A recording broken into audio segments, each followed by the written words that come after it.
მშვიდობისა 3 ივლისის საქმიანი დილას ეთერს ვიწყებთ და პირველზე BMG-ს გუნდის წევრებთან ერთად.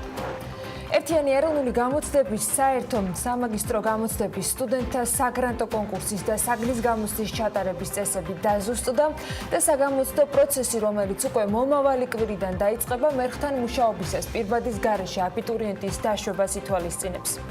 პრემიერ-მინისტრი ამბობს, რომ სამხედრო ვალდებულების და სამხედრო სამსახურის შესახებ კანონში ცვლილებებით პროფესიული სასწავლებლის სტუდენტებს სამხედრო სავალდებულო სამსახურში გაწვევა ერთჯერადად გადაუვადდებათ. მთავრობის გადაწყვეტილებით უცხოეთიდან საქართველოს მოქალაქეების დასაბრუნებლად ჩარტერულ რეისებზე ექსკლუზივი Georgian Airways აღარ ექნება და ფრენებს რამდენიმე ავიაკომპანია შეასრულებს. მთავრობის ადმინისტრაციაში ამბობენ, რომ ევროკავშირის წევრ ქვეყნებთან საზღვრების გახსნის თაობაზე ინდივიდუალური მოლაპარაკებები მიმდინარეობს. კონკრეტული კრიტერიუმები, რის მიხედვით მიდის მსჯელობა ტურისტების მიღებასთან დაკავშირებით, ეს საჯარო არ არის. ირლანდიული დაბალბიუჯეტური ავიაკომპანია Ryanair BMG-ს კითხვაზე თუ როდის განახლდება საქართველოში ფრენები, პასუხობს, რომ ეს დამოკიდებულია საქართველოს მთავრობის მხრიდან დაწესებული შეზღუდვების მოხსნაზე. ტურიზმზე, ფრენებზე, მიღებულ და მიუღებელ გადაწყვეტილებებზე, დაზოგელ რესურსზე და მიუღებელ შემოსავლებზე თუ გაშვებულ შანსებზე, სასტორის ორ განსხვავებულ პირაზე გადანაწილებულ COVID რეალობაზე. მოკლედ, ელენე კვანჭილაშვილი საქმიან დილას ანალიტიკაში ჩვენს თანაწამყვანებთან ერთად გაშლის თემას. გიორგი მოლოდინაშვილის საავიაციო საკონსულტაციო ჯგუფის ხელმძღვანელი და Petrol Georgia's მმართველი პარტნიორი მაია სიდამოინძე შემოგვიერთდებიან გადაცემის მესამე ნაწილში. ბეკა ბაციკაძე BMG Drive-ის დღევანდელ რუბრიკაში ქეთი ბოჭორიშვილს დაიმგზავრებს. მე მაინც იმედს ვიტოვებ, რომ ჩვენ ქვეყანას აუცილებლად ექნება ღრმაწლოვანი პორტი და ესეც რა თქმა უნდა იმ ინფრასტრუქტურის ნაწილია, თუ ჩვენ გვინდა რომ რაღაც ახალი ფუნქცია შევიძინოთ და მსოფლიოსთვის ღირებული გავხდეთ. თუ მსოფლიოსთვის ღირებული არ გავხდებით, უბრალოდ მათ ინტერესი რომ საქართველოში იყვნენ, რა თქმა უნდა არ ექნებათ. ეს ჩვენი როლი არის, რომ ეს როლი ავწიოთ, განსაზღვროთ და პარტნიორები დავაინტერესოთ. და ძალიან მნიშვნელოვანია ამ მიმართულებით მუშაობა. აი, ყველაფერი გამოსვლადია ამ ქვეყანაში, რასაც ხელი ესე რომ ვთქვათ, მოვკიდეთ, გამოვიდა. ეხლა არ მინდა ძალიან იმასე შევიდეთ, მაგრამ ტურიზმის იყო, ხო? მოდი ისე დაუბრუნდეთ ტურიზმს, არ იყო სკეპტიკური მიდგომა იყო, როდესაც ვთქვით, რომ 5 მილიონი უნდა შემოვიდეს ჩვენთან ვიზიტორი, საიდან უნდა შემოვიდეს, როგორ უნდა შემოვიდეს, სად უნდა წავიდეს, მაგრამ ჩვენ აი არ დაეტევა, როგორ უნდა შემოვიდეს, რა სისულელია, მაგრამ შევძელით, რომ სულ რაღაც ერთ დეკადაში და უფრო ნაკლებში კიდე და რაღაცა ისეთ როდესაც იყო ხედვა, იყო მიზანმიმართული ქმედებები, ჩვენ მივიღეთ ძალიან კარგი შედეგი. ლევან თაღიაშვილმა გუშინდელი საერთაშორისო ეჯაილ კონფერენციიდან ერთ-ერთი მომხსენებლის დრო საქმიანი დილას მაყურებლებისთვისაც მოიპარა და ინტერვიუ TBC-ის დამოუკიდებელ მრჩეველთან ეფი ვანდენ ბორნისთან მოგვიმზადა. ერთდღიანი კონფერენციის შემდეგ თანამედროვე მართვის ყველაზე მსხვილი და პირველი გამოცდილი ბანკის მაგალითზე TBC-ის გენერალურ დირექტორთან ვახტანგ ბუცხრიკიძესთანაც გვეგმოთ საუბარს. აქ ახლა პარასკევ დღეს ცხადი არც TBC კაპიტალის ყოველკვირეულ მიმოხილვებს გამოვტოვებთ. მერი ჩაჩანიძე TBC კაპიტალის მმართველი დირექტორი შემოგვიერთდა განახლებული ამბებით.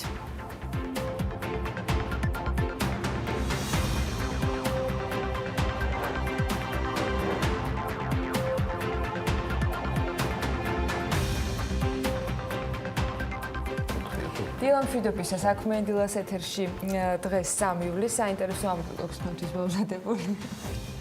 მე 4-5 ივლისი მგონი. არა 3.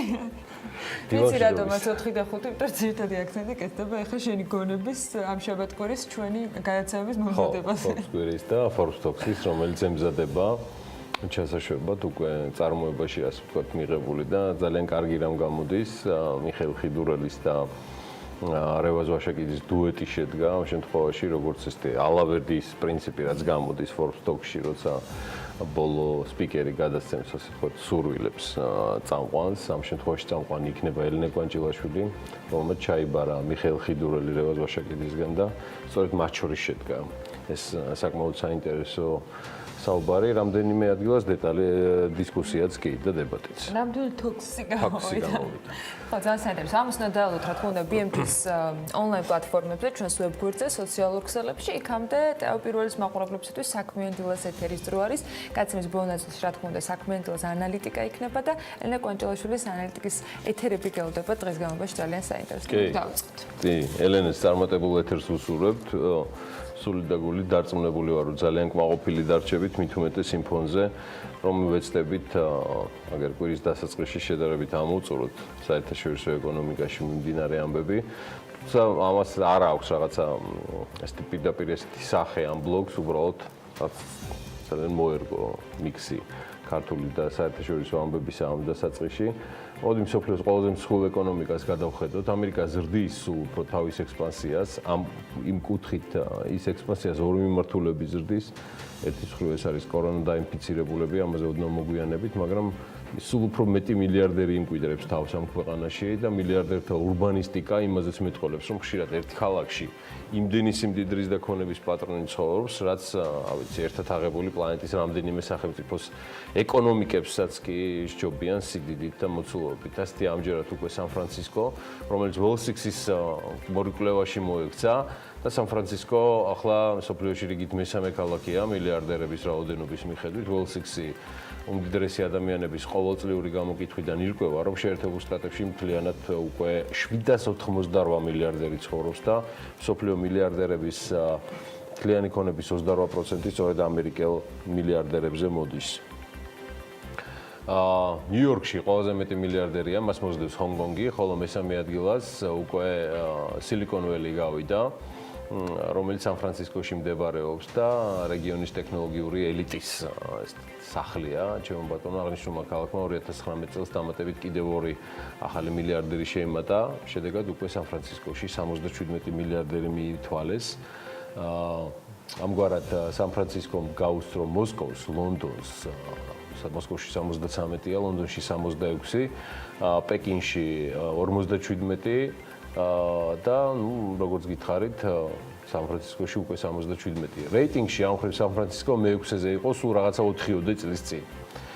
და როგორც ანალიტიკოსები ამბობენ, მილიარდერების რიცხვის და ერთადერთს ეს არის ტექ ინდუსტრიის განვითარებას უკავშირდება და სილიკონ ველიზე სტარტაპების ეკოსისტემას, თუმცა აქ არის ერთი მომენტიც, რომელიც არ ეხება მხოლოდ სან-ფრანცისკოს, ეხება მთლიანად თემას, ძალიან დიდ ესეთი ფართო თემას, რომ ტექნოლოგიურმა ბუმმა იმავე სან-ფრანცისკოში უსახკაროების რიცხვის ზრდასაც შეუწყო ხელი, ვინაიდან საცხოვრებელი პარკების ფასი გაზრდილია.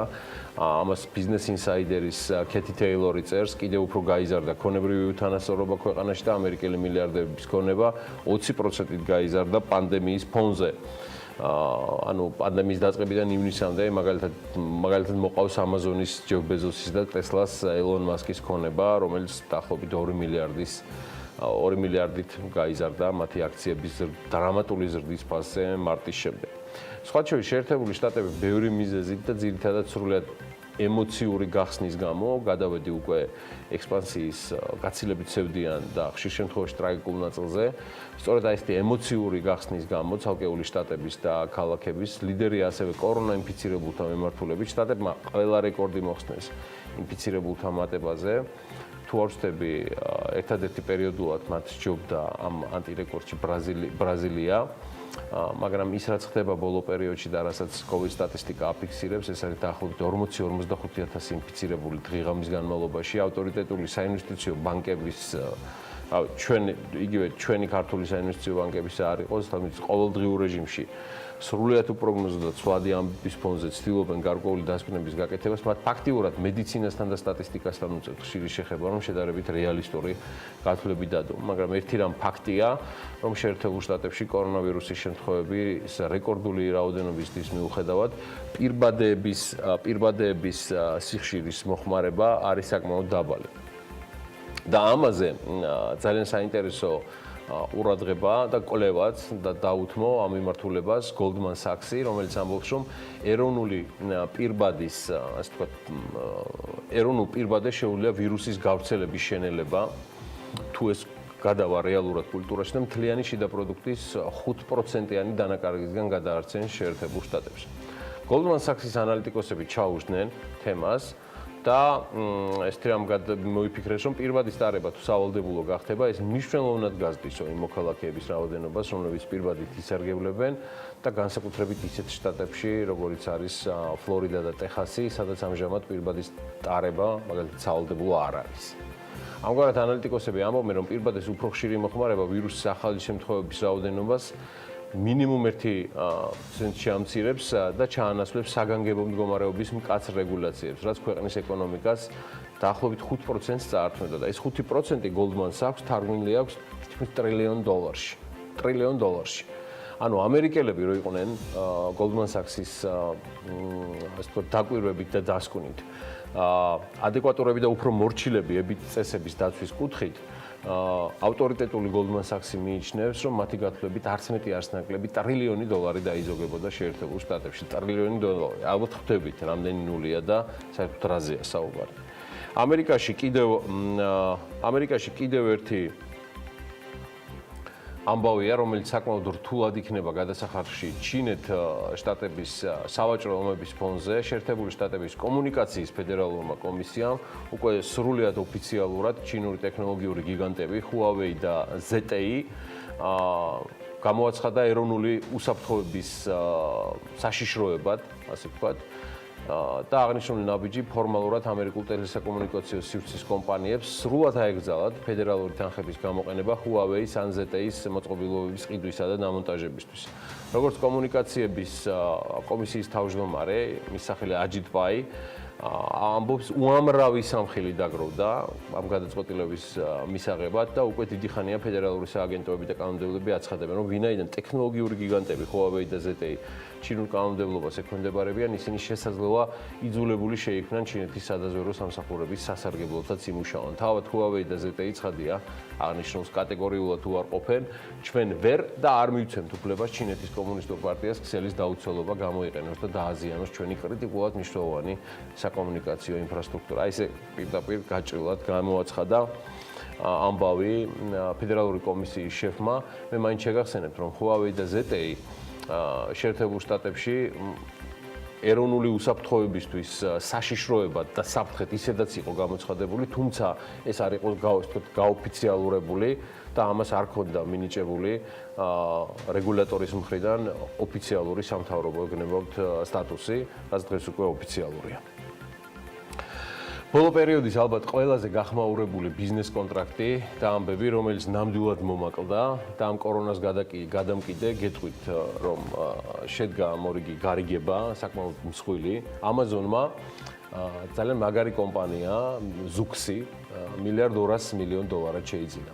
Zoox-ი უპილოტო ავტომობილების მწარმოებელია და გავრცელებული ინფორმაციით სწორედ ის დაეხმარება Bezos ტაქსების სოფლიო ბაზარზე შევიდეს და საკმაოდ აგრესიულადაც დამკვიდრდეს, რაზეც პლანეტის უმდიდრესი ადამიანი არაერთხელ მიუნიშნია თავის სხვადასხვა ინტერვიუებში. თქვენ სხვა შორის ახლა კადრში დახავთ Zoox-ის ტექნოლოგიას, რაც აღწერს სრულად სტარტაპის არაჩვეულებრივ შესაძლებლობებს და მიზეზს, თუ რის გამოც დავინტერესდი, მე პირადად ამ თემით, გითხარით ეს გარიგება არის, მაგრამ რის გამოც დაინტერესდა ამითი Bezos-ი და Amazon-ი. Zoox-ი Amazon-ამდე კარგაგვარიანი კაპიტალი ჰქონდა გაწერილი $1 მილიარდამდე და აწია კიდე $955 მილიონი მოიზიდა და მისი პირდაპირ კონკურენტები არიან Tesla, Uber-ი, Waymo და Yandex-ი. Zoox-ი არ არის ორიენტირებული მხოლოდ პროგრამულ არ გნებავთ მანქანების აპარატების ეკიპირებაზე, რასაც თქვენ ახლა ხედავთ. ეს არ არის აი ამ ამბიციური სტარტაპის მიზანი. ისინი სრულად გადაერთნენ პირდაპირ ეგრეთ წოდებული უპილოტო ავტონომიური ავტომობილის შექმნაზე და ამის მიზეზიც ბევრი აქვს, რადგან მათ პირდაპირი კონკურენტები უკვე თანამშრომლობენ წამყვან ავიაგიგანტებთან. საყოველთაოდ არის ცნობილი Volvo-ს და Alphabet-ის თანამშრომლობა Waymo-სთან. Zoox-ის ორიგინალობა კი გამოიხატება იმაში, რომ ძრავი სრულად ელექტრონულია, მანქანას არ აქვს არც საჭე და არც შესაბამისი სამართავი სხვა საშუალებები, იგულისხმება პედლები არ ვიცი უკაცრავად თუ შემეშალა და სლენგი გამოვიყენე. კონსტრუქციაც იმგვარად არის აწყობილი, რასაც ახლა ხედავთ, რომ წინა და უკანასვლით ერთნაირად კომფორტულად იმოძრავებს თქვა დაცული კონსტრუქციული სიმეტრიების ფონზე. ავტომობილს 4 მგზავრი ეყოლება, რომელიც ფაქტიურად ერთმანეთის პირისპირ სხედან ესეთი კონსტრუქცია შექმნეს თავიდანვე Zoox-ის კონსტრუქტორებმა. მე მგონი მაგათმაც სკობა გვენდაძის არ იყოს პანდემიის მოსვლას ელოდნენ და რაღაცა ესე განჭვრიტეს ეს ყველაფერი. ხოლო აი რა შეეხება Zoox-ის მომავალი ავტომობილის გარე სამყაროსთან ურთიერთობას, ფეხმაურებთან და სხვებთან, მათ ეკნებათ ხმოვანი და ესეთი შუქებით, სინათლის შუქებით ურთიერთობა, წესით არ იქნება არანაირი პრობლემა და პირიქით ვიქნებით სრულიად ადაპტირებულიო. მოკლედ ზუქსი Amazon-ის საკუთრება გახდა ამ კვირაში და ამაში Bezos-მა და Amazon-მა $1.2 მილიარდი გადაიხედა. ერთი გადავხედოთ რა ხდება ჩვენ სამეზობლოში, ძალიან მნიშვნელოვანია ეს ყველაფერი ვიცოდეთ, მით უმეტეს ამ თემიდან გამომდინარე მოვამზადებთ ჩვენ მათ შორის Forbes-ის კვირასაც, სადაც ჩვენი მთავარი თემა იქნება ტურისტულ ინდუსტრიაში შექმნილი ვითარება, მაგრამ ეს ვითარება პირდაპირ კავშირში არის ჩვენს მეზობლებთან და ერთ-ერთი ჩვენი ყველაზე მსხვილი და დიდი მეზობელი თურქეთია, რომელსაც ასევე მაგრად უჭირს, მოდი დავიწყოთ COVID ვითარებით და ვნახოთ როგორ ასრულებს პანდემია სტატისტიკას კვირის ბოლოსკენ. 2 ივლისის მონაცემებით, რაც მე მაქვს, 1028 ადამიანი იყო ინფიცირებული ერთ დღეში თურქეთში და ეს იმ ფონზე, რომ ინფიცირებულთა საერთო რიცხვი გადასცა 200,000. რეგიონის და მსოფლიოს ერთ-ერთი უმსხვილესი ეკონომიკას კი რაც შეეხება, აქ ასეთი ვითარება არის. იანვარ-მაისის პერიოდში თურქეთში ექსპორტის მოცულობამ 61 მილიარდ 600 მილიონს მიაღწია, რაც წინა წლის ანალოგიურ პერიოდთან შედარებით მეხუთედით ნაკლებია, 20%-იან კლებაზეა საუბარი. ინფორმაციას თურქული მედია ქვეყნის სტატისტიკის სამსახურზე დაყრდნობით ავრცელებს და კორონავირუსის პანდემიის გამო კლება იმპორტის მიმართულებითაც დაახლოებით 5.2%. კი ბატონო, ესაც ეხება იმპორტს და თანხაში ეს გამოხატულება არის 82 მილიარდ 600 მილიონი დოლარი.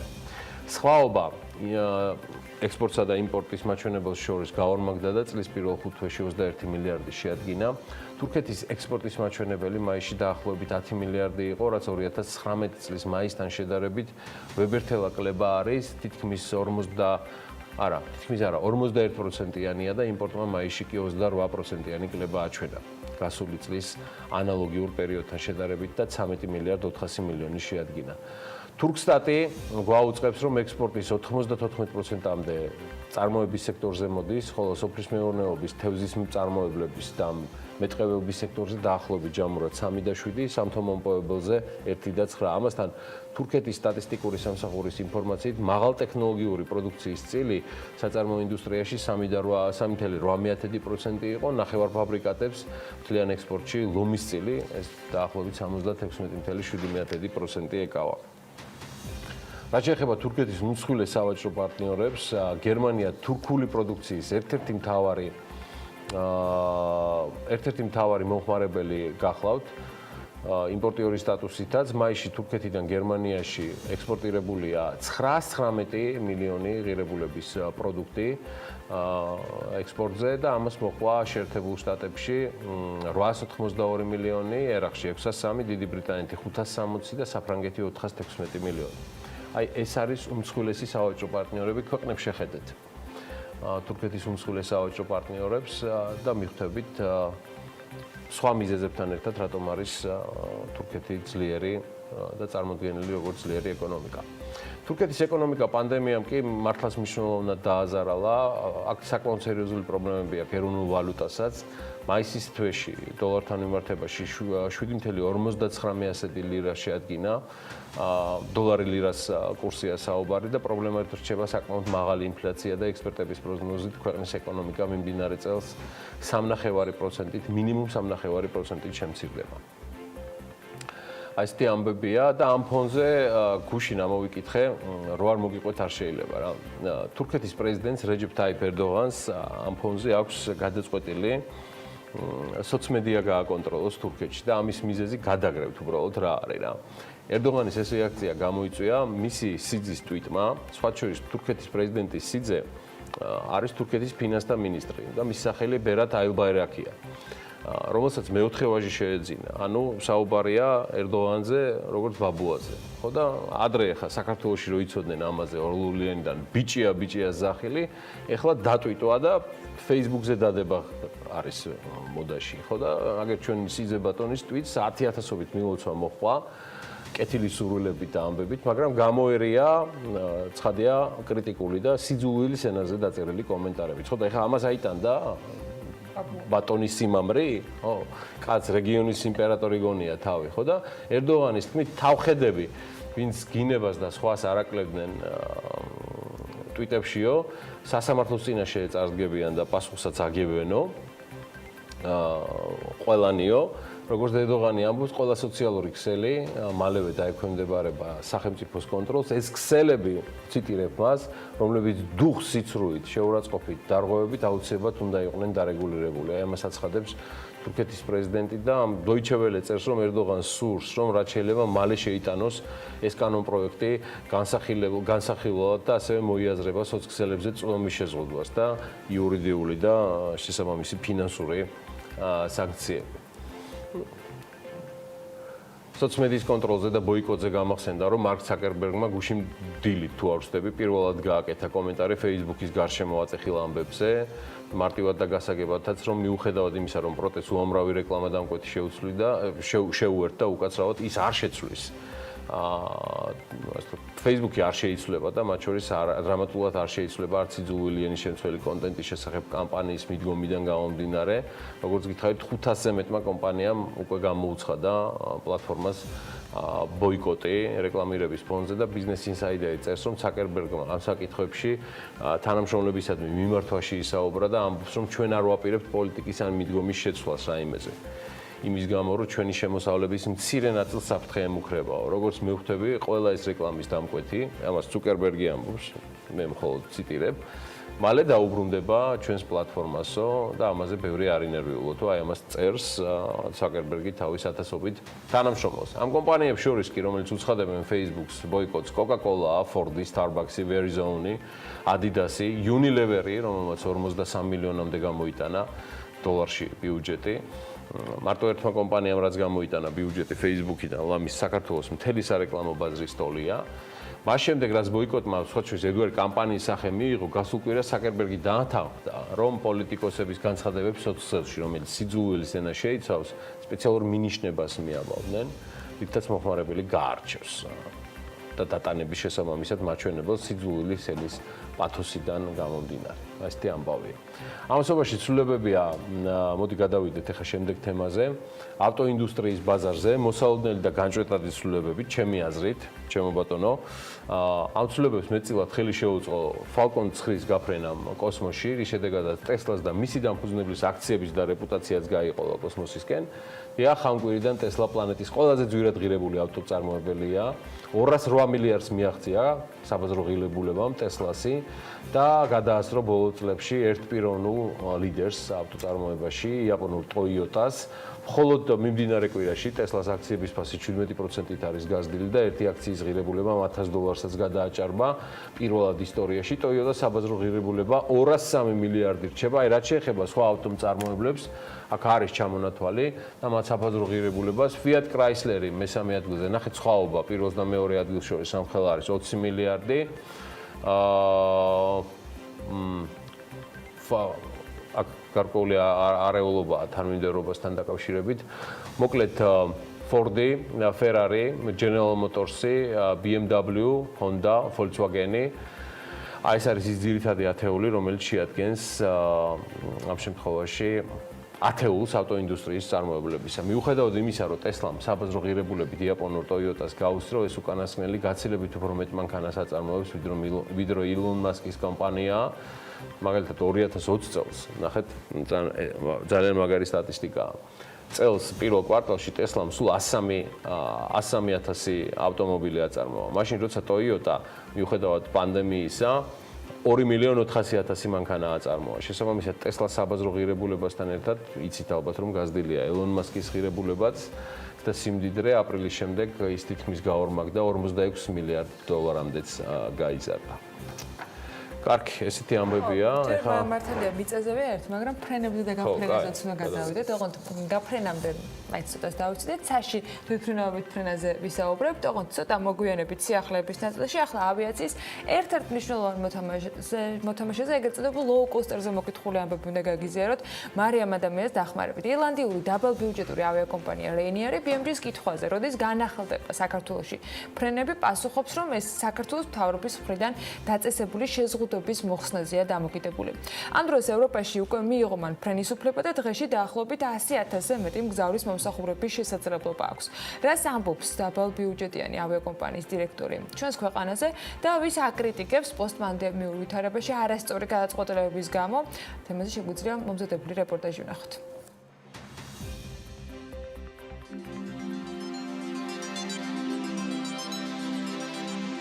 ავიაკომპანია Ryanair-მა მიიღო ფრენის უფლება ევროპაში, ხოლო საქართველოში აღდგენისთვის მთავრობისგან შეზღუდვების მოხსნას ელოდება. 1 ივლისიდან უმსხვილესი ბიუჯეტური ავიაგადამზიდი დღე-ღამეში 1000 რეისს ასრულებს, თუმცა მიუხედავად დაგეგმილი რეისებისა, მაინც 3000 თანამშრომელს მოუწევს სამსახურის დატოვება. მიზეზად კი Ryanair-ის წარმომადგენლები კოლოსალური რაოდენობის ფინანსურ ზარალს ასახელებენ, რომელიც 3 თვის განმავლობაში მთლიანი ავტოპარკის გაჩერებამ განაპირობა. შესაბამისად, სტაფის შემცირება იქნება პირველი ნაბიჯი, რომელსაც კომპანია ფინანსებს სწრაფად მოზიდვისა და ძველი პოზიციების დაბრუნებისთვის გადადგამს, თუმცა ეს ყველაფერი არ არის და რადგან კომპანია დროებით ქამრების შემოჭერის პრინციპით მუშაობს, პილოტების ხელფასიც 20%-ით მცირდება. ამ მდგომარეობის გათვალისწინებით, როგორც წარმომადგენლები ამბობენ, Ryanair იმუშავებს შეუფერხებლად და 100,000 მგზავრის გადაყვანას შეძლებს დღიურად. ფიქრობენ, რომ მათ შორის უმეტესად კონტინენტური ევროპის ტურისტები იქნებიან. გარდა ამისა, ავიაკომპანია Ryanair-ის დირექტორი აკრიტიკებს დიდი ბრიტანეთის გადაწყვეტილებას ორკვირიან კარანტინთან დაკავშირებით. გააუქმეთ ეს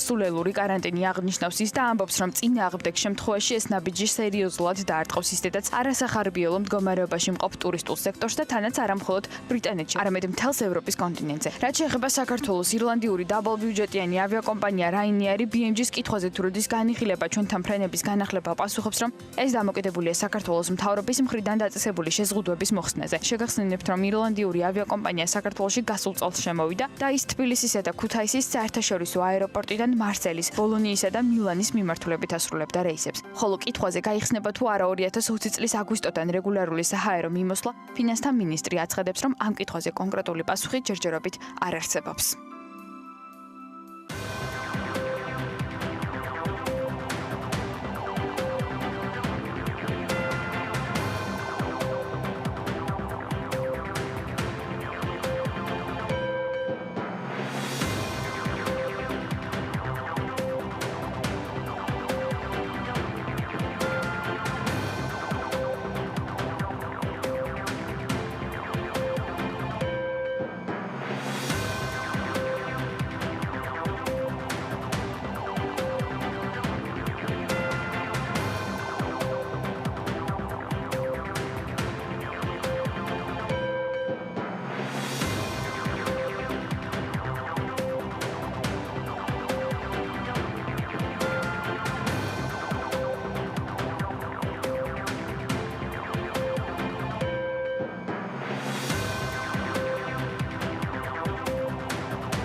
TV პირველი თანამგზავრზე. სატელიტური მაუწყებლობის ყველაზე თანამედროვე DVB-S2 სტანდარტის MPEG-4 ფორმატში. თანამგზავრი Azerspay 1. აღმოსავლეთის 46 გრადუსი. სიხშირე 11094 MHz. პოლარიზაცია ჰორიზონტალური. სიმბოლური სიჩქარე 30000 კილობიტი წამში. შესწორების კოდი 5-6. TV პირველი.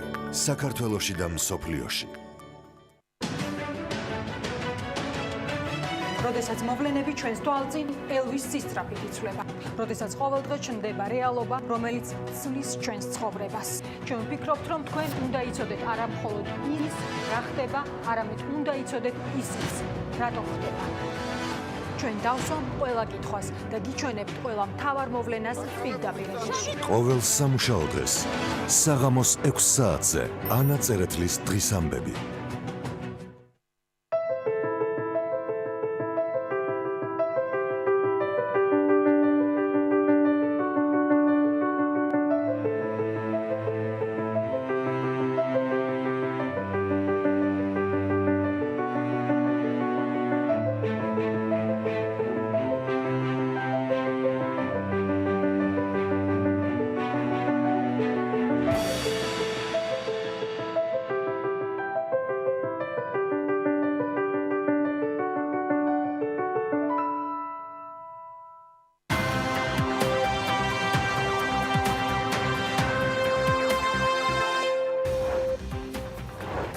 ეროვნულმა ბანკმა 20 მილიონი დოლარი გაყიდა და 2020 წლის 2 ივლისს გამართულ საქართველოს ეროვნული ბანკის სავალუტო აუქციონზე ამ 20 მილიონის გაყიდვის შედეგად საშუალო შეწონილმა გაცვლითმა კურსმა 3 ლარი და 4 თეთრი შეადგინა დოლართან მიმართებით.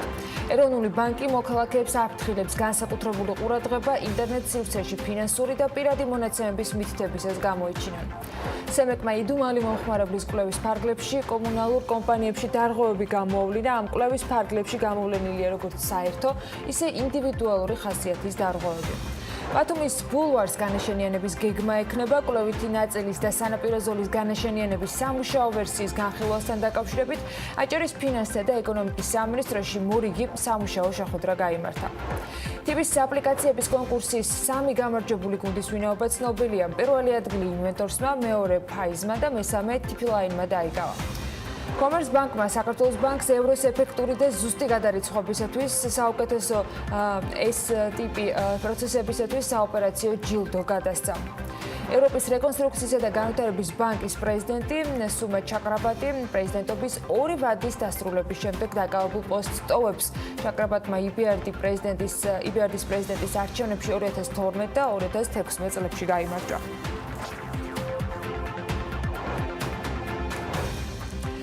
SpaceX-ის და Tesla-ს დამფუძნებლის ილონ მასკის დედა მაია მასკი საკუთარი წიგნის გადასათარგმნად საქართველოში გამომცემლობას ეძებს. ინფორმაცია თავად მწერალმა Twitter-ის გვერდზე განათავსა. ოფიციალურ განცხადებაში მან ელექტრონული პოსტის მისამართიც დაურთო, დაინტერესებულებს შეგიძლიათ გამოეხმაუროთ, მაგრამ თარგმანი მე მგონი არ იქნება საკმარისი. პირდაპირ რომელიმე ჩვენს ქვეყანაში მიმდინარე პროცესის ერთი კვირის ქრონოლოგია რომ პირიქით ინგლისურად გადაუთარგმნოთ, ერთ წიგნს კი არა მთელ ტომეულს დაწერდა კაი მუზეზე მყოფი ადამიანი ალბათ. ერთი პატარა ბროშურისათვის რომელიმე ერთი ბრიფინგის გამოდგებოდა, არც რესპონდენტს აქვს მნიშვნელობა და არც კორესპონდენტს პრინციპში. ხმაურიანი კორესპონდენტების ფონზე ცარიელი, არაფრის მეტყოლი პასუხები მშვენიერი თავგადასავალია ხოლმე. ოღონდ წიგნისთვის და არა რეალობაში. საუკეთესო წიგნი შეიძლება დაიწეროს ერთსა და იმავე დროს ორი სხვადასხვა არხის პარალელურად ყურებისასაც. კიდევ უფრო საინტერესო რომელიმე სესიან შეიძლება საკომიტეტო მოსმენაც გამოდგეს. ოღონდ აქ მნიშვნელოვანია რომ რომელიმე პარტიას ბოიკოტი არ ჰქონდეს გამოცხადებული სრული იდილიისათვის და ყველას გამს პატრონი ჰყავდეს ადგილზე. ნახოთ რას იზამენ, ვინ მოიპოვებს ილონ მასკის მშობელი დედის სიმპათიას და ვის მიანდობს მადამ მასკი საკუთარი წიგნის თარგმნას და აქვე წინასწარ ვინც არ უნდა იყოს ამ საქმეში გამარჯვებული, ოღონდ სერიოზულად. იქნებ კაი ქართულ ვარიანტში საინვესტიციო პროექტსაც გამოვაკვრევინოთ ხელი მომავალი დამკვეთის ახალგაზრდა შვილთან. თვარეზე გაფრნას აპირებს ამბობენ და პერსპექტიული ბიჭიაო. გაფრენლები კი აქაც ძალიან გვეშინაურება და დარწმუნებული რომ საინტერესო შეიძლება იყოს მათთვისაც საქართველოს. ისე ბოლო ერთი კვირის განმავლობაში საფიქრალი ამერიკაში სხვაც ბევრი ჰქონდათ, მაგალითად ნავთობის მარაგები 7.200.000 ბარელამდე შემცირდა და 523.9 მილიონი ბარელი შეადგინა. როიტერსი ადმინისტრაციაზე დაყრდნობილ წერს, რომ ბენზინის მარაგები 1.2 13 მილიონი ბარელით არის გაზრდილი და 256.52 მილიონი ბარელი გახდა. ანალიტიკოსები პროგნოზირებენ, რომ გამორიცხული არ არის ამერიკაში ნავთობის მარაგები კიდევ 700,000 ბარელით შემცირდეს, ბენზინის კი 1,600,000 ბარელით. რამდენად დაეხმარება ბენზინის ფასის ცვლილება მომავალში სამთავრობო ხარჯებს არ ვიცი, მაგრამ 2019-ში დღევანდელი ფასი რომ არ იყო, ნამდვილად არა რთული გასახსენებელი და ხარჯებიც აღმოჩნდა, რომ შთამბეჭდავი გაგვიწევია. თავისუფლების განვითარების ინსტიტუტმა სიპებისა და საჯარო დაწესებულებების ავტოპარკის და საწვავის ხარჯები გამოიკურა, რომლის მიხედვითაც ჩემპიონებიც გამოვლინდნენ. IDFI 2019 წლის დეკემბერში 90-მდე საჯარო დაწესებულებას მიმართა და მათ ბალანსზე დარიცხული ავტომობილების საწვავის ლიმიტების დამდგენი აქტებისა და სხვა დოკუმენტების 2018-2019 წლებში საწვავის მოხმარებაზე გაწეული ხარჯების შესახებ, ასევე თანადაობის პირებზე გაპიროვნებულ ავტომობილების მიერ დაფარული კილომეტრაჟის და მოხმარებული საწვავის ზუსტი ოდენობის შესახებ საჯარო ინფორმაცია მოითხოვა. შესაბამისად, კვლევის ფარგლებში IDFI ინფორმაცია მიიღო 65 უწყებიდან, საიდანაც მოწოდებული ინფორმაციის ნაწილი არასრულყოფილი იყო, თუმცა ნაწილი მაინც აჩენდა იმ რეალურ სურათს, რაც ამ მიმართულებით გვაქვს. კვლევის თანახმად, ბოლო 2 წლის განმავლობაში 31-მა უწყებამ ჯამში 382 ავტომობილი შეისყიდა, საიდანაც 252 ერთეული 2018-2019 წლებში გამოშვებული უახლესი მოდელები იყო. აბა ხო 2-3 წლის მანქანას დაძველებით ხო არ ვიყიდით? 2018-2019 წლებში ყველაზე მეტი თანხა ავტომობილებში გადაიხადეს უწყებებმა და აი ისინიც. გარემოს დაცვითი და ზედამხედველობის დეპარტამენტი 5,721,525 ლარი. საგამოძიებო სამსახურმა დახარჯა ავტომობილებზე 2,332,000 ლარი. დაცული ტერიტორიების სააგენტო 1,734,000 ლარი. საავტომობილო გზების დეპარტამენტმა 1,375,000. დაავადებათა კონტროლის ცენტრმა 1,142,000 და წიაღის ეროვნულმა სააგენტომ 700,000 ლარი. IDFI-მ გამოიკვლია ისიც, რომ 2018-19 წლებში 31 სიპის მიერ შესყიდული ავტომობილების ჯამური ღირებულება 18 მილიონ ლარს აჭარბებდა. 2019 წლის 27 ივნისს საავტომობილო გზების დეპარტამენტმა 154,574,400 ლარად, უბრალოდ 151,574 ლარად შეიყიდა Toyota Land Cruiser-ის მოდელის ავტომობილი, რაც მთავრობის დადგენილებით განსაზღვრავდა ავტომობილის ზღვრული ფლობის ღირებულების 10,000 ლარით მეტს. თანადაობის პირებისათვის დაწესებული ყოველთვიური საწვავის ლიმიტებიც იყო დადგენილი 140 ლიტრიდან 550 litrამდე. ყველაზე მაღალი ლიმიტით გამორჩეოდა ვეტერანების საქმეთა სახელმწიფო სამსახურის დირექტორი. ის თვეში 850 ლიტრ საწვავს ხარჯავდა. ვეტერანების საქმეთა სახელმწიფო სამსახურის დირექტორმა გასულ წელს ყველაზე მეტი 10,371 ლიტრი საწვავი მოიხმარა და 50,200 კილომეტრი დაფარა. 2019-ში 10 თანამდებობის პირმა ჯამში დაახლოებით 490,000 კილომეტრი გაიარა და თითოეული საშუალო დაფარვა ამ შემთხვევაში 49,000 კილომეტრი იყო. 2019 წელს 20 თანამდებობის პირმა გადაჭერბა დადგენილი საწვავის ლიმიტს. იურიდიული დახმარების სამსახურის დირექტორმა მაგალითად 1 წლის განმავლობაში საკუთარი თავისთვის დადგენილი ლიმიტი 4-ჯერ გაზარდა 275-დან 600 litrამდე. რომ ეხდებოდა ხოლმე რომ კიდევ ბევრი ჰქონდა სასიარულო, ამატებდა ამ ლიმიტებს და შესაბამისად ავიდა 600 litrამდე. მოკლედ საკმაოდ ბევრი ულიათ თანამდებობის პირებს, ბევრის დაუხარჯავთ და არც ავტომობილების კომფორტზე უთქვამ თუ არის. არ და ამასაც შესაბამისი კანონმდებლობები ადგენს. სრული კვლევად შეგიძლიათ ცხადია ნახოთ IDFI-ის ვებგვერდზე. ეს ინფორმაცია კი ორგანიზაციამ დაამუშავა იმ გამოთხოვილი საჯარო ინფორმაცია, რომელიც უწყებებისგან არის მიღებული და მათი ნაწილი ცხადია არასრული იყო.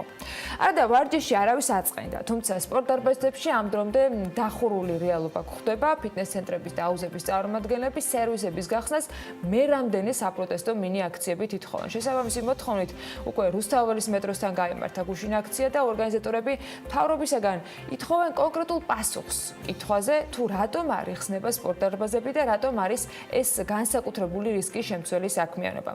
ამ თემებზე რამდენიმე შეხვედრა იყო გამართული წინა კვირების განმავლობაში, ჯერჯერობით მიდის მსჯელობა იმაზე, მაგალითად ერთ ადამიანზე რამდენი კვადრატული მეტრი უნდა იყოს გამოყოფილი ამა თუ იმ სპორტ დარბაზში და ხდება შეჯერება საკითხებისა, მაგრამ თავად სპორტ დარბაზებში დასაქმებულ განვითარებული ადამიანები და ამ ბიზნესით დაკავებულები ფიქრობენ, რომ ისინი ისეთ დიდ შემოსავლებს კარგავენ და იმდენი ხანი უკვე გაჩერებულები არიან, რომ ბიზნესის განახლება ძალიან გაუჭირდებათ. იმედ მენეჯერების შემდეგ შემოსავლების შემცირებაზე BMG-სთან кейთერინგის კომპანიებიც საუბრობენ. სექტორი, რომელიც ძირითადად გათვლებს ქორწილებზე, იუბილეებზე და მასშტაბურ კონფერენციებზე აკეთებდა, მთავრობისაგან მეტ კონკრეტიკას მოითხოვს ასევე. აინტერესებთ პასუხი როდის, როგორ, რა წესებით და რა დაშვებებით შეუძლიათ მუშაობა და რაც შეიძლება მალე წინააღმდეგ შემთხვევაში დაკონტრების პრობლემის წინაშე არც ეს სფეროა გამონაკლისი.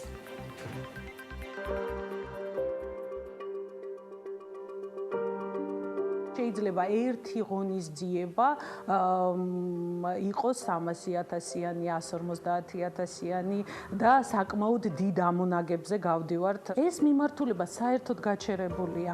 არ არსებობს ეს მიმართულება, იმიტომ რომ кейთერინგისთვის 10 და 20 ადამიანი არის მინიმუმი, რაოდენობრივად არის იქ შემოსავალი. ვერ ახერხებენ საელჩოები თავისი ქვეყნის დღეების აღნიშვნას. ვერ ახერხებს კერძო სექტორი ღონისძიების გამართვას, იმიტომ რომ ეხლა აი ამ პერიოდში მაგას ვეძახდით кейთერინგში სეზონს, იმიტომ რომ აგარაგზე რაღაცა ბუნებაში ტარდებოდა ეს ყველაფერი და აბსოლუტურად გაჩერებულია. კვეთები 80%, 70% შემცირებული არის, არ არის ის შეკვეთები, რაც ადრე იყო თავდაპირველად. შეზღუდვები ჩვენზე ძალიან მოქმედებს, იმიტომ რომ ფაქტობრივად ხორცილებს ვერ ვაკეთებთ გიაცის ქვეშ, რაც ჩვენთვის სეზონზე იყო მთავარი შემოსავლის წყარო, 100 კაციანი, 150, 200 კაციანი ხორცილების კეთება. ტრენინგ სემინარებზეც კაი ხანია სახელმწიფო სტრუქტურას არ შეუკვეთია, არც კერძო სექტორს არ შეუკვეთია. თითქოს გამოაცხადეს რომ დაშვებულია, მაგრამ როგორც ჩანს ან სახსრები არ არის, რაღაც პრობლემაა ფაქტია, რომ თვითონ შეკვეთები ტრენინგ სემინარებზე არ არის, რაც ერთ-ერთი წამყვანი იყო ჩვენ სფეროში. თვითონ კომპანიას თვიდან თვემდე თავის გატანა უჭირს. ან მოგებაზე ზედმეტია ლაპარაკი, უბრალოდ ხარჯების აწიკვაზია აქ საუბარი, რომ ოღონდ ხარჯები აწიკოს, რომ გუნდს მაინც კონდეს, ან მზარეულებს ხელფასი ან რაღაც ვინც უშუალოდ ასრულებს სამუშაოს, იმათ მაინც კონდეს ხელფასი, რომ თვიდან თვამდე გაუძლოთ ამ კრიზისს. ესე თუ გაგრძელდა მოგებაზე კაი ხანი ზედმეტი იქნება ლაპარაკი. რიცხვებში დანაკლისის გამოხატვა, წარმოუდგენელი ამბავია, იქიდან გამომდინარე, რომ გაჩერებული იყო, გარკვეული პერიოდის მანძილზე სრულად, ამ პერიოდში ვემსახურებოდით უფრო იმ ტიპის ორგანიზაციებს, საკარანტინო სივრცეებს და ლანჩბოქსებით სხვადასხვა მიმართულებებს, ღონისძიებები ფიზიკურად არ ტარდებოდა, იყო ნოლი, кейთერინგი და ღონისძიებების ნაწილი იყო გაჩერებული, თუმცა სხვა მიმართულებებით გარკვეულწილად მუშაობდით, თუმცა ბუნებრივია ძალიან დიდია სხვაობა ანალოგურ პერიოდთან შედარებით. ალბათ 20%-ით შეიძლება ითქვას, რომ ვართ ატვირთულებით. გჭირდება რომ საზღვრები გაიხსნას, გჭირდება ის რომ ბიზნესი გაიმართოს, იმიტომ რომ მაგაზე ვართ დამოკიდებულები, როგორც მოგახსენეთ 80% ჩემი შემკვეთების იყო ბიზნეს სექტორი და რა ვიცი, რეგულაციების შექმნა და კერძოდ ამ მიმართულების გადახედვა, რა შეიძლება ამ მიმართულებით, რა შემსუბუქებაზე შეიძლება მუშაობა, რომ ამ ბიზნესის წარმომადგენლებმა იმუშაონ თავის სფეროში. გადასახადების დაწევა იქნებოდა ყველაზე კარგი ამ შემთხვევაში და შეზღუდვების მოხსნა ჩვენთვის. იმიტომ რომ ფაქტურად ეხა ფაბრიკაში რაც ხდება და ღვინის ქარხანაში, სადაც გახსნილია ეს ჩვენს ფურშეტებზე მეტი თავყრილობა არ ხდება. ის 100 კაცზე როცა არის ფურშეტი ხორცილის 100 კაცი ერთად არ დგას.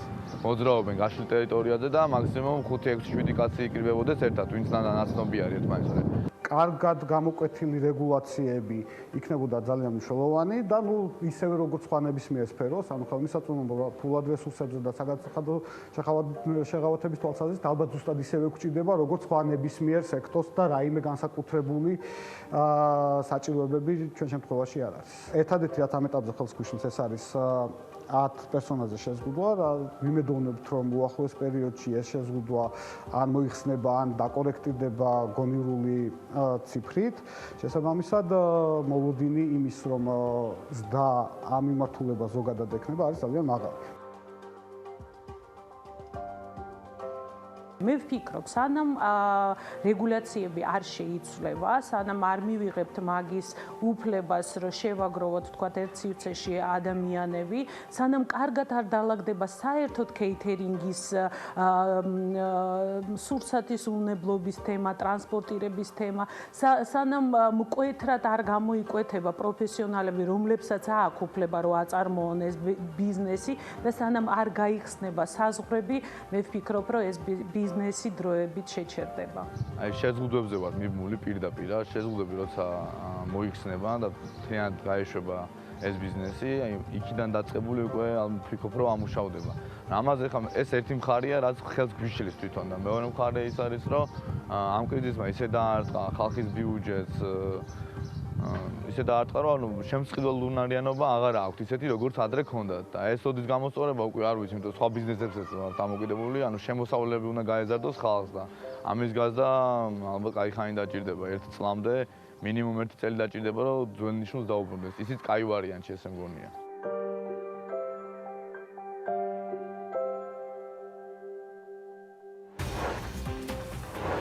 საპენსიო სააგენტოს დანაზოგმარვა 32 მილიონი ლარი შეადგინა, ამ დროისთვის დარიცხული ამონაგები 58 მილიონ ლარამდეა. საპენსიო სააგენტოს ინფორმაციით სქემაში ჩართულია 1,30,000 მონაწილე და 65,828 ორგანიზაცია, აქედან კერძო სექტორიდან 798,121, საჯარო სექტორიდან 231,493. ჯანდაცვის სამინისტროს კამპანიის ერთი თვე სამინისტროსთან ერთად ფარგლებში ეკატერინე ტიკარაძე მშენებლობის და ტურიზმის მიმართულებით აჭარის რეგიონის ბიზნეს სექტორის წარმომადგენლებს შეხვდა. მთავრობის გადაწყვეტილებით ეკონომიკური ზიანის შესამცირებლად შეღავათიანი აგროკრედიტის პროექტში ცვლილებები შედის. მთავრობა ანტიკრიზისული გეგმის ფარგლებში მევენახეების მხარდაჭერის პროგრამაზე მუშაობს და მათთვის შესაბამისი პაკეტი იქნება დამატებული. Deutsche Welle-ის ინფორმაციით ეგვიპტეში კორონავირუსის გამო ჩაკეტილი გიზას პირამიდები 3 თვიანი პაუზის შემდეგ დამთვალიერებლისათვის გაიხსნება. გამოცემა აღნიშნავს, რომ პირამიდებში შესვლამდე აუცილებელია უსაფრთხოების გარკვეული ნორმების დაცვა, ყველაფერს ვიზიტორებისა და მათი ჩანდების ჩათვლით დეზინფექცია უნდა ჩაუტარდეს. გაიხსნა კაიროში მდებარე ეგვიპტის მუზეუმით. სამშაბათიდან კი ხელისუფლებამ საერთაშორისო ფრენებზე შეზღუდვები მოხსნა. Deutsche Welle წერს, რომ ეგვიპტეს იმედი აქვს, რომ ტურისტული ადგილების გახსნა ხელს კორონავირუსის პანდემიის შედეგად დაზარალებული ტურიზმის სექტორის გაძლიერებას შეუწყობს. ქვეყანაში კორონავირუსის პირველი შემთხვევა აქ 14 თებერვალს იყო დადასტურებული, დაიხურა მაშინ მუზეუმები, არქეოლოგიური ადგილები, მაღაზიები, კაფეები და რესტორნები.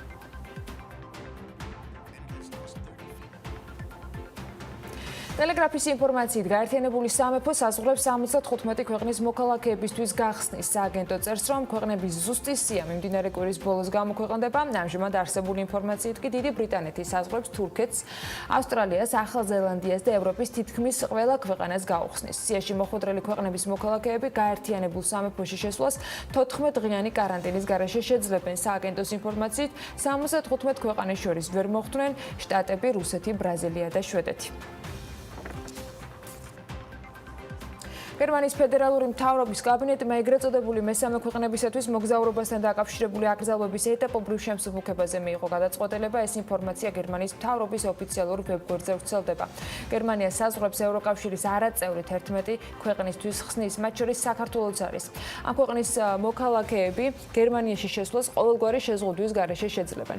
რაც შეეხება იაპონიას, სამხრეთ კორეას და ჩინეთს, მათთვის საზღვრები მხოლოდ მას შემდეგ გაიხსნება, რაც ოფიციალური ტოკიო, სეული და პეკინი გერმანიის მოქალაქეებს თავად გაუხსნიან საზღვრებს. ამას გარდა, რაც შეეხება ევროკავშირის რეკომენდაციაში მითითებულ კიდევ 4 ქვეყანას, აქ ალჟირი, მაროკო, რუანდა და სერბეთი გულისხმობა, მათი მოქალაქეებისათვის საზღვრების გახსნას გერმანია ჯერჯერობით არ აპირებს. თურქეთი ელოდება, რომ ევროკავშირი სამოგზაურო შეზღუდვების მოხსნასთან დაკავშირებულ შეცდომას გამოასწორებს და თურქეთის მოქალაქეებს საზღვრებს რაც შეიძლება მალე გაუხსნის. ამის შესახებ თურქეთის საგარეო საქმეთა სამინისტროს ვებგვერდზე გამოქვეყნებულ განცხადებაშია ნათქვამი.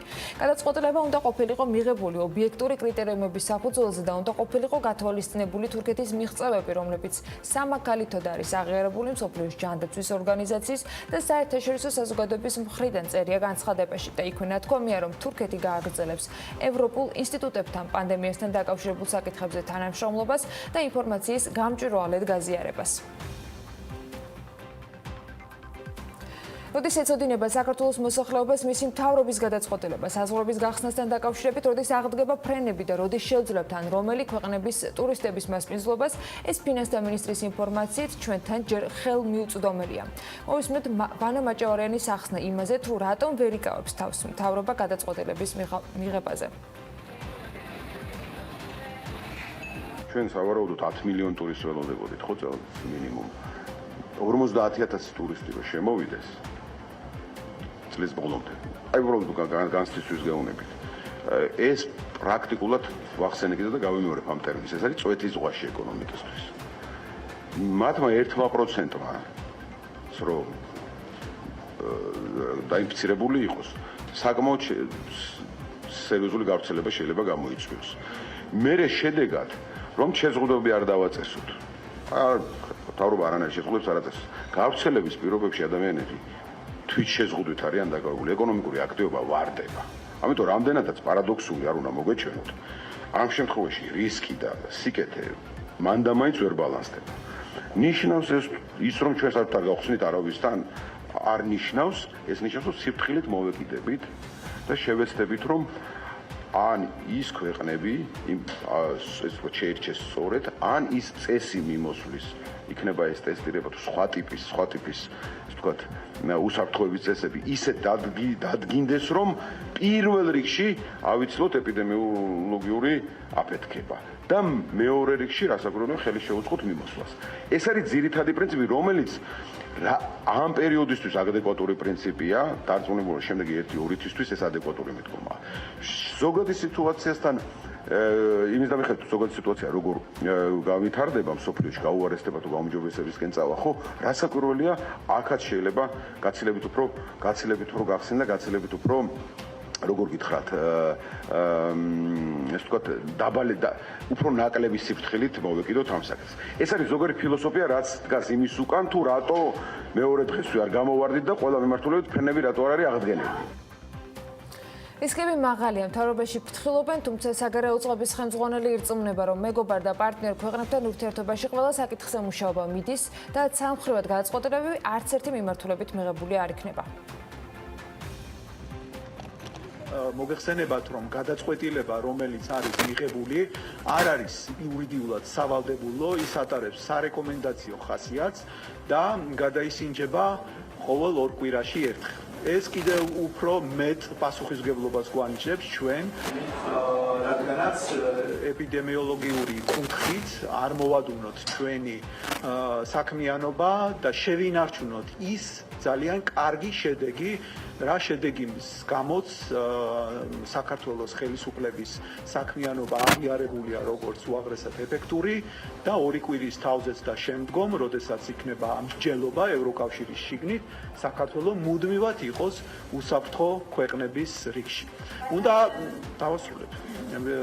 მინდა ასევე იცოდეთ, რომ ჩვენ უკვე ამ გადაწყვეტილების გამოცხადებისთანავე ყისიერად შევედით ურთიერთობაში და კომუნიკაციაში ყველა ევროპულ დედაქალაქთან, რადგანაც როგორც უკვე გითხარით, გადაწყვეტილება არ არის სავალდებულო ხასიათის, ის არის სარეკომენდაციო ხასიათის და ევროკავშირის თითოეული წევრი ქვეყანა დამოუკიდებლად იღებს გადაწყვეტილებას ამ დასახელებული 15 ქვეყნიდან, ვისთან როგორი რეჟიმი დააწესოს. ფრენებზე და ტურიზმზე შემდეგ ოლაში კიდევ გავაგრძელებთ საუბარს. ახლა რაც შეეხება აგრომიმართულებას. პრემიერ-მინისტრის განცხადებით, სოფლის მეურნეობის სამინისტრო ბიზნესის მხარდაჭერის პროგრამებს აფართოებს და შეყავს ახალი დარგები, მაგალითად ეს არის თხილის გადამუშავება, ჩაის წარმოება, სასურსათო წარმოება და ყურძნის გადამუშავება. ამ ცვლილების ძირითადი მიზანი გახლავთ, რომ ადგილობრივი წარმოების მხარდასაჭერად სოფლის მეურნეობის სამინისტრო თავისი ბიზნესის მხარდაჭერის პროგრამებს აფართოებს და შეყავს ახალი დარგები, ისეთი როგორიც არის თხილის გადამუშავება, ჩაის წარმოება, სასურსათო, ასე ვთქვათ, წარმოება და აქვე იქნება დამატებული ყურძნის გადამუშავებაც. მოგეხსენებათ, რომ რთველის პერიოდი მოდის, ამაზე ჩვენ შემდეგ მთავრობაზე ვიმსჯელებთ, სადაც რა თქმა უნდა ჩვენს მე ვენახეებს ისევე როგორც სხვა სექტორებსაც ჩვენ ანტიკრიზისული დახმარება გავუწიეთ, მათზე ვიმსჯელებთ შემდეგ მთავრობაზე და ესეც იქნება საკმაოდ ეფექტური მხარდაჭერის პაკეტი. პაკეტი ჩვენი პირველ რიგში მევენახეებისთვის. მადლობა. მთავრობის ხდომის დასრულების შემდეგ დამატებითი განმარტებები გარემოს დაცვის და სოფლის მეურნეობის მინისტრმა გააკეთა სწორედ იმ დამატებით დახმარებაზე, რომელიც პრემიერ-მინისტრისაგან მოვისმინეთ.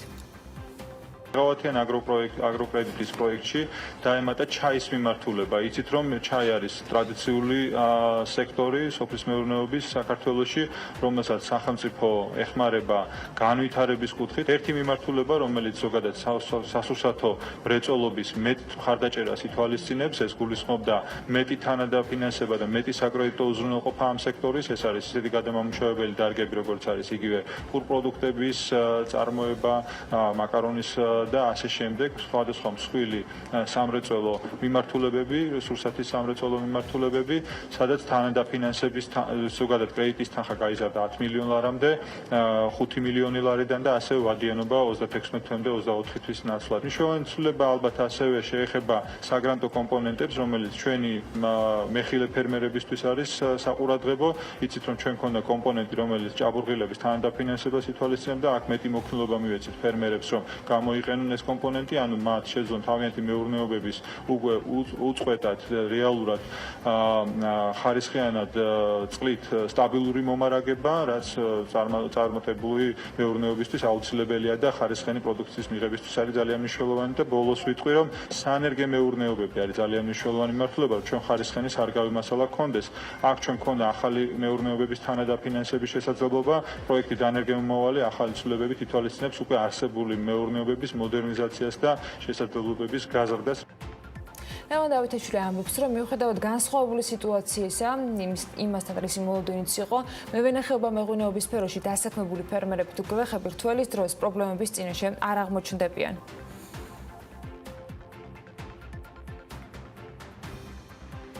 2013 წლიდან მოყოლებული ყველა რთველმა ჩაიარა აბსოლუტურად წარმატებით შეფერხებების გარეშე და უხერხულობების გარეშე ჩვენი ფერმერებისთვის. ანუ არავის არანაირად არსად ჩაბარების პრობლემა არ ქონია. შესაბამისად, არც 2020 წელს არც ერთ ფერმერს ყურძნის ჩაბარების პრობლემა საქართველოში არ ექნება. ამიტომ ბევრი ცდილობს ამ თემის სპეკულირებას, პოლიტიკურადაც ფერმერების დაძაბვას და იმ ისეთი სიტუაციის წარმოჩენას, თითქოს ისინი მიტოვებულები არიან. მიუხედავად გამოწვევებისა ქალბატონ თელა, რაც თქვენ ჩამოთვალეთ, ეს ყველაფერი მოგვარდება, ჭურჭელიც იქნება მონახული და მაღალ დონეზეც იქნება ორგანიზებული, დამატებითი ელემენტები მთავრობის დადგენილებაში იქნება გაწერილი.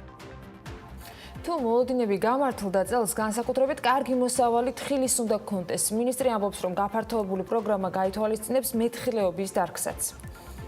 ფერმერებს ძირითადად ჭირდება საბრუნავ საშუალებებზე წტომა. ჩვენ რა თქმა უნდა გქონდა პირდაპირ დახმარების ძალიან მნიშვნელოვანი პაკეტი COVID ინფექციით გამოწვეული პრობლემებიდან გამომდინარე, როდესაც ჩვენ 200 ლარიანი შეღავათები ყველა ფაქტიურად დამხმარე მასალაზე მივეცით ფერმერებს, მაგრამ ამის გარდა მათ რა თქმა უნდა აქვთ თავისი ხარჯები, ჭირდებათ საბრუნავი საშუალებების აღება. ჩვენ ვიცით რომ ერთწლიან კულტურებში გვაქვს მნიშვნელოვანი თანადაფინანსება და ასევე უზრუნველყოფაში გაყოლა ფერმერებისთვის ყოფის ნაწილის დაფარვა და ამ შემთხვევაში ჩვენ გვაქვს საუბარი პროდუქტზე, რომელიც გულისხმობს სახელმწიფოს მხრიდან ფაქტურად თავდებაში ფერმერებისთვის აყოლას, ანუ გარანტიის მიცემას იმისთვის, რომ ბანკებმა დააფინანსონ ფერმერები. რაც შეეხება უკვე საპროცენტო განაკვეთს, აქ ისდენად მნიშვნელოვანი არის, მნიშვნელოვანია მათ ქონდეთ რეალურად ლიკვიდობაზე წტომა იმისთვის, რომ ხარისხიანი მოსავლის წარმოება ჰქონდეთ.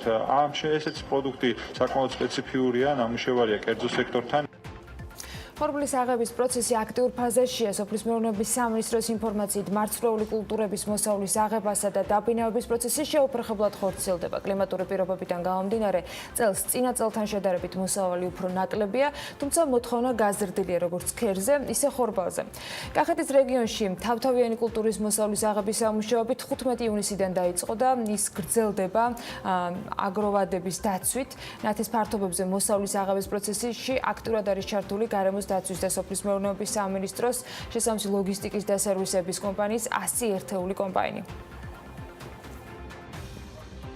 შეუფერხებლად მიდის მოსავლის დაბინავება, თუმცა ზოგიერთ ადგილებში, რა თქმა უნდა, კლიმატური პირობებიდან გამომდინარე, მაგალითად შირაქშიც მოსავალი წინა წლებთან შედარებით ნაკლებია. დღეს საკმაოდ მყარია მოთხოვნა, როგორც ქერზე, ისე ხორბალზე. 65 თეთრია ქერის ფასი და 60-ზე მეტია ხორბლის ფასი. ეს არის ყველაზე მაქსიმუმი ფასი, რაც ამ პირობებში, ანუ მოსავლის აღების პერიოდში ფიქსირდებოდა წინა წლებში. აქედან გამომდინარე, ფერმერებისთვის მაინც ეკონომიკურად ეს საინტერესო წელია. ვფიქრობ, რომ სეზონი იქნება ძალიან წარმატებული და საბოლოო შედეგები კიდევ ერთხელ დაადასტურებს, რომ ეს მიმართულებაც ვითარდება, მიუხედავად ძალიან ბევრი გამოწვევისა, რომელსაც წლების განმავლობაში ვცდილობთ, რომ მოვაგვაროთ. კორონავირუსი კომბაინების რაოდენობა უკვე მეორე წელიწადია, რაც საკმარისი არის იმისთვის, რომ წყალობა ნორმალურად ჩატარდეს. ის პრობლემა, რომელიც არსებობდა ადრე, რომ ჩვენ საერთოდ პრეზიდენტთან დამჭირდებოდა კომბაინის შექმნა, დღესდღეობით მთლიანად მოხდილი არის და არსებული რაოდენობა კომბაინების საკმარისია იმისთვის, რომ ხორბლის აღება და ქერის აღება და დაბინავება ნორმალურად ჩატარდეს. წელს ბუნებრივი პირობებიდან გამომდინარე არ არის ყველაზე უხვი მოსავალი, მაგრამ მაინც ნორმალური მოსავალი გვაქვს. ფერმერები ძალიან კმაყოფილი არიან არსებული საფასით. ეს არის 20 ჰექტარიანი ნაკვეთი, ველოდები დაახლოებით 44 ტონას. საშუალო მოსავლიანობა არის, იმიტომ რომ გასული წელთან შედარებით შეიძლება ითქვას, რომ 3 ტონით ჰექტარზე ნაკლებს ვღებულობ და ერთი იმით ავართ ცოტათი კმაყოფილები, რომ გასული წელთან შედარებით 15 თეთრით მეტი არის დღევანდელი ღირებულება. შემოსულია უკვე ახალი თანამედროვე ტექნიკა, ისევე კერძო პირებმა შეიძინეს ახალი თანამედროვე ტექნიკა და დამუშავების პრობლემა უკვე იმდენად აღარ არის. ნიადაგის დამუშავებას ვახდენთ ახალი თანამედროვე ტექნიკა და თანამედროვე ტექნოლოგიებით. ფერმერთა ასოციაცია მობილური აპლიკაცია აგრონავტის მუშაობის შედეგების შეჯამებისას პანდემიის პერიოდში ფერმერთა მხრიდან გააქტიურებაზე მიუთითებს. მობილური აპლიკაცია აგრონავტი, რომელიც ფერმერებისთვის საჭირო ყველა ინფორმაციის ერთ სივრცეში მოძიების და პირველად სასოფლო-სამეურნეო პროდუქტების რეალიზაციის შესაძლებლობის მქონე მარტივი ონლაინ პლატფორმა, COVID-19-ით გამოწვეული პანდემიის და მკაცრი შეზღუდვების ფონზე სულ უფრო მეტმა ფერმერმა გამოიყენა. ასოციაციის ინფორმაციით აპლიკაცია როგორც ფერმერებისთვის, ასევე სოფლის მეურნეობის დარგი დაინტერესებული ყველა მხარისთვის ამ სექტორში ინფორმაციის მიღების სანდო წყარო გახდა და ამბობენ, რომ მობილურში აპლიკაცია აგრონავტის მენეჯერი პანდემიის პერიოდში აგრონავტს პლატფორმას მომხმარებლები აქტიურად იყენებდნენ. არა მარტო როგორც ფერმერული მეურნეობების მიერ წარმოებული პროდუქციის გაყიდვის ონლაინ შესაძლებლობად, არამედ აგროსფეროში სიახლეების გაცნობის და პროფესიული განვითარების საშუალებად. ნედლი რძე ძვირდება ამ პერიოდში, როდესაც რძის რაოდენობა იმატებს, ტრადიციულად მისი ფასი იკლებს, თუმცა წელს განსხვავებული მდგომარეობა, ეს კი პანდემიით ბაზარზე გამოწვეულ კრიზისს უკავშირდება, ამბობენ ჯორჯიან დერიში და მათი წარმომადგენლები, მონაცემებით, რომელიც მათ აქვს ჩინამეურნეობები კილოგრამ ნედლ რძეს საშუალოდ 80 თეთრად აბარებენ, კომერციული ექსტენსიური ტიპის ფერმები კი ერთლარად. შაშენდელთან შედარებით ნედლი რძე ჩინამეურნეობებში 5%-ით, კომერციულ ექსტენსიურ ფერმებში კი 13%-ით არის გაზრდილი. ამავე პორტალის მონაცემების თანახმად კომერციულმა ფერმებმა ბევრად უფრო მაღალი ფასის მიღება შეძლეს, ვიდრე შინამეურნეობებმა, რაც კომერციული მერძეული სექტორის უპირატესობით აიხსნება. უფრო მარტივი ლოგისტიკა, მეტი რძის შეძენის შესაძლებლობა ერთი ფერმიდან, ვიდრე ერთი შინამეურნეობისაგან, შედარებით მაღალი ხარისხი და მეტი გავლენა ფასის ფორმირებაზე. ეს იყო სწორედ უპირატესობები, რამაც ფასზე იქონია შესაბამისი გავლენა.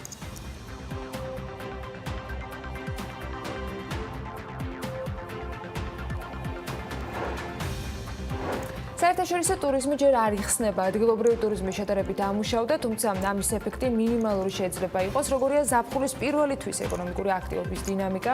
აქ ახლა ბიზნესისთვის TBC კაპიტალის დრო დგება საქმიანი თულას ეთერში და მერი ჩაჩაინძე TBC კაპიტალის მმართველი დირექტორი შემოგვიერთდება რამდენიმე წუთში სტუდიაში.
გადაცემის სპონსორია სამშენებლო სარემონტო მასალების მეგაცენტრი ნოვა.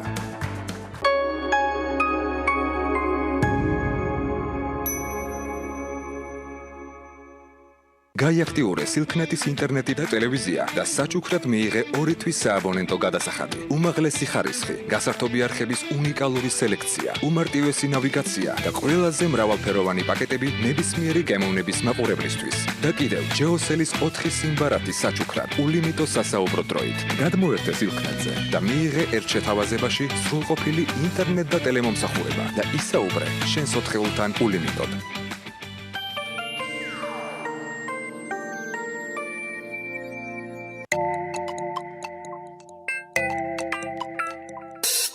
Skarda sadaris, aseti super ambavi, sandomis tvilis gabari, upros gaproli namskhari, akhareb tis da padares, verapes vershe adare, subta da gemrielia, gemoro melitshenia. Skarda ambasadaris, aseti super ambavi, sandomis tvilis gabari, da gemrieli namskhari zalian, upros padarebs, verapes vershe adare, subta da gemrielia, gemoro melitshenia. Satna khawam dros ase sandos, vinari samdon ეს არის სანდომი, სანდომი ბრენდია და მე მას ვენდობი ამ დროს ყველაზე სანდომს. ლუდი რავი. ახალი სიტყვა ლუდის ბაზარზე. რადგან ის არის ყველაზე ლუდის გემოიანი ლუდი. ყველაზე ოქროსფერი მადის აღმძვრელი სითხე, რომელიც ისმება ყველაზე გამჭვირვალე პოთში. მათთვის, ვინც ცხოვრებას უყურებს მარტივად და უყვარს კარგი ლუდი. გსურს ინდივიდუალურად შენთვის დამზადებული ეკოლოგიურად სუფთაკარი. მეგადორში შეგიძლიათ შეუკვეთოთ სასურველი დიზაინისა და ზომის ევროპული სტანდარტით წარმოებული ქართული კარი. მეგადორსი გთავაზობთ პირისით დაფარულ ან შეღებილ ოთახშორის კარს, ლითონის შესასვლელ და საევაკუაციო კარს, ცეცხლმეტ კარს. მეგადორსი ადგილი, სადაც ირჩევთ სასურველ ქართულ კარს. გასტროტეკი ხორეკა სახჭურვილობა. ყველაფერი პროფესიონალური სამზარეულოსთვის. გასტროტეკი თბილისი, წერეთლის 66.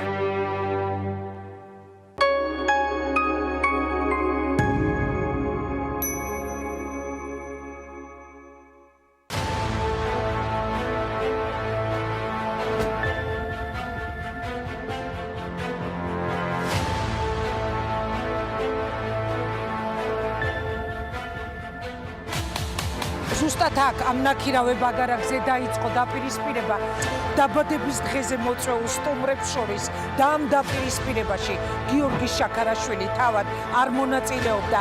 ამ საღამოს უკვე აგარაკთან მისასვლელი გზა რკინის ჭიშკრი და ჯაჭვით არის ჩაკეტილი.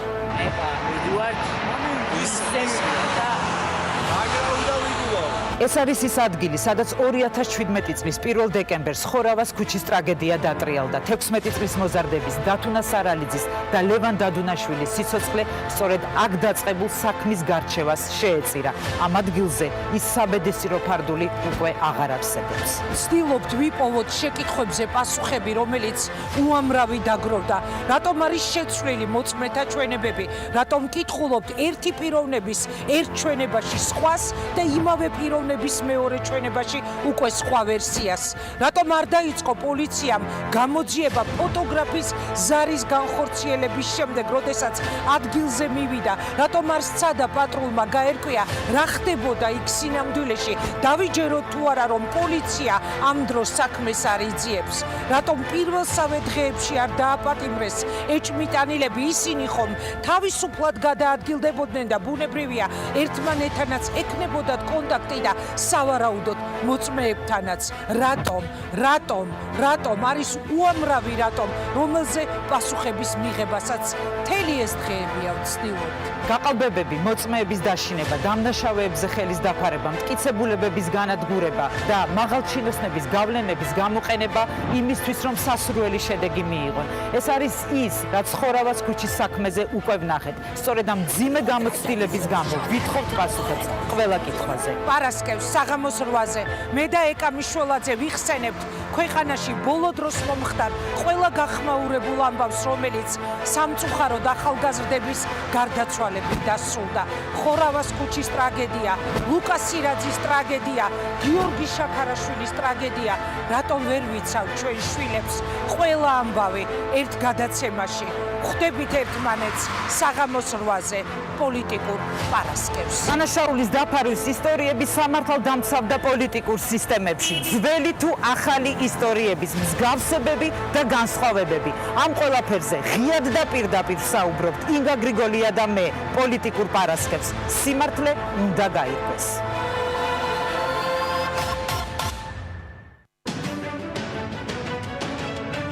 როდესაც მოვლენები ჩვენს თვალწინ ელვის სისწრაფით იცვლება.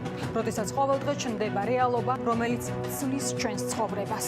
ჩვენ ვფიქრობთ, რომ თქვენ უნდა იცოდეთ არა მხოლოდ ის, რა ხდება, არამედ უნდა იცოდეთ ისიც, რატო ხდება. ჩვენ დავსვამ ყველა კითხვას და გიჩვენებთ ყველა მთავარ მოვლენას პირდაპირ ეთერში. ყოველ სამუშაო დღეს საღამოს 6 საათზე ანა წერეთლის დღის ამბები.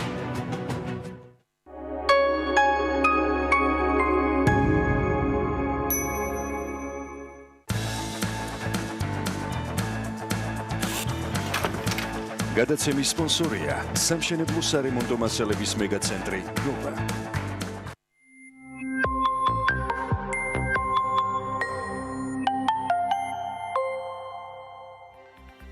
ეს საქმე დილა, აქ ახლა TBC კაპიტალის დრო და ბიზნესთვის საინტერესო ამბობს გაცნობთ მე ჩაჩაინძესთან TBC კაპიტალის მმართველ დირექტორთან ერთად და ვიწყებთ დაპირებულით წინა კვირას ვისაუბრეთ იმ ეფექტზე, რაც შეიძლება მთავრობის პროგრამას მოჰყოლოდა დეველოპერული სექტორისათვის და ნახოთ როგორი არის შედეგები. მე მოგესალმებით, მადლობა რომ ხარ ტრადიციულად ჩვენთან ერთად.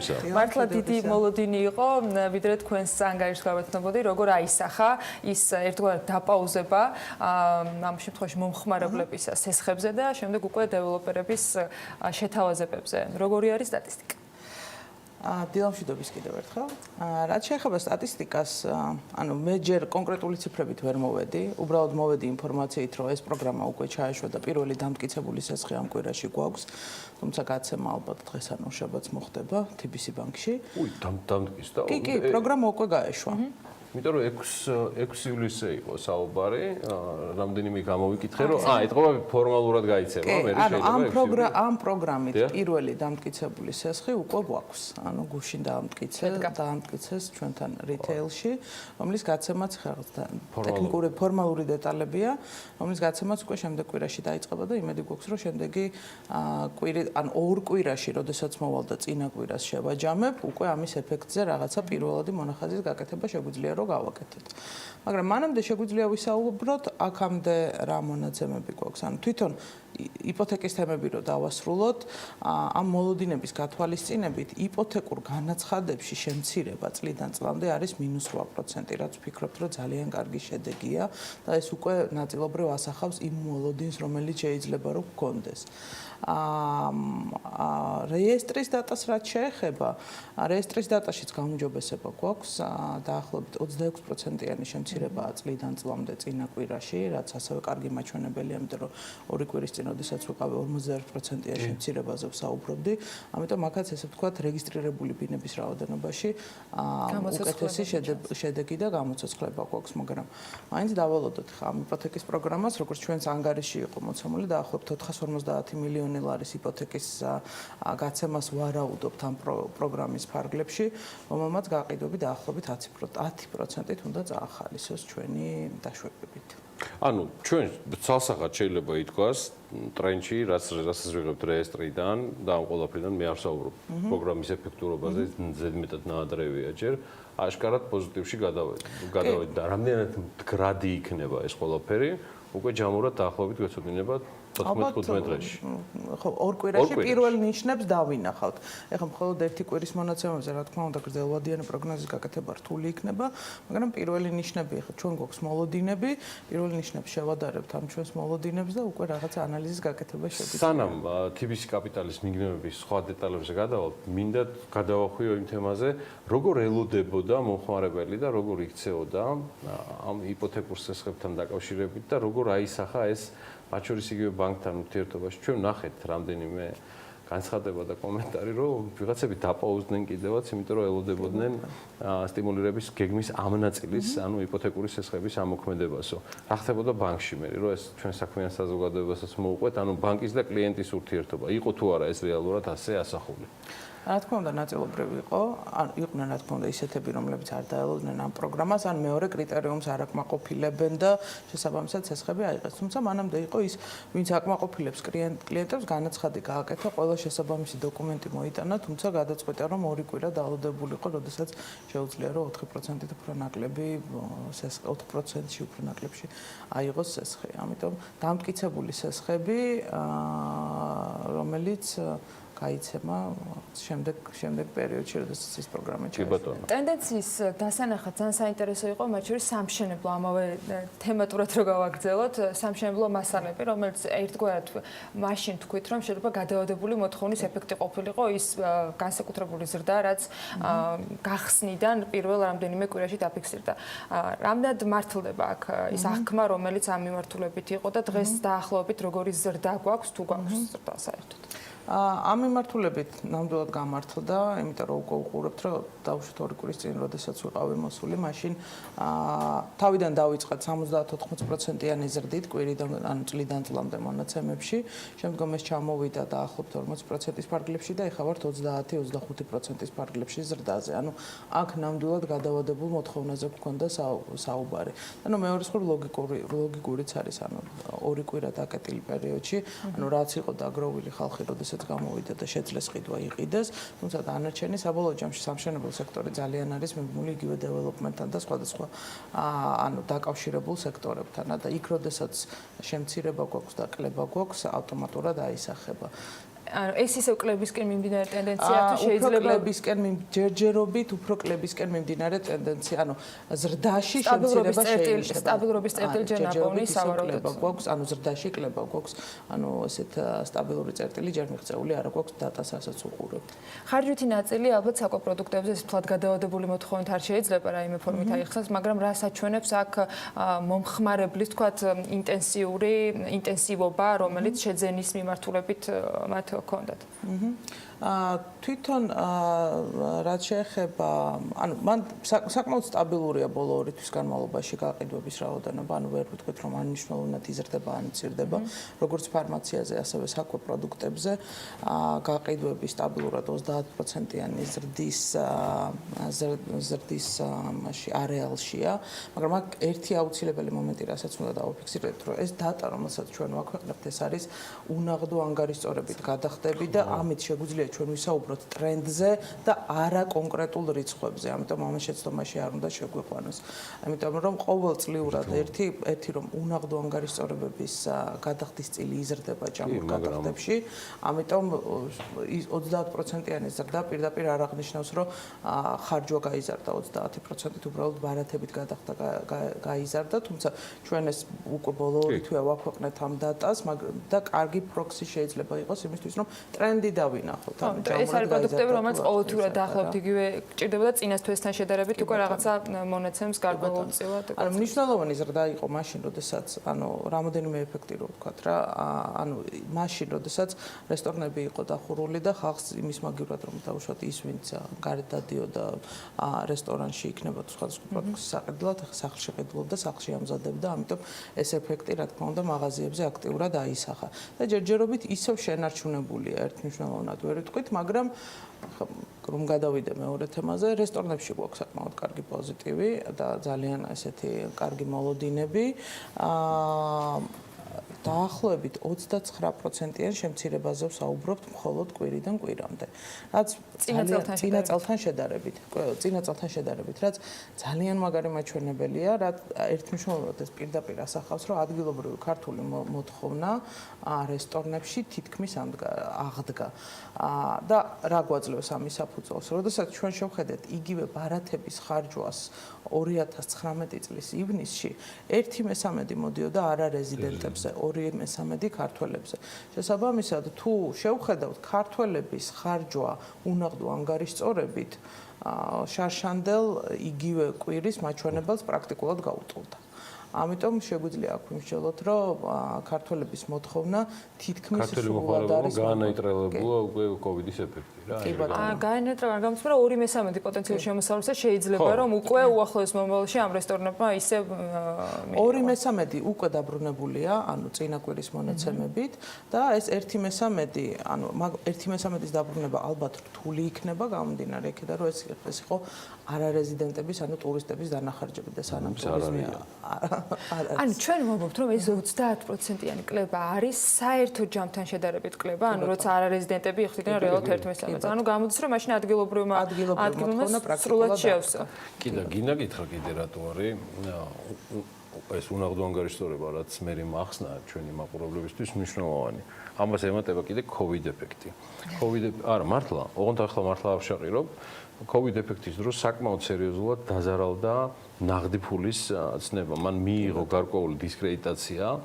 ამას ჰქონდა თავისი მიზეზები, მათ შორის არასწორი კომუნიკაცია და ახსნები, მაგრამ რაც არის, მოკლედ ადამიანები დღეს უფრო გადასული არიან. მაგის პრეზ არალი არ მიიღოს? არა, უნაღდო ანგარიშტორებაზე არიან გადასული, ეს რეალობა. ამიტომ ეს ძალიან კარგი რეალობაა. რისი თქმა მინდა, იცი მყარი ტრენდია, ანუ ეს არ არის მხოლოდ დაზუსტებული დატა, მართლა მყარი ტრენდია, იმიტომ რომ გაზრდილი არის უნაღდო ანგარიშტორება და ვიცით რომ გაზრდილია დრამატულად ყველა მიმართულებით. ხალხი ითხოვს უკვე ტერმინად. ყოველწლიურად იზრდებოდა ტენდენცია ესეთი იყო, თუმცა ამ COVID-მა მნიშვნელოვნად დააჩქარა. რესტორნებისგან განსხვავებით, რამდენად ჩანს რომ სასტუმროებისთვის შეიძლება იყოს ადგილობრივი მოსახლეობის მხრიდან იგივე თქვა დატვირთულობა სასტუმროებში და შემდეგ შევსებაზე სანამ გადავალთ, ну აი რას იღებენ სასტუმროები ადგილობრივი მომხმარებლებისგან. სასტუმროებში საკმაოდ პოზიტიური ტენდენციები გვაქვს, ოღონდ საკმაოდ პოზიტიური, თქმა უნდა, ესეთი მარგინალურია. ორი კვირის წინ ჩვენ თუ საუბრობდით წლიდან წლამდე შემცირებაზე 84%-ზე ჯამურ შემოსავლებში, ახლა საუბრობთ 79%-იან შემცირებაზე. რაც ალბათ საკმაოდ კარგი მაჩვენებელია, 5%-ული პუნქტით გაუმჯობესება და აქ არის ერთი რამოდენიმე ასევე მაყურებლისთვის ახსნა მინდა რომ გავაკეთო. ერთი, როდესაც ჩვენ საუბრობთ დატვირთულობაზე და ჯავშნებზე და მოლოდინებზე, ანუ ჯავშანი არ ნიშნავს ფაქტს და ივნისმა საკმაოდ პოზიტიურად გაგვაოცა. როდესაც უცხოელები ძირითადად ჯავშნებით ჩამოდიან და ჯავშნები მნიშვნელოვანწილად ასახავს, ესე ვთქვათ, მოსალოდნელ დატვირთულობას, ქართველების შემთხვევაში ეს ბოლომდე ესე არ აღმოჩნდა. ანუ როდესაც ჩვენ დავიწყეთ ამ ინფორმაციის გასაჯარავება, მაშინ მოლოდინები გვქონდა რომ ანუ ივნისის მოსალოდნელი დატვირთულობა 10%-ზე ნაკლები უნდა ყოფილიყო, თუმცა ფაქტი დაჯდა რეგიონებში 15%. რაც იმას ნიშნავს, რომ ჯავშანის გარეშე ხალხი არ წინა დღეს იღებს გადაწყვეტილებას, ჯავშანს არ აკეთებს, ჩადის სასტუმროში და რჩება პირდაპირ. ამიტომ ფაქტი გვაქვს რეგიონში 15%, ბათუმს ისევ რა თქმა უნდა უჭირს, დაახლოებით 6%-იან ფაქტზე ვსაუბრობთ ივნისში და ჯავშნების მოლოდინები ბათუმში ისევ 6%-ის ფარგლებშია ივლისში და 11%-ამდეა რეგიონების შემთხვევაში. ოღონდ ესეც ისევ შაბათ-კვირის დატვირთულობით არის, სადაც 70-90%-იანი დატვირთულობაა შაბათ-კვირას და საკმაოდ დაბალი დატვირთულობაა შუა კვირაში. მე მგონი, როცა პროცენტულ ზრდაზე ან გაუმჯობესებაზე ვსაუბრობთ, მოდი ასე ვთქვათ, ვსაუბრობთ დატვირთულობაზე და არა შემოსავლებზე, იმიტომ რომ მათ შორის ფასების კორექცია მოუწია სასტუმრო ბიზნესაც იმისთვის, რომ თუნდაც ეს შედეგი მიიღო დატვირთულობის ნაწილში. თუ შეგვიძლია რამე ვთქვათ შემოსავლების მიმართულებით ბალანსზე, რა ვთქვათ, წილი მიიღეს წინა წლის შემოსავლებს. ანუ ჯამურ შემოსავლებში ზრდა, როგორც შეწყვეტენ, -79%-ია. ანუ 79%-ით არის წინა კვირაში წლიდან წლამდე მონაცემები შემცირებული, მაგრამ აქ არის ძალიან მნიშვნელოვანი მომენტი კიდევ ერთი, რომ ფასი შემცირდა სასტუმროების ნომრებზე, თუმცა არ შემცირებულა სხვა მომსახურებებზე და იგივე რესტორანი, რომელიც სასტუმროშია განთავსებული. და სხვა შორის რამოდენიმე ასეთი დიდი სასტუმროს წარმომადგენელთან საუბარი მქონდა და საკმაოდ გაკვირვებულები იყვნენ თვითონაც, რომ რამდენად ბევრს ხარჯავს ქართველი მომხმარებელი, თუნდაც იგივე ტურისტთან შედარებით, ანუ სარესტორნო ან სხვადასხვა მომსახურებაზე, იმიტომ რომ ეხლა რა მოხდა, დაახლოებით 50%-ით შეამცირეს ფასი ნომერზე, თუმცა ჩასულმა დამსვენებელმა საკმაოდ ანუ ტურისტთან შედარებით კარგად დახარჯა რესტორანში და სხვა მომსახურებაზე, რამაც ჯამურად სრულად დაუკომპენსირა ნომერში გადახდილი ფასი. ანუ გავწრებ მითიეთ მოსმენილი მაქვს რეალურად რომ უცხოელი უფრო მეც ხარჯავს ვიდრე ადგილობრივი და ეს მონაცემები ამას ვერ ადასტურებს. გააჩნია, ხო, უცხოელი ძალიან ევროპელი მეც ხარჯავს, თუმცა ჩვენი მეზობელი ქვეყნებიდან ჩამოსული ტურისტები, მათ შორის რუსები, სხვათა შორის, ანუ რუს ტურის საშუალო დანახარჯი ერთ-ერთი დაბალი აქვს, ისევე როგორც ჩვენს მეზობელ ქვეყნებს. თუმცა რა თქმა უნდა ეს მნიშვნელოვნად ჩამორჩება ეს დანახარჯი ევროპელ ტურისტს, ანუ ევროპელი ბევრს ხარჯავს, მაგრამ ქართველი ტურისტები, რომლებიც არის ალბათ 2 თვის განმავლობაში, ახაც გადავადებული მოთხოვნა ჰქონდათ ფულის დახარჯვაზე 2 თვის განმავლობაში და საკმაოდ აქტიურად დახარჯეს იმის. ჩვენ მეზობელი ქვეყნები ვახსენეთ და ბოლო თემა რემიტენსებია. აქ ამ ფონზე რა ვითარება გვაქვს, რა შეიძლება დავადაროთ და გამოიკვეთა თუ არა რაიმე სტატისტიკა. რემიტენსებთან დაკავშირებით, ანუ პოზიტიური ტრენდი გრძელდება, რაც გამოიხატება იმაში, რომ ანუ წლიდან წლამდე ანუ ყოველკვირეულ მონაცემში დაახლოებით 2%-იანი ზრდაა ჩვენი არხების საშუალებით მიღებული რემიტენსებში. ანუ თითქმის ყველა კომპანია, ძირითადი პარტნიორი, საიდანაც ეს თანხების გადმორიცხვა ხდება, პოზიტიური რიცხვია, ანუ ერთადერთი ისევ ნეგატიურ ტერიტორიაზე რუსეთი რჩება, სადაც წინა კვირის მონაცემებით 17%-იანი შემცირება გქონდა. თუმცა ჯამურად ეფექტი დადებითია და დაახლოებით 2%-იან ზრდაზე გვაქვს საუბარი, რაც რა თქმა უნდა საკმაოდ მნიშვნელოვანი და პოზიტიური ეფექტია, იმიტომ რომ ძალიან ბევრ რამეზე ახდენს რემიტენსები გავლენას, ანუ ერთი როგორც უცხოური ვალუტის შემოდინება, მეორე როგორც consumer spending-ი მომხმარებლებმა რა თანხა დახარჯოს, ამიტომ ეს რიცხვები საკმაოდ ისეთი პატარა პოზიტივის საშუალებას გვაძლევს. აი ანონსიც გავაკეთეთ პატარა შემდეგ კვირისთვის რა იქნება ის თქვათ საყურადღებო მიმართულებით თუ შეგვიძლია წინასწარ ვთქვათ ეს უნდა დაველოდოთ. ალბათ ძირითადად უფრო იგივე თემების დაფარვა გვექნება, მაგრამ უფრო მეტი სიღრმისეული დაფარვა გვექნება როგორც უძრავ ქონებაზე, ასევე ტურიზმზე, იმიტომ რომ ყველაზე აქტუალური ზაფხულია და ყველაზე აქტუალური თემა. კოვიდი ყველა დღეს გვაძლევს იმის საშუალებას, რომ უფრო მეტი ვიცოდეთ ამ ყველაფერთან დაკავშირებით. მადლობა მერის ტრადიციულად ძალიან საინტერესო მონაცემების გაზიარებისთვის. მე ჩაჩანიძე TPC კაპიტალის მმართველი დირექტორი იყო ჩვენთან სტუმრად.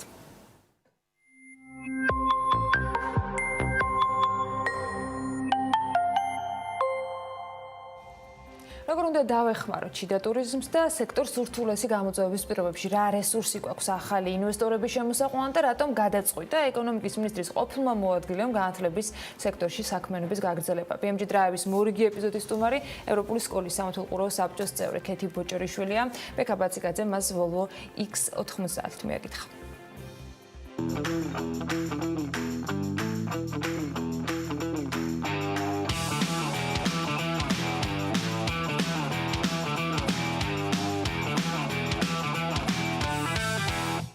ტურიზმი, ინვესტიციები, რა აკავშირებს ამ ორ თემას? რა თქმა უნდა, ქეთი ბოჭორიშვილი ეკონომიკის მინისტრის ყოფილი მოადგილე, რომელიც დღეს ჩვენი რუბრიკის სტუმარი იქნება, BMG Drive-ით ცხადია მეგობრობს ისევ Volvo-სთან. გრძელდება ჩვენი რუბრიკა, ქეთი ბოჭორიშვილი გველოდება და ამ შესანიშნავი X90-ით მივაკითხავთ მას.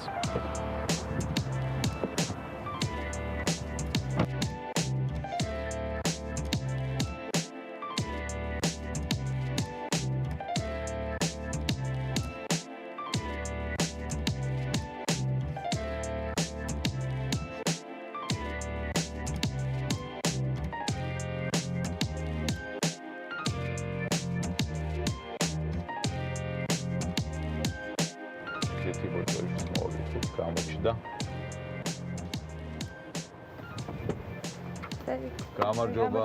როგორ ხარ? კარგად, როგორ ხარ ქეთი? კარგად, მიგესალმოთ. ის კორონა მოსალმება.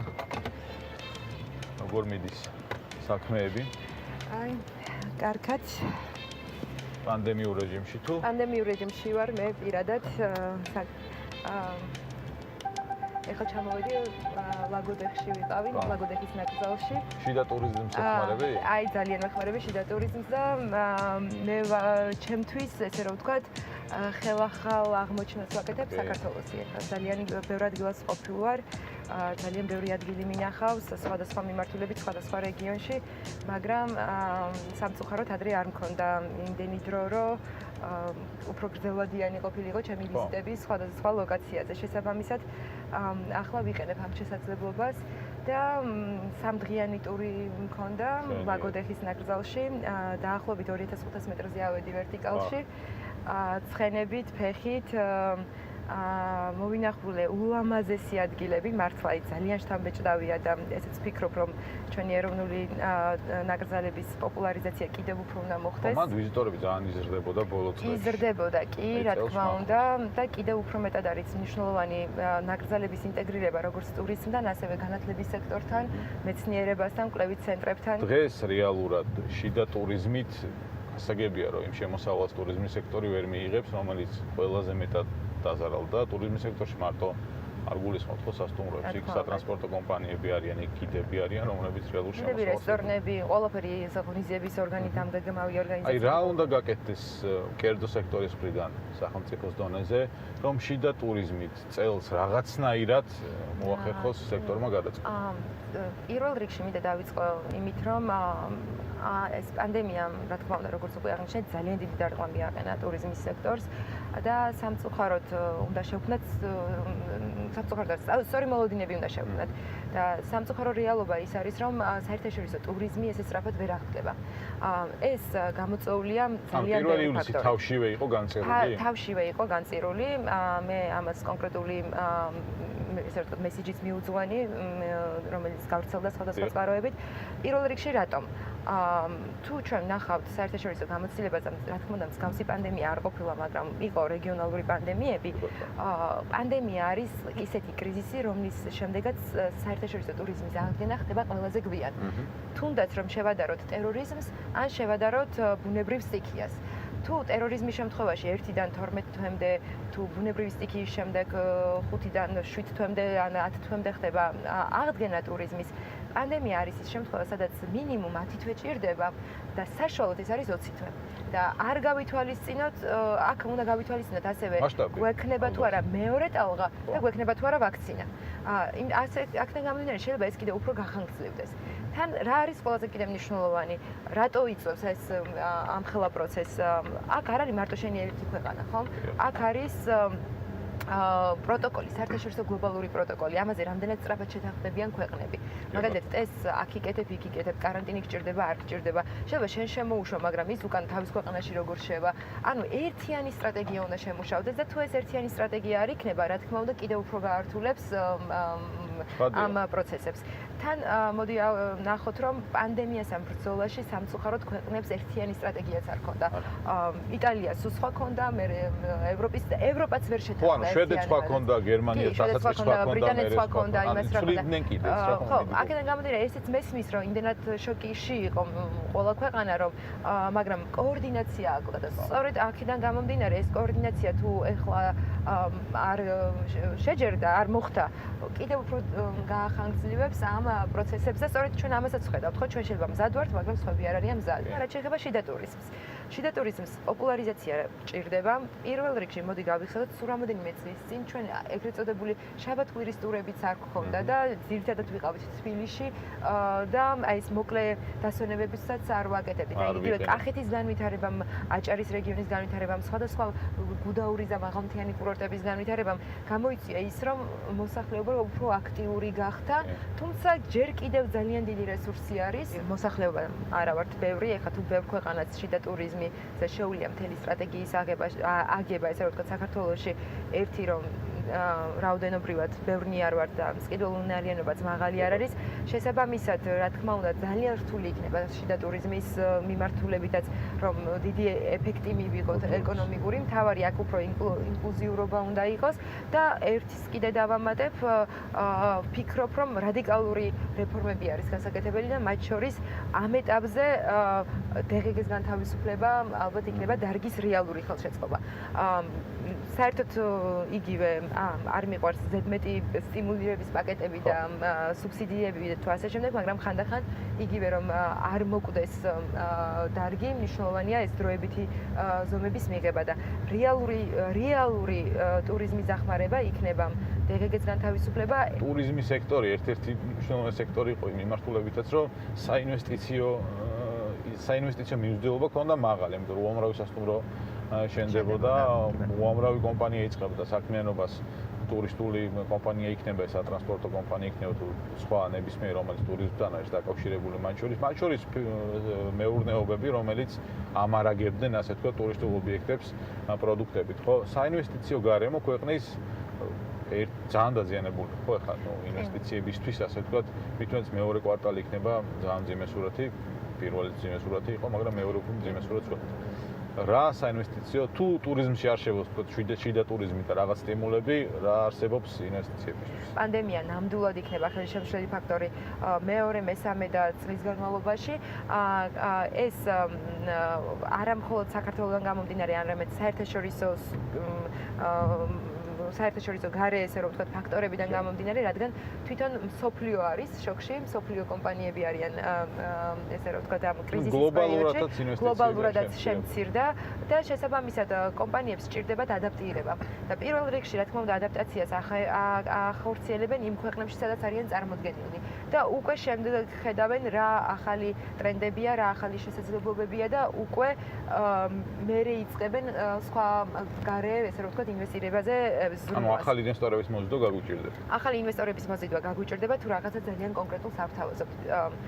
პირველ რიგში მინდა აღნიშნო, რომ ძალიან მნიშვნელოვანია არსებულ ინვესტორებთან მუშაობა, იმიტომ რომ არსებულ ინვესტორებს საქართველოს ძალიან კარგად გაუმკლავდა ამ პანდემიაზე. მნიშვნელოვანია მათ ნდობა კონდეთ ჩვენ ქვეყნის მიმართ, რა თქმა უნდა, კიდევ უფრო გაძლიერდეს ეს და არსებულმა ინვესტორებმა სტაბილურობის განცდა კონდეთ და არსებულმა ინვესტორებმა რეინვესტიციები განახორციელონ და ეს არის ალბათ ის სეგმენტი, რომელზეც უნდა ყოველდღიურ რეჟიმში ხდებოდეს მუშაობა. რაც შეეხება საერთაშორისო ინვესტიციებს, უკვე აქ ჩვენ უნდა დავიჭიროთ ახალი რეალობა და ჩვენ რა როლი გვაქვს ამ ახალ რეალობაში და როგორ შეიძლება მოვერგოთ ამ ახალ სიტუაციას. ისევ და ისევ იმეორებ, ახლა იმედი მაქვს, რომ ბევრჯერ არ მომიწევს ამის თქმა, მაგრამ არ მომბეზრდება ამის თქმა, რომ ამ პანდემიამდეც მიმდინარეობდა გლობალური გადაწყობა და პანდემიამ კიდევ უფრო დააჩქარა ეს ყველაფერი. რაც ყველაზე მნიშვნელოვანია, ერთი საწარმოს გადმოსაყვანად თუ 10 საწარმოს გადმოსაყვანად ჭირდება ერთი და იგივე რესურსი. შესაბამისად, აქ არ არის ერთი საწარმოს გადმოყვანაზე, შენ ეს ინფრასტრუქტურა უნდა შექმნა და უკვე რომ შეიქმნება როგორც ისევ და ისევ მყარი ინფრასტრუქტურა, ასევე კანონების კუთხით, უკვე ავტომატურად წამოვიდნენ კომპანიები აქ. ერთი წარმატებულ მაგალითს მოძებს ბევრი სხვა წარმატებული. შენ ხარ კონკურენტუნარიანი შემდეგ უკვე გლობალურად ბაზარზე და ის თქვათ ის თუნდაც ხელშეკრულებები თავისუფალი ვაჭრობის, თუნდაც რაღაცა ის გარემო, რომელსაც შექმნის სამართლებრივ, ეს უკვე დამატებითი უპირატესობებია სხვა ქვეყნებთან მიმართებით, რომელიც სხვას არ აქვს. და ის რომ საქართველოს თუნდაც მიმზიდველია აქ ჩამოსულ ინვესტორს გარემო მოწონს, ჩვენი საჭმელი მოწონს, ეს კიდევ ის ატრიბუტიკებია, რომელიც გვეხმარება ჩვენ და კიდევ ერთხელ ვიმეორებ, საქართველოს ეს არ არის ჩიპ, ანუ იაფასიანი ადგილი, ამის ამოცანა ჩვენი არ უნდა იყოს, რომ ჩვენ შევქმნათ აქ იაფასიანი ადგილი, ჩვენ უნდა შევქმნათ კონკურენტუნარიანი ადგილი. ამ შემთხვევაში ჩვენი სიმდიდრე რა არის? ყველაფერი ერთად.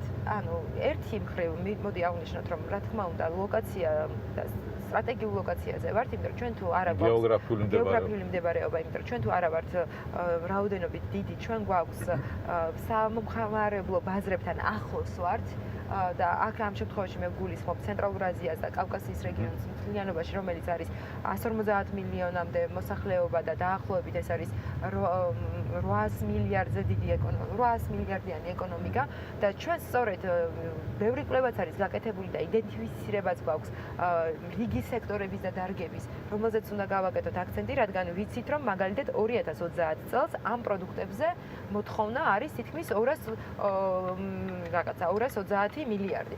ამ შემთხვევაში უკვე ესე როცა ელაპარაკები კომპანიებს, მათთვის საინტერესო ხდება საქართველოს წვდომა ამ ბაზრებთან უმოკლეს ვადებში, რა თქმა უნდა, გვაქვს ის კარგი ბიზნეს გარემო, პირველი ეტაპი, პირველი ფენა, რომ ვართ ღია, ვართ გვაქვს ესე რომ ვთქვათ ბიზნესის წარმოების კუთხით, ვთქვათ ვართ პირველ ათეულში მარტივი, მაგრამ იგივე ჩვენ რომ ნახოთ ბიზნესის დახვეწლულობის და კონკურენტუნარიანობის იქ ძალიან ცუდი შედეგები გვაქვს.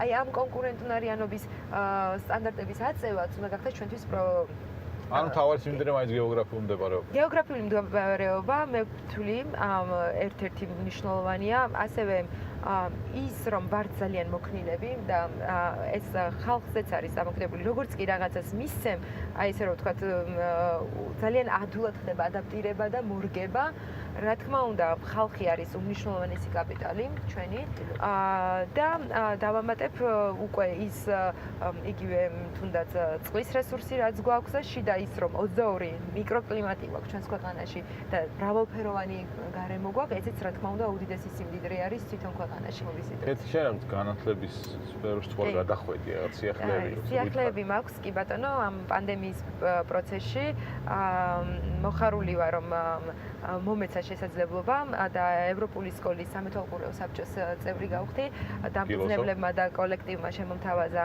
ეს პოზიცია განათლება არის ასევე ის ერთ-ერთი მიმართულება რომელზეც ძალიან მნიშვნელოვანია დიდი აქცენტების გაკეთება თან ამ პანდემიის დროს ჩვენ ვნახეთ რამხელა გამოწვევები არის და მინდა აღვნიშნო რომ პანდემიის პროცესში ევროპულმა სკოლამ ყველაზე მარტივად გააკეთა ადაპტირება მიხარია რომ განათლების სექტორში კი აქაც ძალიან ბევრი პრობლემაა გადაიტან შენ გამოცდილებას და რაღაცა გამოწვევები რომელიც არის სამართლობრივად ის გამოცდილება რომელიც გაქვს იქნება მარტივად ხელმისაწვდომი უკვე შემდეგი თაობისთვის ბავშვებისთვის, ახალგაზრდებისთვის და ცხადია ეს მათ დროსაც დააზოგინებს.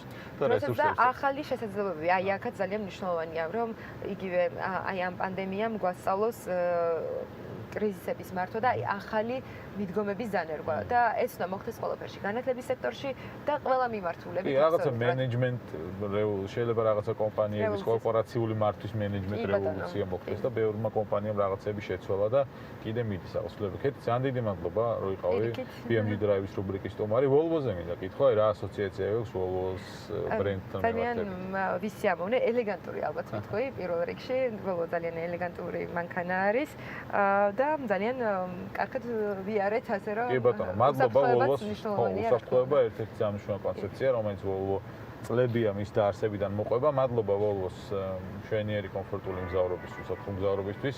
კეთი ბოჭორის მადლობა კიდევ ერთხელ გადაცემაში მონაწილეობისთვის. წარმატებები და დროებით. მადლობა დროებით. დავაჩვენებთ.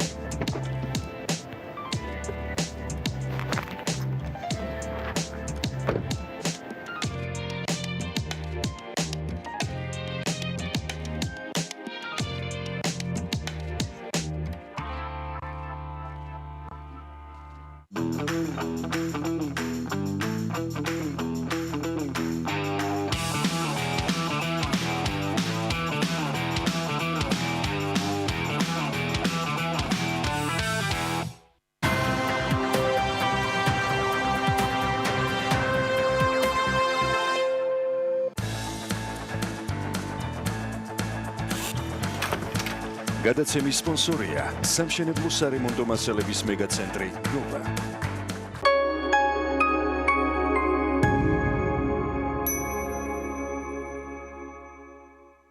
ჩვენი მომხმარებლებისთვის დრო ყველაზე მნიშვნელოვანია.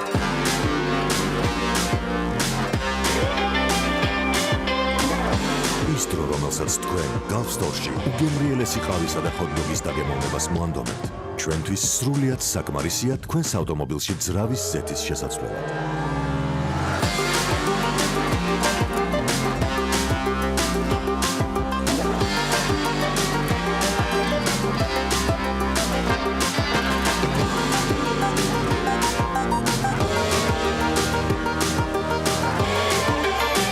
თქვენზე მორგებული ექსპრეს მომსახურება გალფისგან.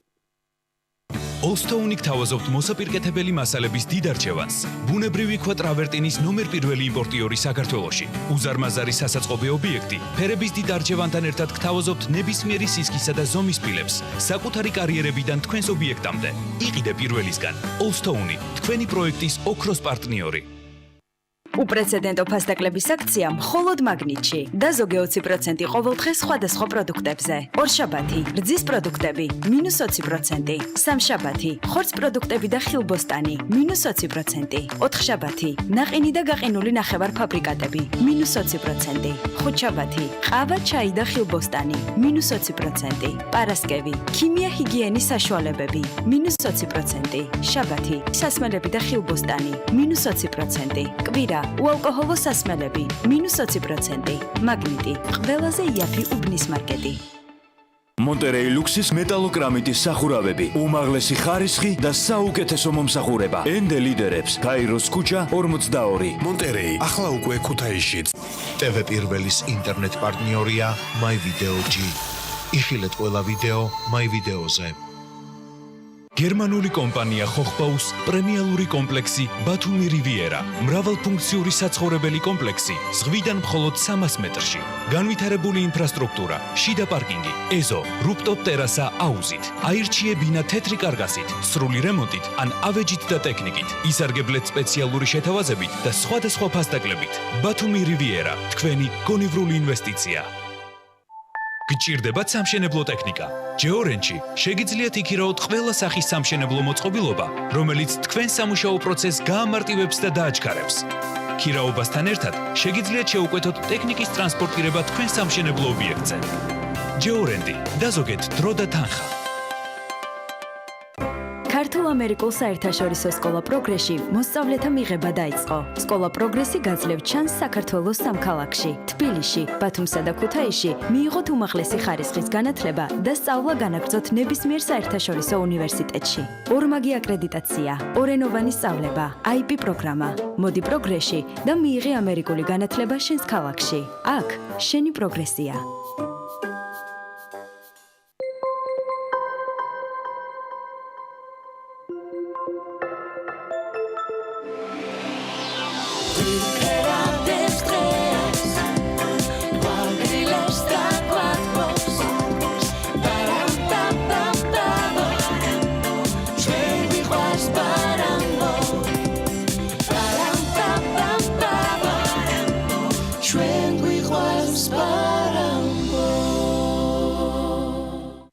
ფორმულა კონსტრაქშენი, პირველი ქართული მშრალი ნაზავების ქარხანა, აღჭურვილია ულტრათანამედროვე ლაბორატორიითა და მანქანადანადგარებით. ფორმულა კონსტრაქშენი აწარმოებს უმაღლესი ხარისხის წებოცემენტებს, ბათქაშებს, ფითხებსა და თვითწწორებად იატაკს. ფორმულა კონსტრაქშენი, მსოფლიო დონის ქართული წარმოება. ავჭალა, ანდრონიკაშვილის 29, 551 839 923.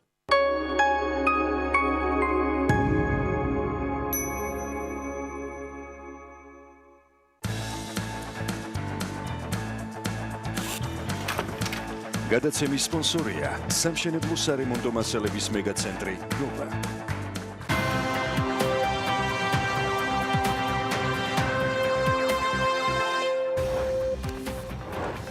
გამარჯვებათა კონტროლის ეროვნული ცენტრის ხელმძღვანელის განცხადებით ივნისში საშუალო დღეში ქვეყანაში 1800 ტესტი ტარდებოდა და ივლისში 2 დღის განმავლობაში 3800 ტესტირება ჩატარდა. მთავრობა ფოთის ახალი ტერმინალის საკითხზე 342,200 ევროდ იურისტებს დაიქირავებს. უცხოეთში მცხოვრები ემიგრანტებისთვის მორიგი სუბსიდირებული რეისები დაიგეგმება. მთავრობის ადმინისტრაციაში გუშინ თქვეს, რომ მგზავრები საქართველოში ჩამოსვლის შემდგომ კარანტინის რეჟიმს გაევლიან. ბიზნესის წახალისების მიზნით საქართველოს ბანკის ფინანსური მხარდაჭერით მცხეთაში ღვინის მუზეუმი გაიხსნება. პროექტ შეფესე სამეფო მარანი ახორციელებს.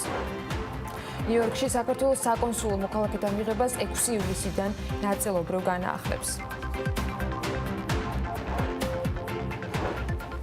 სახელმწიფო შესყიდვის ვებგვერდიდან ირკვევა, რომ კორპორაცია ფოთის საზღვაო ნავსადგურმა 2020 წლის 11 თებერვალს წერილით მიმართა საქართველოს მთავრობას და საქართველოს ეკონომიკის ამდგრადი განვითარების სამინისტროს ახალი ღრმაწლოვანი მრავალფუნქციური ნავსადგურის მშენებლობის პროექტით. ამ წინადადებაზე შესაბამისი პასუხის და პირობების მომზადებისათვის ქირაობს მთავრობა უცხოელ იურისტებს. სამინისტროს მიერ შესყიდვების სააგენტოსთვის წარდგენილ განაცხადში ნათქვამია, რომ ქვეყანას ახალი პორტი ესაჭიროება, რადგან 2019 წელს საკონტეინერო გადაზიდვის მიმართულებით პიკური მაჩვენებელი დადგა და ზრდის ტემპის გაგრძელების შემთხვევაში უკვე 2021 წელს არ იქნება საკმარისი. ფოთის პორტის ოპერატორის APM ტერმინალსის განცხადებით, კომპანია ახალი ნავმისადგომის აშენებისათვის $200 მილიონი ინვესტიციას გეგმავს. მთავრობამ განახლებადი ენერგიების მხარდაჭერის ახალი მექანიზმი დაამტკიცა. ეკონომიკის ამდგრადი განვითარების მინისტრმა ნათია თურნავამ განაცხადა, რომ ენერგეტიკულ ბირჟაზე, რომელიც დაფუძნებულია სექტორის მხარდასაჭერად, მცირე და საშუალო ჰესებს კონკრეტული მხარდაჭერის პაკეტი შეეთავაზებათ.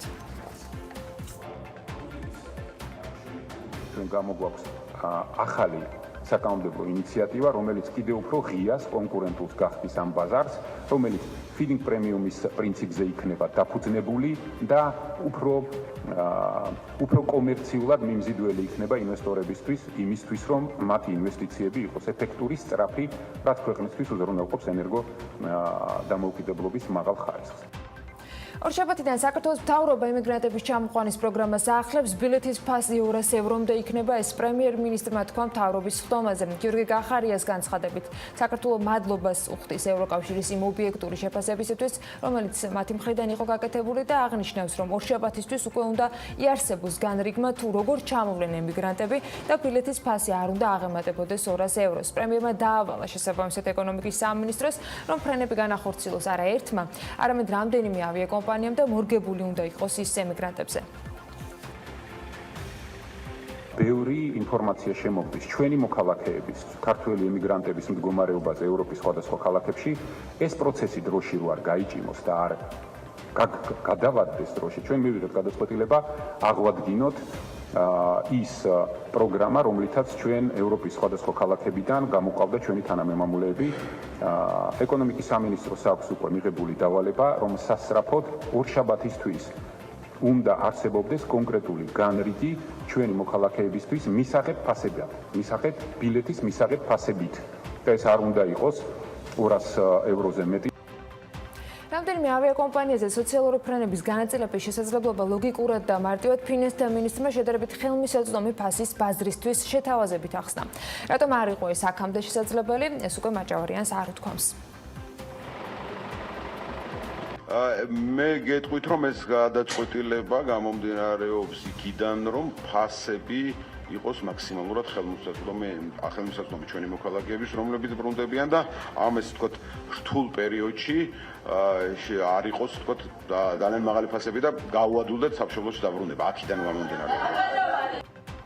ამ დრომდე ჩარტერების უმეტესობას ჯორჯიანი ეროისი ასრულებდა, რომლის მიერ გაწეულ სამუშაოსაც ეკონომიკის მინისტრმა კოორდინაცია დაუწუნა. საპასუხოდ ავიაკომპანიაში გუშინ დილითვე გაკეთდა განმარტება, ყველა ჩვენი რეისი შეთანხმებულია სამოქალაქო ავიაციის სააგენტოსთან, გაუგებრობას აქვს ადგილი, ასეთი იყო პასუხი ჯორჯიანი ეროისის გენერალური დირექტორის და რომან ბუკერიასი ეკონომიკის მინისტრის განცხადებაზე, რომ ქართული ავიაკომპანია სამოქალაქო ავიაციის სააგენტოსთან შეუთანხმებლად გეგმავს რეისებს. გაუგებრობას აქვს ადგილი და არ მსურს ამაზე დამატებითი კომენტარის გაკეთება და თემის გაღრმავება. ქალბატონი ნათია ყოველთვის მხარში უდგა საქართველოს ავიაციას და მასზე კარგის მეტი არაფერი მეთქმის, ამბობს ბუკერია ჩვენთვის გაკეთებულ კომენტარში. ეკონომიკის და მდგრადი განვითარების მინისტრმა კომენტარი გააკეთა აირზენას მხრიდან რეისების შეუთანხმებლად დაგეგმაზე და ავიაკომპანიას მოუწოდა, რომ შეწყვიტოს შეუთანხმებელი ქმედებები. მინისტრი ამბობს, რომ ეს არის არასწორი ქმედება.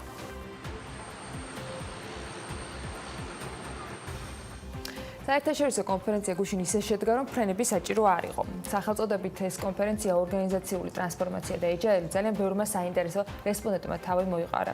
ერთად, ოღონდ დისტანციურად. TBC-სა და MasterCard-ის მხარდაჭერილ ღონისძიებაზე, რომელიც Zoom-ის პლატფორმაზე ჩატარდა, ერთ-ერთი გამომსვლელი ეფი ვან დენ ბორნი იყო, რომელსაც ამ კუთხით ბევრწლიანი გამოცდილება აქვს და დამოუკიდებელი მრჩეველია TBC ბანკისა.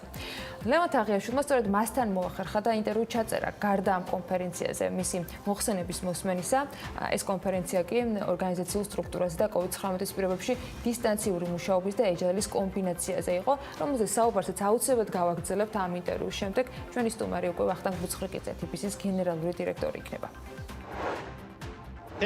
დიდი მადლობა თქვენი დროისთვის. პირველ რიგში გკითხავთ, რატომ გადაწყვეტეთ კონფერენციაში მონაწილეობის მიღება, რა იყო თქვენი მიზანი? ფიქრობ, კონფერენციით TBC-ს სურდა ეჯაილის გარშემო საკუთარი გამოცდილება გაეზიარებინა. ეს გარკვეულ მოძრაობა ტრენდად ჩამოყალიბდა ბოლო პერიოდში, რომელმაც გამოხმაურება ძალიან ბევრ კომპანიაში ჰპოვა. ეჯაილი მოგზაურობას გავს, რომლის დროსაც სწავლობ ვითარდები მიზნებს აღწევ. TBC ბაზრის დიდი მოთამაშეა, რომელიც ცდილობს სხვა წევრებსაც გაუზიაროს გამოცდილება. კონფერენციაზე თქვენი გამოსვლის თემა იყო რა არის ეჯაილის სინამდვილეში. შეგიძლიათ ჩვენი მაყურებლებისთვის მოკლედ გვიპასუხოთ ამ კითხვაზე? მოკლედ თუ დავახასიათებთ ეჯაილი მუშაობის განსხვავებული სტილია. ესაა გზა კომპანიისთვის, რომ გახდეს უფრო მოქნილი, ჰქონდეს ცვლილებებთან ადაპტაციის უნარი. მსოფლიო იცვლება, ვცხოვრობთ ციფრულ სამყაროში, რაც ზრდის მომხმარებლის მოლოდინებს, მყისიერ მომსახურებას ითხოვს. კომპანიებიც განიცდიან ცვლილებებს. წინააღმდეგ შემთხვევაში ისინი ვერ დააკმაყოფილებენ ახალ საჭიროებებს. ეჯაილით ამის გაკეთება შესაძლებელია. მისი დანერგვა თვითმიზანი არ უნდა იყოს. ეს უბრალოდ ინსტრუმენტია. თქვენი აზრით, როდის დგება მომენტი, როცა კომპანიამ უნდა დაიწყოს agile ტრანსფორმაცია? როდის უნდა მიხვდეს მენეჯმენტი, რომ ცვლილებებია საჭირო? მარტივია, როცა შენს კლიენტებს უკვე ვეღარ აკმაყოფილებ, ვეღარ უწევ შესაბამის მომსახურებას. ბიუროკრატია დიდ ორგანიზაციებს ხელს უშლის, რომ პროექტი მალე შეცვალოს და განავითაროს. მომხმარებელი სულ უფრო დიდი ტემპით ითხოვს ახალ პროდუქტს, დამატებას, სიახლეს. ეჯაილის დროს ბევრი გუნდია შექმნილი. ყველას თავისი მიმართულება და მიზანი აქვს. უამრავი კომპანია კი ტრადიციულადაა მოწყობილი და სწრაფად ვერ რეაგირებს. რაც შეეხება ბანკებს, ისინი ტეკ კომპანიები უნდა გახდნენ, რომლებსაც უბრალოდ საბანკო ლიცენზია ექნებათ. როგორ ფიქრობთ, agile საუკეთესო გზაა თქვენს მიერ დასახული მიზნების მისაღწევად? გააჩნია რის მიღწევას ცდილობთ. თუ სხვადასხვა პლატფორმაზე სიახლის შეტანა დაჩქარებულ დროში გსურთ, ეჯაილი ამის ძალიან კარგი საშუალებაა. თუ ხარჯების შემცირება და ეფექტიანობის გაზრდაა მიზანი, ამისთვის სხვა გზებიც არსებობს. ეჯაილი ძალიან დიდ ენერგიას და ცვლილებებს მოითხოვს. საჭიროა სტრუქტურის, მართვის ფორმების, პროცესების და იდენტობის გადაწყობა. თქვენი აზრით, აქვთ თუ არა საკმარისი გამოცდილებაც და გამბედაობაც ქართულ კომპანიებს ამის განსახორციელებლად? ძალიან კარგი კითხვაა. ქართულ ბაზარს კარგად არ ვიცნობ, რომ სხვა კომპანიებზე ვისაუბრო, თუმცა პირადად ჩემი გამოცდილებით, რაც შემიძლია გითხრათ, TBC ბანკმა ამ ამოცანას თავი შესანიშნავად გაართვა. გუნდი კარგად მოემზადა, დიდი როლი ჰქონდა პროცესში ლიდერების ჩართულობას. სოლიდური სტარტისთვის სწორედ ეს იყო საჭირო. ბანკი ახლაც ბევრს სწავლობს, ვითარდება და წინ მიდის, რაც გადამწყვეტია. ჩემი ბოლო კითხვა კომპანიების სტრუქტურას, ორგანიზაციულ მოწყობას ეხება. როგორ გესახებათ ის მომავალში და რამდენად დიდი იქნება პანდემიის გავლენა პროცესებზე? ძალიან უცნაურ პერიოდში გვიწევს ცხოვრება COVID-19-ის გამო. დისტანციურად მუშაობა ალბათ კიდევ დიდხანს იქნება საჭირო ჩვენს ცხოვრებაში. თუ უკვე agile კომპანია ხართ, გადაწყობა ძალიან გაგიმარტივდებათ. გუნდები უკვე ფორმირებულია. თითოეულ მათგანს აქვს საკუთარი ყოველდღიური რუტინა, იმპლემენტაციის გზები, იციან რას აკეთებენ და რატომ. ახალ სამყაროში agile აუცილებლად დამხმარე საშუალება იქნება. ფაქტია, რომ სოფლიოში ეს სტრუქტურა მუშაობს და ვითარდება. დიდი მადლობა თქვენი დროისთვის, წარმატებებს გისურვებთ. Thank you very much. Bye bye. მადლობა ლევანისგან და არა მხოლოდ ზოგადად ამ საერთაშორისო კონფერენციის მონაწილეობის თუ დასწრების შესაძლებლობისათვის, რომელსაც გუშინ TBC-ს თავაზობდა ნებისმიერ მსურველს. თუმცა agile-ზე უნდა გავაგრძელოთ საუბარი, როგორც დაგვკვირდით და საქმე დილას ეთერს უერთდება ვახტანგ ფუცხრიკიძე, TBC-ს გენერალური დირექტორი. მოგესალმებით ბატონო ვახტანგ, მადლობა ამისთვის, რომ ხართ საქმე დილას სტუმარი. agile ეს სისტემა, რომელზეც საუბარიც დაახლოებით 1 წლის წინ დაიწყო ჩვენგან აქტიურად, მაგრამ თქვენი მუშაობა კიდევ რამდენიმე თვით ადრე დაიწყეთ. ლევანს ჰქონდა ასეთი კითხვა, რომ რას იღებს კომპანია agile-ით და რამდენიმე მახასიათებელი იყო ჩამოთვლილი ჩვენი რესპონდენტის მხრიდან, რომელიც გუშინ კონფერენციაზე ასევე ძალიან საინტერესო მოხსენებით წარდგა. თქვენი როგორც TBC-ს გენერალური დირექტორის მხრიდან მოვისმინო, რა მიიღო TBC-მ, რომ გამოვრიცხოთ ოღონდ COVID-ი, იმიტომ რომ COVID-ი ძალიან მნიშვნელოვანი კომპონენტი იყო ამ ყველაფერში. რა მიიღო TBC-მ agile-ით? მე მგონი ინტერვიუმა ისეთი დეტალებში საკმაოდ კარგად დასაბუთებული ძალიან ცოტა მაგრამ ძალიან მეცადეთ რომ გუშინ მთელდღიანი კონფერენცია რამდენიმე წუთში ჩატეული იყო. არის ძალიან საინტერესო პასუხები მოვისმინეთ ახლა. სერიოზულად რომ დავუბრუნდეთ, ჩვენთვის ძალიან მნიშვნელოვანი იყო მართლა ეს ტრანსფორმაცია, მაგრამ მე არ დავარქვით იმას, რომ თქვენ დავამთავრეთ რაღაცა. უბრალოდ agile ეს მაინც ასე ვთქვათ, უცხოური სიტყვა ჩვენთვის TBC-ში ეს არის უფრო მოქნილობა ცვლილებებისადმი სურვილი. და ეს არ შეიძლება თქვათ, რომ დავიწყეთ 2019 წელს და დავასრულეთ. ანუ ეს არის პროცესი, რომელიც გვაქვს დაწყებული რაღაც ეტაპზე, როგორც ეფიმის საუბრად აუცილებლად გასაგრძელებელია. და ალბათ თავარი არის ის, რომ ამ ჩვენს მუშაობაში ვსწავლობთ რაღაც შესაბამის უჩვენებს და თავარი არის, რომ მომავალშიც გავაგრძელოთ და აუცილებლად ეს ტრანსფორმაცია გრძელვადაში უნდა გაკეთდეს. რას მივახცეთ პასუხი რომ გაქცეთ? პირველი ალბათ ყველაზე მნიშვნელოვანი არის ის, რომ ჩვენი თანამშრომლების კმაყოფილება და ბედნიერება გავზარდეთ. მაგალითად არის მთავარი ის კურსი პრეზენტაცია, როდესაც გავაკეთე მე პირადად იყო ის, რომ 80 ჩვენი თანამშრომლების ისინი, ვინც ამ Agile-ში არიან ჩართული, ეს არის საერთაშორისო ხაზამბათა ინდექსი არის ესეთი, თანამშრომლების ბედნიერების ინდექსი და ეს გვაქვს ძალიან მაღალი, ეს არის 88%. ანუ ის რას ნიშნავს? თუ თანამშრომელი არის მაყოფილი და ბედნიერი თავისი სამსახურით, ეს ნიშნავს შესაბამისად ის მაყოფილი თანამშრომელი და ბედნიერი თანამშრომელი შესაბამისად ძალიან კარგ სამუშაოს გააკეთებს და შესაბამისად მომხმარებელი ეყოლება მაყოფილებას. საიდან მოდის ეს მაყოფილება და ბედნიერება? ეს მოდის იქიდან, რომ ამ Agile-მა ტრანსფორმაციამ მოგცა საშუალება, რომ მეტი დელეგირება გაგვეკეთებინა. ანუ გვაქვს დღეს დაახლოებით 90 პატარა გუნდები, რომლებიც დამოუკიდებლად მათ იციან რა არის მათი მიზანი და თავიდან ბოლომდე ან მიზნის მისაღებად თვითონ იყენებენ ნებისმიერ გადაწყვეტილებას.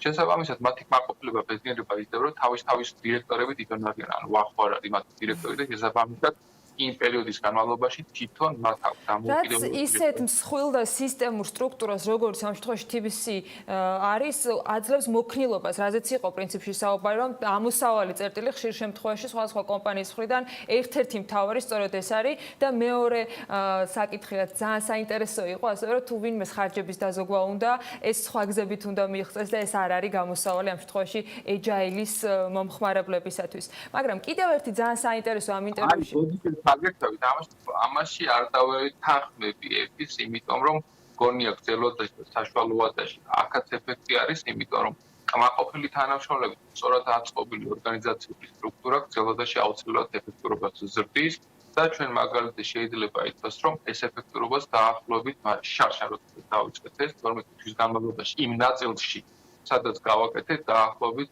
17%-ით გავზარდეთ. ეფექტურობა გაიზარდა, მაგრამ არ გულისხმობთ ამაში ხარჯების დაზოგვის ეფექტურობას.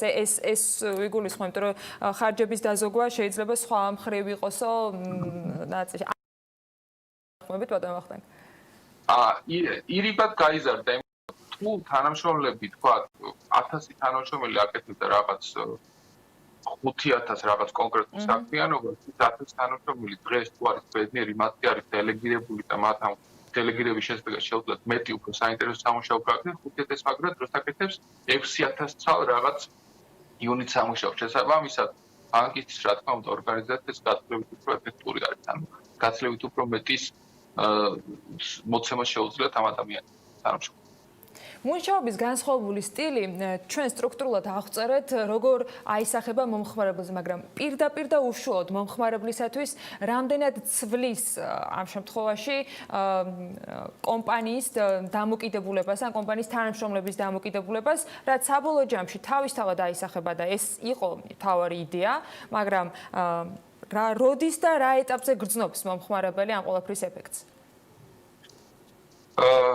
დაახლოებით ჩვენ ბოლო 18 თვის განმავლობაში შევძელით ის, რომ გაცილებით უფრო დაგვეჩქარებინა ახალი პროდუქტების გამოტანა ბაზარზე, ან არსებული პროდუქტების ცვლილებების შედეგად, მოდერნიზაცია პროდუქტების გამოტანა ბაზარზე. ანუ ეს ნიშნავს, რომ უფრო მეტად მორგებული ვიყოთ მომხმარებლებზე. შესაბამისად, მე რაც აღნიშნეთ, პატარა გუნდები პასუხისმგებლები არიან კონკრეტულ პროდუქტის შესაბამისად, ისინი ცდილობენ გაიგონ რა არის რეალურად, არა თვითონ მოიფიქრონ რა არის, არამედ ამ კვლევების საფუძველზე გაესაუბრო მომხმარებლებს, გაიგო რა არის მოთხოვნა და რეალურად დაჭირდებათ მომხმარებლებს და უფრო სწრაფად მიაწოდონ მომხმარებლებს პროდუქტები. შესაბამისად, ჩვენ ამას ვზომოთ, ამის კაპიტალური ხაზობის საშუალებები არსებობს და ბოლო 18 თვის განმავლობაში გუშინ ამაზეც ჰქონდა ჩვენ კონფერენციაზე საუბარი, დაახლოებით 2-ჯერ გავზარდეთ.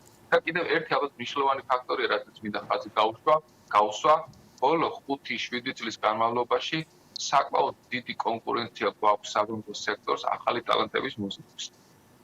და ეს ძირითადი კონკურენცია არის პატარა სტარტაპების მიერ, პატარა და საკმაოდ ტექნოლოგიური კომპანიების მიერ, რომელსაც თავისუფალი მუშაობის რეჟიმი აქვს, დაკვეთებს იღებენ არა მარტო საქართველოსთან, არამედ ევროპიდან და ამერიკის შეერთებული შტატებიდან და შესაბამისად საკმაოდ გვიჭირს კონკურენცია მათთან ახალი ტალანტების ბანკში მოყვანის. აი ამ ტრანსფორმაციამ, Agile-ის ტრანსფორმაციამ მოგცა საშუალება, რომ ახალი ტალანტები მოვიყვანოთ ბანკში, რომ მათთვის ეს სტრუქტურა ახალი თაობისათვის გაცილებით უფრო მისაღებია, ვიდრე კონსერვატიული ბანკის სტრუქტურა და დაახლოებით გუშინ ამაზეც ჰქონდა კონფერენციაზე საუბარი, დაახლოებით 200-მდე ახალი ტალანტის მოყვანა შევძელით TBC-ში. მე თავიდან გამოვირიცხე კოვიდის ეფექტი, მიუხედავად იმისა, რომ ამაზე არაერთხელ მოახერხეთ საუბარი, მათ შორის საქმიანობას მაყურებლებისათვის ინფორმაციის გაზიარებაც. ეხლა კოვიდის გავლენით გამოწვეული, თქვათ, ის გამოწვევები, რაც დაუდგა TPC-ის Agile-ის ფორმატში, მინდა რომ კიდევ ერთხელ რეზიუმირების ნაწილში პლუსები და მინუსები გაგვიზიაროთ იმ ბანკის ხელმძღვანელმა, რომელიც პირველი იყო საქართველოში, ვინც ამ ფორმით გადაწყვიტა, რომ მენეჯმენტი განახორციელებინა და მეორეს მხრივ აჩვენა შედეგები, რომელზეც საკმაოდ მაღალი შეფასებები არის საერთაშორისო ორგანიზაციებიდან. პრინციპში, რა თქმა უნდა, დაემთხვა, მაგრამ ჩვენ ძალიან დაგვეხმარდა ეს ტრანსფორმაცია იმის დარწმუნებული ვარ, არ ემზადებოდით კოვიდისთვის.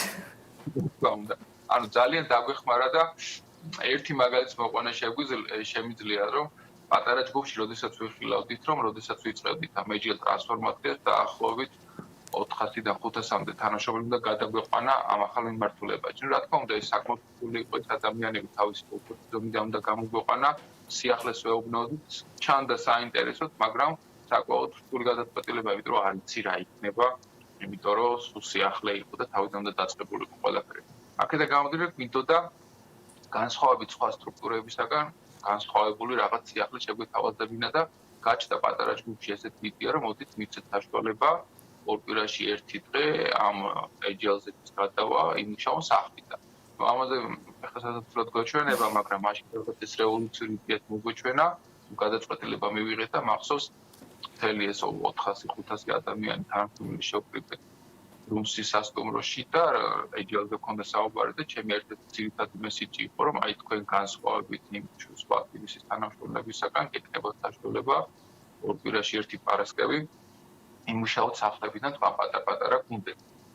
ეს თანამშრომლობა ძალიან კარგად მიიღეს, მაგრამ მაშინ ჩადა ეს რევოლუციურად, მაგრამ ძალიან კარგად გამოგვადგა აი ამ გამოწვევებიც, იმიტომ რომ ჩვენი სისტემები უკვე აღმოჩნდა იმისათვის, გულისხმობ IT სისტემები, ჩვენი დაცვის სისტემები იმისათვის, რომ ბოლო ამ პერიოდის 18 წლის განმავლობაში სისტემები უნდა დაწყობილი იმისათვის, რომ თანამშრომლების ნაწილი უკვე ორ კვირაში ერთხელ მუშაობდა სახლიდან, დღეს უკვე ფაქტიურად თანამშრომლების 95% მუშაობს სახლიდან. მნიშვნელოვანია ისიც, რომ სისტემებთან ერთად ჩვენ გვყავს თქვათ ტრენერები, რომლებიც ამ მიმართულებით მუშაობენ და დღეს ფაქტიურად ბოლო 2 თვეა ამ წესებს, რომლებსაც ვიყენებდით აქამდე Agile სტრუქტურაში, ვთქვით გადმოვიტანოთ სხვა მიმართულებებში, რაც ძალიან აქტიურად ჩამოყენებადია მთლიანად TPC-ში.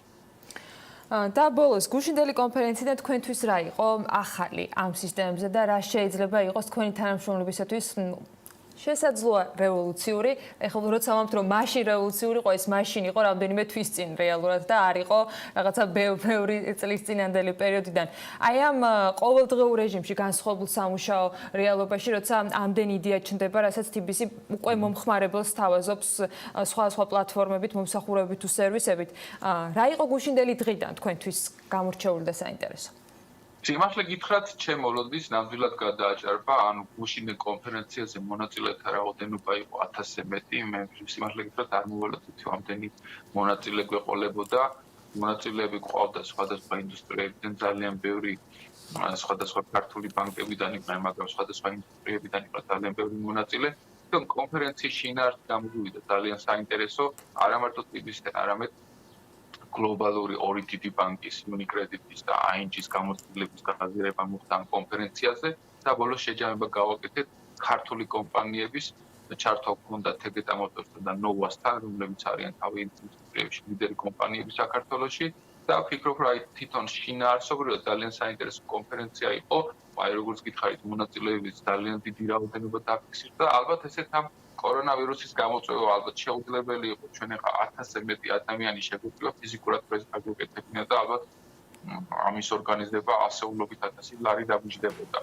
და ამ სივრცულმა კონფერენციამ მოგვცა ამის საშუალება და მე ვფიქრობ ბოლოს ვიღებდით უკვე თქვათ მადლობებს და ფაქტიურად უნდა ითქვას, რომ საკმაოდ მაყოფილებს დარჩენ მონაწილეები ამ კონფერენციაზე.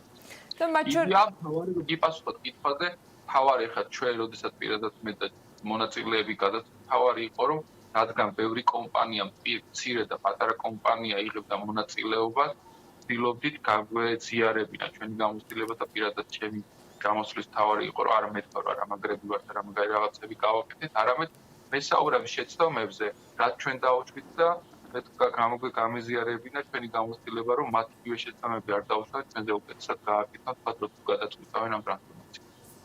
ხო, მონაწილეებისთვისაც, დამსწრეებისთვისაც იყო კიდევ ერთი პლუსი, რომ მათ არ ჭირდებოდა მთელი დღე გადასულიყვნენ სადმე და ესეც იყო ძალიან კარგი შესაძლებლობა. მადლობა კონფერენციისათვის, სტუმრობისათვის, საინტერესო ამბების გაზიარებისათვის. ვახტანგ ბუცხრიკიძე, TBC-ის გენერალური დირექტორი იყო, საქმიანი დილას სტუმარი, წარმატებები TBC-ის და ბატონ ვახტანგს პირადად. აწყვაში ყველაფერი გადააბულბულა მეთქი ვერ გეტყვით, მაგრამ ამასობაში ლევან თაღიაშვილმა ამ კონფერენციის პარალელურად გადაწყვიტა, რომ მომავალს გადაწყვეტდა და ვიზუალ კაპიტალისტის სტადიაზე დაყრდნობით ეცადა, რომ 2055 წლამდე ის ტაიმლაინი გაეცნო ჩვენთვის, რომელიც ტექნოლოგიურ გამოგონებებს უკავშირდება. რომელ წელს დაახლოებით რა მიღწევას უნდა ველოდოთ და რა გეგმები აქვთ მეცნიერებს? ამას ლევანი გვიტყვის, რომელიც საქმიანი დილას ეთერს უერთდება. ლევან, მოგესალმებით და გისმენთ. დილამშვიდობის, ანა, კიდევ ერთხელ მივესალმებით ჩვენს მაყურებელს. COVID-მა ბუნებრივია ჩვენი განვითარების ტაიმლაინი სრულად ამოაყირავა, ზოგი მიმართულებით უკან დავეხიეთ, ზოგჯერ პირიქით უფრო წინ წავედით. ტექნოლოგიების თვალსაზრისით რთულია პროგნოზი რამდენიმე დაკარგულმა თვემ ჯამში გვარგო თუ გვანანა, თუმცა მაინც საინტერესო იქნება ვნახოთ თუ რა გველის მომავალში. ვიზუალ კაპიტალისტმა კორონამდე საკმაოდ ვრცელი ვიზუალითა და შინაარსის დახუნძურული სტატია გამოაქვეყნა, სადაც კონკრეტული თარიღებითაა გაწერილი, რომელ წელს რომელ ინოვაციურ პროდუქტს უნდა ველოდოთ. ბუნებრივია, დიდი ალბათობით ეს თარიღები რეალობას არ დაემთხვევა, თუმცა წარმოდგენას მაინც შეგვიქმნის სად ვართ ახლა და რას უნდა ველოდოთ, თუნდაც 2055 წელს, რათა თავიდან ავერიდოთ მოიგი კოდაკის, ბლოკბასტერისა თუ სხვა გაკოტრებული კომპანიების მაგალითები. 2024 წელს წესით და რიგით მეცნიერებმა უნდა შექმნან მცირე ზომის მართოდი ბიოლოგიურად შეთავსებადი მიკრორობოტები, რომლებიც თქვენს დაზიანებებს განკურნავენ უკვე ორგანიზმის შიგნიდან და ფაქტობრივად გამორიცხავენ მცირე ოპერაციების ჩატარების აუცილებლობას. 2026 წელს შეიძლება ზაფხულში მხოლოდ თქვენი ტანის ამოსითაც გაგრილდეთ. Smart ტანსაცმელი ამ პერიოდში აიდგამს ფეხს, როგორც ვიზუალ კაპიტალისტი წერს. წესით ნანოტექნოლოგიებმა ამ დროისთვის საკმარისად განვითარებული ასე ვთქვათ საფუძველი უნდა პოვოს, რათა ტემპერატურა, მატერიალური ფორმა თუ სხვა მაჩვენებლები დაარეგულიროს ტანსაცმელმა. ვულკანის გადამუშავება, რაც არ უნდა უცნაურად ჟღერდეს 2028 წელს, შეიძლება მისგან სხვადასხვა მეტალები და მინერალები გადავამუშავოთ და ის ეკონომიკურად სარგებლის მომტანი გახდეს. არ დაგოიწყდეს, რომ 1160 ცელსიუს გრადუსთან გვაქვს საქმე და იმედია 8 წელი ამის მისაღწევად საკმარისი იქნება. ბატარეები, რომელიც ნახშირო ჟანგით იკვებება და ელექტროენერგიას გამოიმუშავებს. 2029 წელს თუ ამ მიზანს მივაღწიეთ, შეიძლება დაბინძურების პრობლემა ერთხელ და სამუდამოდ მოიხსნას დედამიწას და თან ეს ყველაფერი ჩვენ სასარგებლოდ გამოვიყენოთ. 2022 წელს ტვინის ნეირონები წესით უფრო კარგად უნდა იყოს გამოკვლეული და შესწავლილი, რაც იმის საშუალებას მოგცემს, რომ ოპტოგენეტიკის მეშვეობით განკურნოთ ისეთი დაავადებები, როგორიცაა ალცჰაიმერი, პარკინსონი, შიზოფრენია, აუტიზმი და ასე შემდეგ. 2034 წლისთვის მეცნიერები ისეთ ინტერნეტს გვპირდებიან, რომლის დაჰაკვაც შეუძლებელი იქნება, ეგრეთ წოდებული QKD სატელიტების დახმარებით შესაძლებელი იქნება მსგავსი ქსელის შექმნა.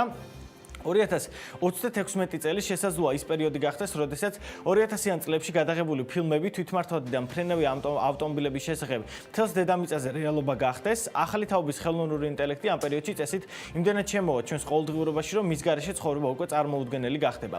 ამდენად საჭირო არ ამგონია, თუმცა 3D პრინტერს ყველა ოჯახში 2027 წელს უნდა ველოდოთ. ალბათ გვახსოვს 2000-იანი წლები, როდესაც ოჯახში ერთი კომპიუტერიც კი იშვიათობა იყო, დღეს კი ყველას პერსონალური სმარტფონი აქვს და დიდი ალბათობით 3D პრინტერსაც ეს მოელის.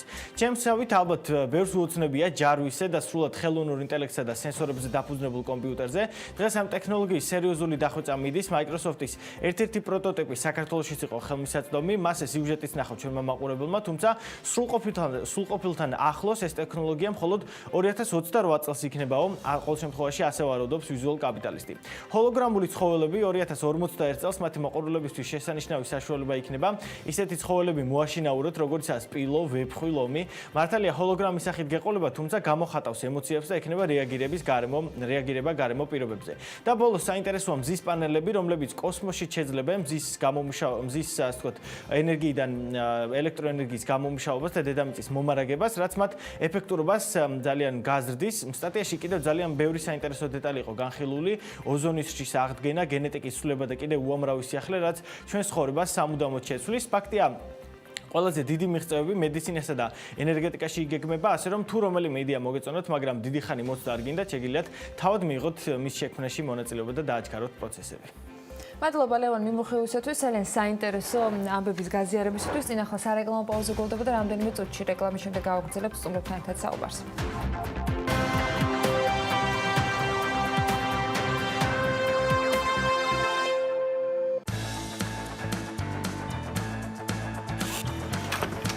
გადაცემის სპონსორია სამშენებლო სარემონტო მასალების მეგაცენტრი ნოვა.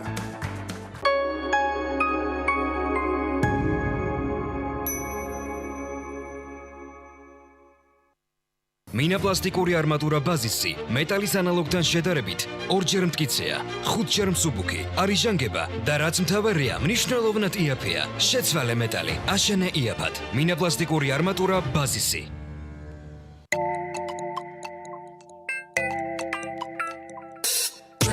Garda sadaris, aseti super ambavi, sandomis tquilis gapari, upros gaproli namskhari, akhareb tista patares, verapes vershe adare, subta da gemrielia, gemoro melitshenia. Trans garda sadaris, aseti super ambavi, sandomis tquilis gapari, da gemrieli namskhari zalian, uqort patares, verapes vershe adare, subta da gemrielia, gemoro melitshenia. Satna khawam dros as sandos, vinari samdonis es არის სანდომი, სანდომი ბრენდია და მე მას ვენდობი, ვენდობი ამ დროს ყველაზე სანდომს.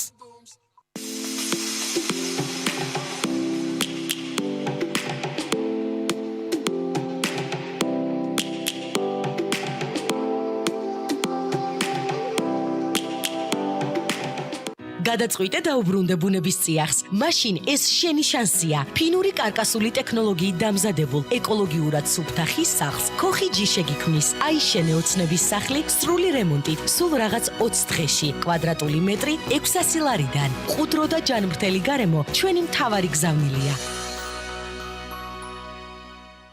შეკითხვა: გინდა კონდეს ჭკვიანი სახლი, სადაც მსოფლიოს ნებისმიერი წერტილიდან შეგიძლია აკონტროლო განათება, ტემპერატურა, ფარდები, უსაფრთხოება თუ კარის ჭკვიანი საკეტი? თუ პასუხია კი, მაშინ დაუკავშირდი სმარტერს და აღჭურვე სახლი თანამედროვე, მსოფლიოში წამყვანი ბრენდების სმარტ მოწყობილობებით. სმარტერი, მეტი, ვიდრე ჭკვიანი. გურუ ჰოლდინგი გთავაზობთ. შეიძინე ბინე ბათუმში, პრემიუმ საცხოვრებელ კომპლექსში გურუ სტატუსი, 3000 კვადრატული მეტრი კეთილმოწყობილი ეზო. აქ თქვენ გელოდებათ ზღვის ულამაზესი პანორამული ხედები, ლობი და რეცეფცია, 150 მანქანაზე გათვლილი პარკინგი, ღია საცურაო აუზი, ბათუმის ყველაზე პრესტიჟული უბანი, ახალი ბულვარი, ზღვიდან 150 მეტრი, ტერასა ბოლო სართულზე. გურუ ჰოლდინგი, შენი ზღვისპირა სახლი ბათუმის ბულვარში. სარემონტო მასალები ერთ სივრცეში. შეიძინეთ შიდა და გარე კარები, მოსაპირკეთებელი ბუნებრივი ქვები, კერამიკული ფილები, ჯაკუზები, აბაზანები, ზოდიში და გაარემონტეთ სიყვარულით. მარჯვნივ, მარცხნივ, წინ და დარტყმა, ყველა მიმართულებით შეგიძლია წასვლა. შეუპოვრად გადალახავ ნებისმიერ დაცვას, მარტივი მოძრაობით შეძლებ ბურთის მართვას. პარსვის პროცესის მართვა ზუსტად ისე შეგიძლიათ, როგორც ფეხბურთელი მართავს ბურთს მოედანზე. ახალი Gillette Max 3 Turbo 3D ტექნოლოგიით მჭიდროდ ეხება და მარტივად ერგება თქვენი სახის ნებისმიერ ნაწილს. უფრო კომფორტული და გლუვი პარსვა, რომელსაც მუდამ იგრძნობთ. საუკეთესოა მამაკაცებისთვის. Gillette. სამზარეულოს პროფესიონალური დანადგარები და ელექტრომოწყობილობები. ჭურჭლის და აქსესუარების მრავალფეროვანი არჩევანი. მაგიდის სერვირება სასტუმროებისთვის და რესტორნებისთვის. გასტროტეკი, ყველაფერი პროფესიონალური სამზარეულოსთვის. დაგვიკავშირდით ნომერზე 295 66 33. ლამაზი თმის საიდუმლო, სუფთა თავის კანია, Head and Shoulders Supreme არგანის ზედით. ანიჭებს თმას სირბილეს, დამსინვარებას, თავის კანი კი სუფთა. ჩემი საიდუმლო, Head and Shoulders Supreme-ია. სააბაზანე ავეჯის კომპლექტი, საშხაპე კაბინა, ონკანი, საქაღალდე, საჯაგრისე, სარკე და ავეჯი ხელსაბანით 582 ლარად. მეგაცენტრი ნოვა.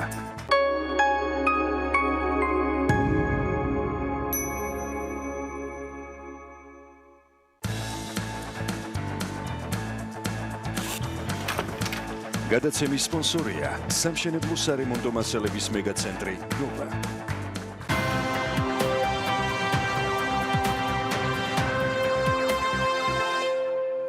ნედლი ძვირდება ამ პერიოდში, როდესაც რძის რაოდენობა იმატებს, ტრადიციულად მისი ფასი იკლებს, თუმცა წელს განსხვავებული მდგომარეობა. ეს კი პანდემიით ბაზარზე გამოწვეულ კრიზისს შეიძლება დაუკავშიროთ. კრიზისთან ერთად უცვლელი პრობლემაა მისი ნამდვილობა. იმისთვის, რომ მაღაზიაში დახთან მისულმა ამა თუ იმ პროდუქტის შესახებ არა მხოლოდ ფასი, არამედ მისი რეალური შემცველობაც მარტივად აღიქვათ, რძესთან დაკავშირებით ქართული რძის ნიშანი დაგეხმარებათ. ქართული რძის ნიშანი არის განმასხვავებელი ნიშანი, რომელიც მხოლოდ ნედლი რძით დამზადებულ პროდუქტზე მიეთითება. ასეთი ხარისხის ნიშანი საქართველოში ბევრი არ არის, მაგრამ ერთ-ერთი სტუდიაში შემოგვიერთდა, რომელიც მატარებელიც გახლავთ, მილკენი, სიახლეებთან ერთად თავად ამ ნიშნის მნიშვნელობაზე და დანიშნულებაზეც უნდა ვისაუბროთ. გიორგი გიგოლაშვილი, საქართველოს ბიზნეს ინსტიტუტის პრეზიდენტი და ივერი გაბარაული, მილკენის დამფუძნებელი დირექტორი შემოგვიერთდნენ სტუდიაში. მოგესალმებით, მადლობა ამის რომ ხართ ჩვენთან ერთად.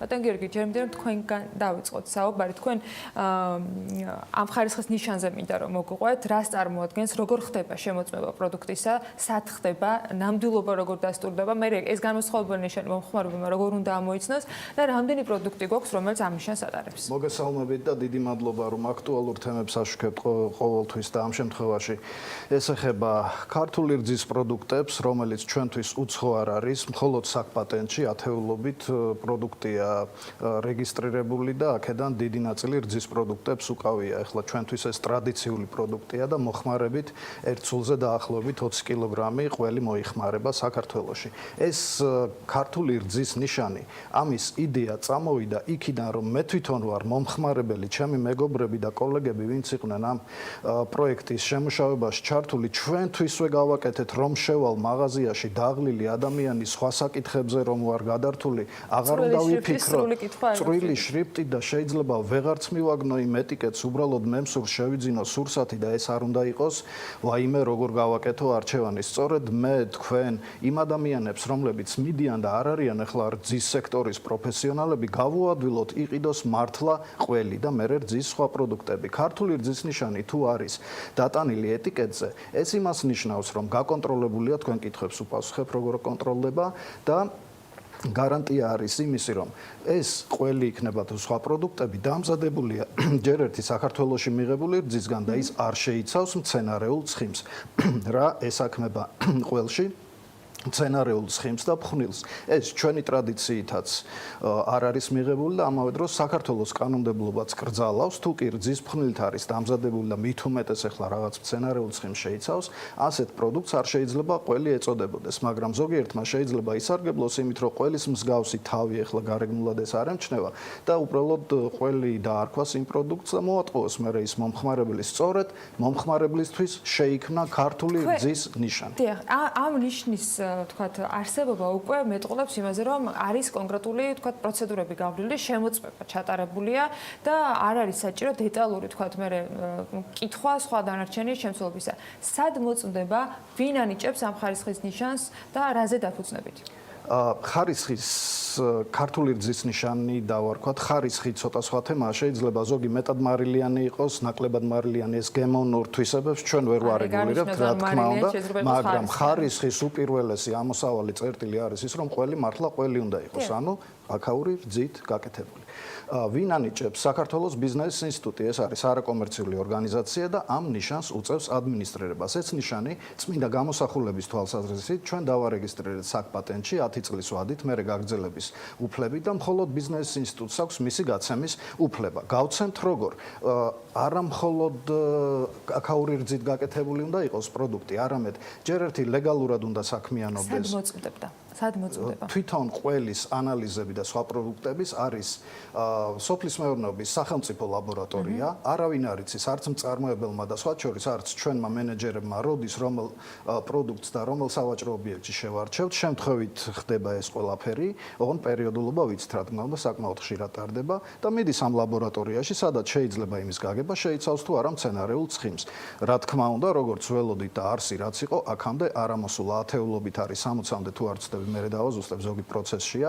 60-მდე იყო ჩატარებული ასეთი შემთხვევითი შერჩევით ლაბორატორიული ანალიზი, ყველაზე არის დადებითი. სულ რამდენი პროდუქტია ასეთი? 16 მწარმოებელია ჩართული ამაში და დაახლოებით 50 პროდუქცია გაცემული ერთ მწარმოებელს რამოდენიმე პროდუქცია. იმეროლზე სულ გუნდზე შემდეგ შეიძლება ერთ-ერთი ამ ხარისხის ნიშნის მფლობელი არის მილკენი. მოგესალმებით კიდევ ერთხელ, მადლობა იმისთვის, რომ ხართ ჩვენთან ერთად. თქვენთვის ბიზნესისთვის რა მნიშვნელობა აქვს ამ ხარისხის ნიშანს და მე მინდა რომ სიახლეებზეც გადავიდე, რომელიც ერბოს წარმოებას გულისხმობს, მაგრამ მინდა რომ ჯერ ეს ნაწილი მითხრათ, რატომ გადაწყვიტეთ, რომ ეს პროცედურები გაგევლოთ და მომხმარებლის მხრიდან რა უკავშირი მიიღეთ? მოგესალმებით, მოგესალმებით თქვენს მაყურებელს.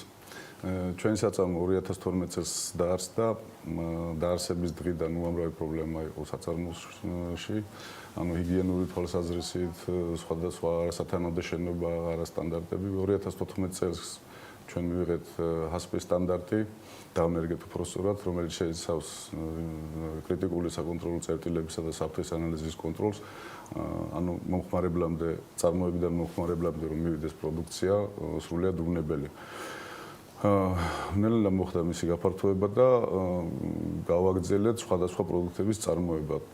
ნედლი რძით პროდუქტების წარმოება შესაბამისად მეტ ხარჯებს მოითხოვს, იქიდან გამომდინარე რომ ხდება სხვადასხვა სოფლები ნაძვის მოწოდება, ყოველთვის ხდება მათი ანალიზი, კონტროლი. ჩვენთან ეს პროდუქტი არც ისე ხელმისაწვდომია, იმიტომ რომ არ არის უხვად ამაზე ვისაუბრეთ და შესაბამისად თვითღირებულად მეტი ჯდება, მაგრამ თავიდანვე ნიშა ქონდა აღებული ჩვენ რომ ნატურალურ ძეზე უნდა გვემუშავა და ნეტ ძეზე უნდა გვემუშავა და ვაგრძელებთ ამ ტრადიციას. პირველებმა ჩვენ მივიღეთ ბატონო გიორგი დამეთანხმება ქართული ძის ნიშანი და ეს ჩვენთვის არის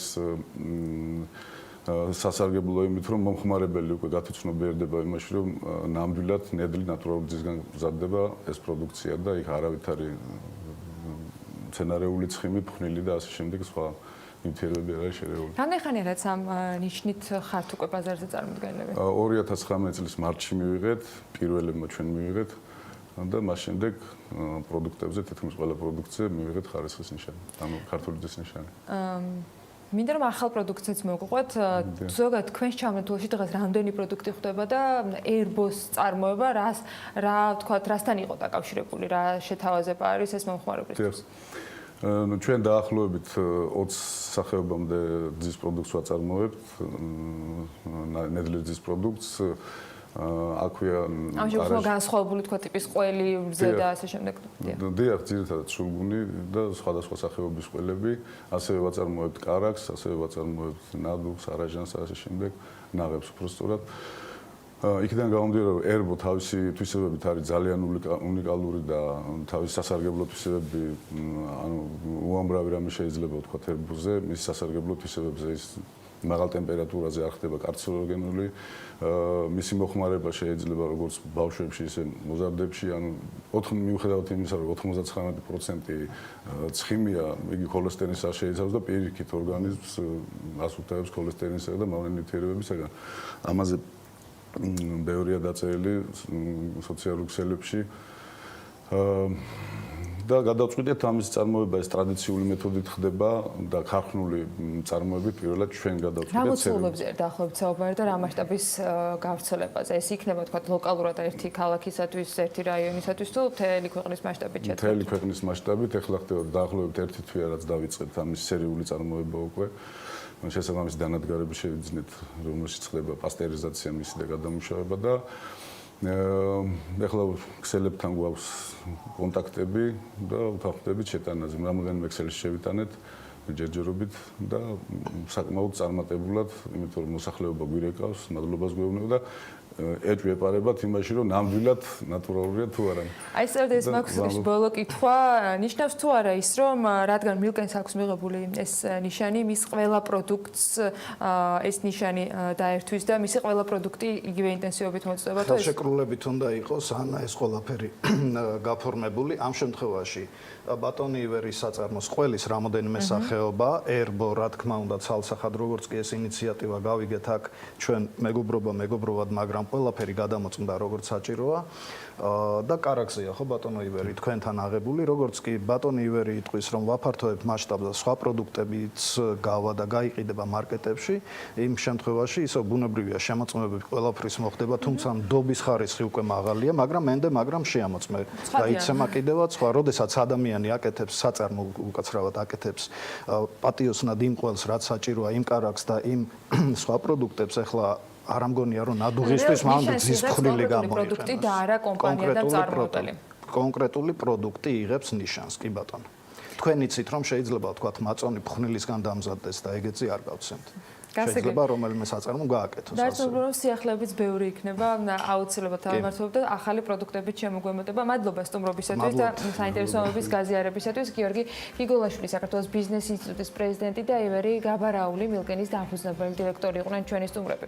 მთავრობა სოფლის მეურნეობის მიმართულებით ცვლილებებს გეგმავს, როგორც გარემოს დაცვის და სოფლის მეურნეობის მინისტრმა. განაცხადა ხელისუფლებას სუბსიდირების მიმართულებით სხვადასხვა სფეროებს დაეხმარება. ვინ ისარგებლებს სახელმწიფოს ფულით? დეტალებითა და შეფასებით უკვე თათია ჯაფიჩაძე გვერდება. ახლა ეთერში თათია დილამშვიდობისა და გისმენთ. დილამშვიდობისა, გუშინ მთავრობის ხდომის დასრულების შემდეგ გარემოს დაცვისა და სოფლის მეურნეობის მინისტრმა ლევან დავითაშვილმა განაცხადა, რომ სამინისტრო სუბსიდირებისა და თანადაფინანსების მიმართულებით მხარს დაუჭერს რამდენიმე სექტორს, რომელთა შორისაც არის ჩაის ინდუსტრიაც, კერძოდ არსებული თანადაფინანსების კომპონენტს, რომელიც თითქმის 100%-ია დაემატება ჩაიზე საბრუნავი საშუალებების თანადაფინანსებაც. ეც-მინისტრის განმარტებით 12 თვიანი საბრუნავი საშუალებების საკრედიტო დაფინანსების პირობებში სახელმწიფოს მხრიდან პროცენტის სუბსიდირებას მოიაზრებს. ცნობების მიხედვით მეტ დაფინანსებას მიიღებს სასურსათო მრეწველობა, მათ შორის პურ პროდუქტებისა და მაკარონის წარმოება. სურსათის სამრეწველო მიმართულებით კრედიტების თანხა 5-დან 10 მილიონამდე გაიზრდება, ხოლო კრედიტების ვადა 20 და 16 თვემდე. თხილი იყო ასევე ერთ-ერთი სექტორი, რაზეც ყურადღება გამახვილდა მინისტრის თქმით, სახელმწიფო ფერმერებს ბანკებთან ურთიერთობაში თავდებობაში ჩაუდგება, რაც მათ საბრუნავ საშუალებებზე წვდომას გაუზრდით. სუბსიდირებაზე საუბრისას ცხადია დასახელდა მეღვინეობა და მეღვინეობის დარგი, რომელსაც შეღავათიან აგროკრედიტში ცალკე თავი აქვს. ყურძნის სექტორი კაპიტალური ხარჯების ნაწილში პროცენტის სუბსიდირებას და ასევე საბრუნავი საშუალებების პროცენტის თანადაფინანსებას მოიაზრებს. თუმცა იმის გამო, რომ წლევანდელი სეზონი ღვინის ინდუსტრიისთვის საკმაოდ მძიმე იქნება, მინისტრმა განაცხადა, რომ სპირტის მწარმოებელ იმ კომპანიებს, რომლებიც ღვინოს 18 თვით აწარმოებენ, მიიღებენ შეღავათიან კრედიტს, ხოლო თუ კი გრძელვადიან პროდუქტებს და საბრენდე სპირტს აწარმოებენ, მაშინ მიიღებენ თანადაფინანსებას სახელმწიფოსგან. მეხილეობის მიმართულებით კი სამინისტროს მიერ მომზადებული პროექტით ფერმერები შეძლებენ უწყვეტად შეძლონ თავიანთი ფერმების წყლით მომარაგება და ბოლოს სიახლე ეხებოდა სანერგე მეურნეობებს. აქამდე არსებული რედაქციით არსებობდა ახალი სანერგე მეურნეობის თანადაფინანსების კომპონენტი, ახალი პროექტით კი არსებული მეურნეობების მოდერნიზაციაც განხორციელდება. რამდენად გამართლებული და მიზანშეწონილია დაანონსებული სიახლეები, ამ თემაზე საუბარს სალომე გელაშვილთან, აისეტის კვლევითი ინსტიტუტის უფროს მკვლევართან ერთად გავაგრძელებთ, რომელიც პირდაპირ ეთერში გვერდდება. სალომე, დილამშვიდობისა, მადლობა რომ ხართ ჩვენთან ერთად. თქვენთვის რამდენად საინტერესო იყო ის ცვლილებები, რაც გუშინ მინისტრმა წარადგინა და როგორ ფიქრობთ, დაანონსებული ცვლილებები რამდენად შეუწყობს ხელს საქართველოში წარმოების მაჩვენებლების ზრდას სოფლის მეურნეობის კუთხით? მოგესალმებით. ვფიქრობ, რომ ეს ცვლილებები საინტერესოც იყო და გარკვეულწილად ხელს შეუწყობს, რა თქმა უნდა, იმ დარგების განვითარებას, რომელიც დასახელდა, რადგან მიუხედავად იმისა, რომ გარკვეული პერიოდის განმავლობაში მაგალითად მეღვინეობა ისედაც სუბსიდირდებოდა მნიშვნელოვნად, ეხლა ვიცით, რომ კოვიდიდან გამომდინარე ბევრ დარგს და მათ შორის სოფლის მეურნეობასაც შეექმნა პრობლემა. კერძოდ მეღვინეობასაც და ყველა იმ დარგს, რომელიც მიდგმულია პირდაპირ თუ ირიბად ტურიზმთან და ამიტომ ამ შემთხვევაში ვფიქრობთ, რომ მნიშვნელოვანია ამ დარგების მხარდაჭერა. რაც შეეხება სხვა დარგებს, რომლებიც ასევე იყო ნახსენები, იქაც მნიშვნელოვანია სახელმწიფო ჩარევა, თუმცა ვფიქრობ, რომ ზოგადად ის ტრენდი, რაც ახასიათებს ჩვენს სახელმწიფო სუბსიდირებას, ნარჩუნდება იგივე მიუხედავად ამ ცვლილებებისა. არის ის ფუძემდებლური საკითხები, რომლებიც არ არის მოგვარებული ამ ეტაპზე, იქნება ეს მიწის რეგისტრაციის საკითხი, იქნება ეს დაუშვათ ფერმერთა ტიპოლოგიის და საერთოდ დეფინიციის განსაზღვრა, რაც ესე ვთქვათ, აფერხებს სექტორის განვითარებას და მიუხედავად იმისა, რომ 2010 წლიდან 2010 წელთან შედარებით სექტორში დაფინანსება გაზრდილია თითქმის 10 ჯერ, ამ ეტაპზე ზრდა არ არის ისეთი შთამბეჭდავი, როგორიც უნდა იყოს. თუმცა რაზე მეტყველებს სალომე ეს, რომ დანახარჯები და შედეგები არ გვაქვს ისეთი, როგორიც უნდა იყოს იდეაში. პანდემიურმა ვითარებამ ნათლად დაგვანახა, რომ ძალიან ბევრი მიმართულებით გვაქვს პრობლემები და მიუხედავად სამუშაოებისა, თანადაფინანსებისა, სუბსიდირებისა, მაგრამ მაინც ძალიან მძიმე მდგომარეობა. სად არის პრობლემა? რა მიმართულებით უფრო მეტად უნდა წავიდეს სამინისტრო ამ შემთხვევაში? ხომ არ ფიქრობთ, რომ სხვა ტიპის გარღვევებია საჭირო ამ დარგში და არა მხოლოდ სუბსიდირების და თანადაფინანსების მიმართულების გზის არჩევა? დიახ, ცხადია რთულია იმის თქმა, როგორი უნდა იყოს ზრდის ტემპი და იგი ვერ იქნება იგივე, დავუშვათ იგივე 10 ჯერ ზრდა შეიძლება ვერ მივიღოთ ესე პროპორციულად, როგორიც არის ზრდა დაფინანსებაში. თუმცა ცხადია, რომ გარკვეული მდგრადობის კომპონენტი მაინც აკლია ამ დაფინანსებებს. ასევე აქვთ სოციალური ელფერი, რაც ასევე გასაგებია პრინციპში და გამოწვეულია იმით, რომ ბევრი ეგრეთ წოდებული ფერმერული მეურნეობა რეალურად არ არის ფერმერული მეურნეობა. არის უფრო საკუთარი თვითუზრუნველყოფისთვის წარმოება და ბევრი ადამიანი, რომელიც დაუშვათ დღესდღეობით ჩართულია სოფლის მეურნეობაში, იძულებულია რომ დარჩეს ამ დარგში, იმიტომ რომ სხვა დასაქმების წყარო არ აქვს. შესაბამისად, დიდი დაფინანსების საკმაოდ დიდი ნაწილი მიდის რაღაცა ნაკლებად მდგრად პროექტებში, როგორც არის მაგალითად აგროვაუჩერების პროგრამა, რომელიც გულისხმობს შედარებით მცირე იქნება ეს 50 თუ 150 ლარიან დახმარებას ფერმერისთვის, რომელიც გრძელვადიან პერიოდში, ანუ ესე ვთქვათ, ვერ უზრუნველყოფს მის ესე მდგრადად განვითარებას და უფრო ერთჯერადი, ან თუნდაც მრავალჯერადი დახმარება, რომელიც ვერ იქცევა ესე შემოსავლის მნიშვნელოვან წყაროდ. ჩემი აზრით მნიშვნელოვანია თვითონ ამ დარგში კონკურენტული უპირატესობის შესახებ მეტი კვლევის განხორციელება, რომ ვიცოდეთ, რისი წარმოება შეგვიძლია არსებული რესურსების პირობებში, იმიტომ რომ მიუხედავად იმისა, რომ დავუშვათ მეჩაიობა არის ტრადიციული დარგი, იყო ტრადიციული დარგი საქართველოსთვის, მნიშვნელოვანია რომ ეხლა შევაფასოთ, რამდენად გვაქვს იმის დავუშვათ ბუნებრივი რესურსი, კაპიტალური და ადამიანური რესურსი, რომ დავუშვათ აღაღორძინოთ ეს წარმოება.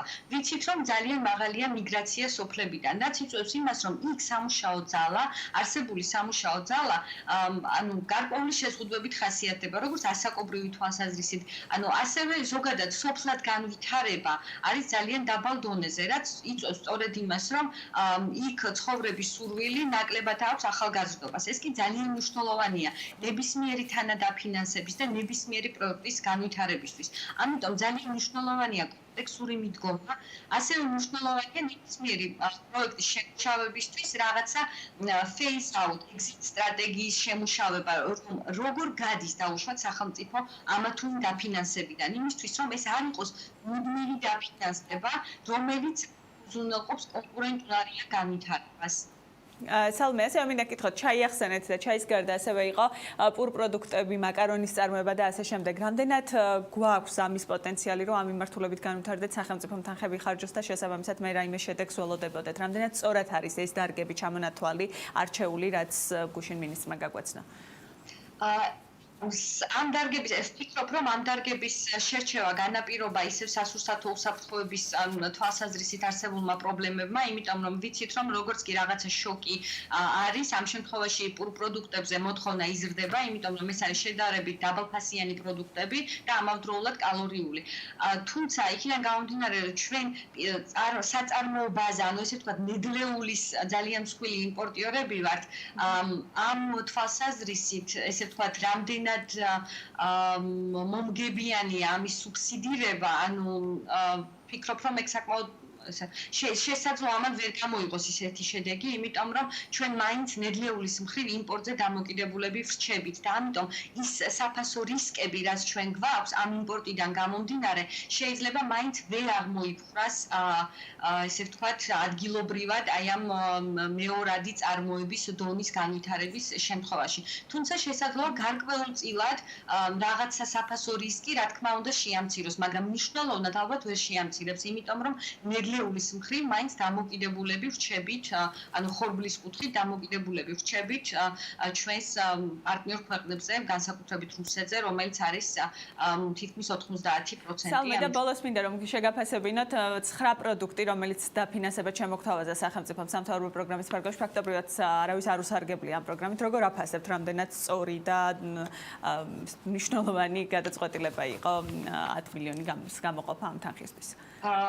გარკვეულწილად საინტერესო მიდგომა იყო, თუმცა ვხედავთ, რომ შედეგი აქაც ესე იგი კითხვის ნიშნის ქვეშ არის ფასის თვალსაზრისით, იმიტომ რომ ბოლო თვეების განმავლობაში ვნახეთ, რომ ფასები მაინც გაიზარდა ამ პროდუქტებზე, იმიტომ რომ ესე ვთქვათ, შოკი იყო საკმაოდ დიდი, მომხმარებლის ქცევაც იყო მიდრეკილი იმისკენ, რომ გაეზარდა თავისი მოთხოვნა და გარკვეული მარაგები შეექმნა. აქედან გამომდინარე, ამ ორივე ფაქტორმა გარკვეულ ექსპორტის შეზღუდვამაც, რა თქმა უნდა, სხვადასხვა ქვეყნების მიერ დაწესებულმა შეზღუდვებმაც იქონიეს გავლენა. ამიტომ ფაქტიურად მაინც ამ რეგულაცია ვერ გაუმკლავდა, ესე ვთქვათ, იმ წნეხს, რომელიც ბევრმა გარე ფაქტორმა განაპირობა.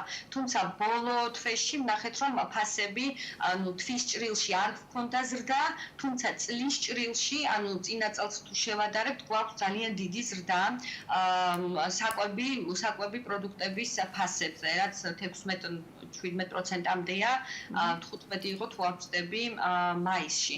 აქედან გამომდინარე, ჩვენი ვალუტის გაუფასურებასაც, ესე ვთქვათ, მაინც ვერ უპასუხა აი ამ რეგულაციამ სამწუხაროდ. ძალიან დიდი მადლობა სალომე გელაშვილი აისეტის კვლევითი ინსტიტუტის მკვლევარი აგრარული პოლიტიკის მიმართულებით პასუხობდა საქმიანი დილის შეკითხვებს.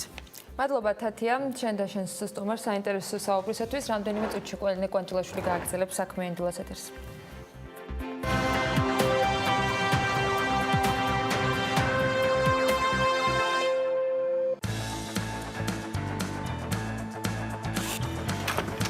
გადაცემის სპონსორია სამშენებლო სარემონტო მასალების მეგაცენტრი ნოვა.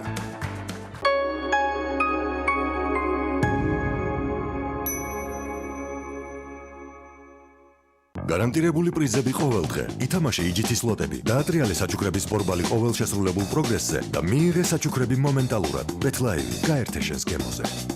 ფორმულა კონსტრაქშენი პირველი ქართული მშრალი ნაზავების ქარხანა აღჭურვილია ულტრათანამედროვე ლაბორატორიითა და მანქანადანადგარებით. ფორმულა კონსტრაქშენი აწარმოებს უმაღლესი ხარისხის წებოცემენტებს, ბათქაშებს, ფითხებსა და თვითწწორებად იატაკს. ფორმულა კონსტრაქშენი მსოფლიო დონის ქართული წარმოება. ავჭალა ანდრონიკაშვილის 29 551 829 923. კარტლისის მომხმარებლებს აქვთ შესაძლებლობა მიიღონ პროდუქცია 6 თვიანი 0%-იანი განვადებით. ხელმისაწვდომი სესხის თანხა 500,000 ლარამდე. თანამშრომლები მოგემსახურებიან თქვენთან ადგილზე მოსვლით. აგროსესხი მოქმედებს პროდუქციის სრულ ასორტიმენტზე. კარტლისი არის კომპანია, რომელიც ყოველთვის ზრუნავს თავის მომხმარებელზე.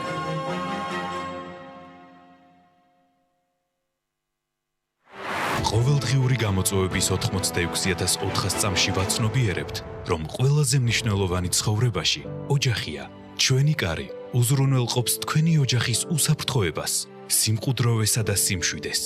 გაბილდი, სახლი იწყება კარით. გერმანული კომპანია ხოხბაუს პრემიალური კომპლექსი ბათუმი რივიერა, მრავალფუნქციური საცხოვრებელი კომპლექსი, ზღვიდან მხოლოდ 300 მეტრში. განვითარებული ინფრასტრუქტურა, შიდა პარკინგი, ეზო, რუფტოპ ტერასა აუზით. აირჩიებინა თეთრი კარგასით, სრული რემონტით ან ავეჯით და ტექნიკით. ისარგებლეთ სპეციალური შეთავაზებით და სხვადასხვა ფასდაკლებით. ბათუმი რივიერა, თქვენი გონივრული ინვესტიცია. გჭირდებათ სამშენებლო ტექნიკა. ჯეორენჩი შეგიძლიათ იქირაოთ ყველა სახის სამშენებლო მოწყობილობა, რომელიც თქვენ სამუშაო პროცესს გაამარტივებს და დააჩქარებს. ქირაობასთან ერთად შეგიძლიათ შეუკვეთოთ ტექნიკის ტრანსპორტირება თქვენ სამშენებლო ობიექტზე. ჯეორენდი, დაზოგეთ დრო და თანხა. ქართულ-ამერიკულ საერთაშორისო სკოლა პროგრესში მოსწავლეთა მიღება დაიწყო. სკოლა პროგრესი გაძლევ ჩანს საქართველოს სამ ქალაქში, თბილისში, ბათუმსა და ქუთაისში. მიიღოთ უმაღლესი ხარისხის განათლება და სწავლა განაგრძოთ ნებისმიერ საერთაშორისო უნივერსიტეტში. ორმაგი აკრედიტაცია, ორენოვანი სწავლება, IP პროგრამა. მოდი პროგრესში და მიიღე ამერიკული განათლება შენს ქალაქში. აქ შენი პროგრესია.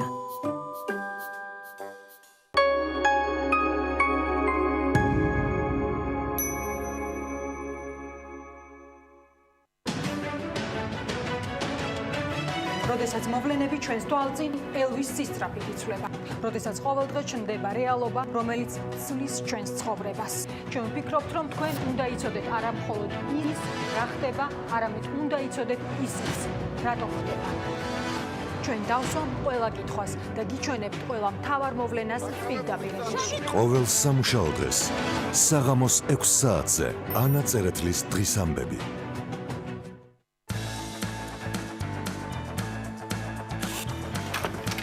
გადაცემის სპონსორია სამშენებლო სარემონტო მასალების მეგაცენტრი ნოვა.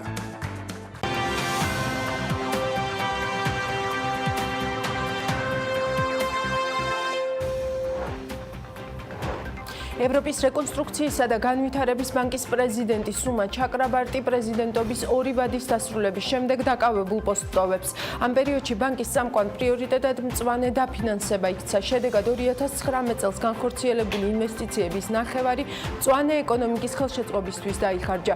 გეიდან EBRD-ის პირველი ვიცე-პრეზიდენტი იურგენ რიქტერინგი საფინანსო ინსტიტუტის დროებით ხელმძღვანელის პოსტს დაიკავებს.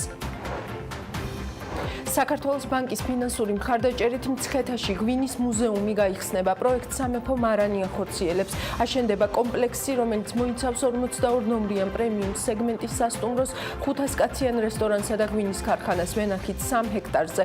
პროექტის დასრულება 2021 წლის ბოლოს 22 წლის დასაწყისში იგეგმება. ამ დროისთვის კომპანიას უკვე 100-მდე დასაქმებული ეყოლება. დღეს მათი რიცხვი 30-ია. პროექტის ჯამური მოცულობა 17 მილიონ ლარს შეადგენს. ბანკის ინვესტიცია კი 7 მილიონი ლარია. სახელმწიფო შესყიდვების გამარტივებულ სისტემაში დარეგისტრირდა ეკონომიკისა და მდგრადი განვითარების სამინისტროს მიერ იურიდიულ კომპანია ჰოგან ლოველსთან 342.200 ევროდან ანუ 1,170,000 ლარად გაფორმებული ხელშეკრულება, რომლის მიხედვითაც სამინისტრო იურისტებს ფოთის ახალი ტერმინალის მშენებლობის პროექტის ფარგლებში სახელმწიფოს მხრიდან სამართლებრივი დოკუმენტაციის მომზადებისთვის ქირაობს. სამინისტროს მიერ შესყიდვების სააგენტოსთვის წარდგენილ განაცხადში ნათქვამია, რომ ქვეყანას ახალი პორტი ესაჭიროება, რადგან 2019 წელს საკონტეინერო გადაზიდვის მიმართულებით პიკური მაჩვენებელი დადგა და ზრდის ტემპის გაგრძელების შემთხვევაში ის უკვე 2021 წელს არ იქნება საკმარისი. ფოთის პორტის ოპერატორის APM ტერმინალსის განცხადებით კომპანია ახალი ნავმისადგომის აშენებისთვის 200 მილიონი დოლარის ინვესტიციას გეგმავს.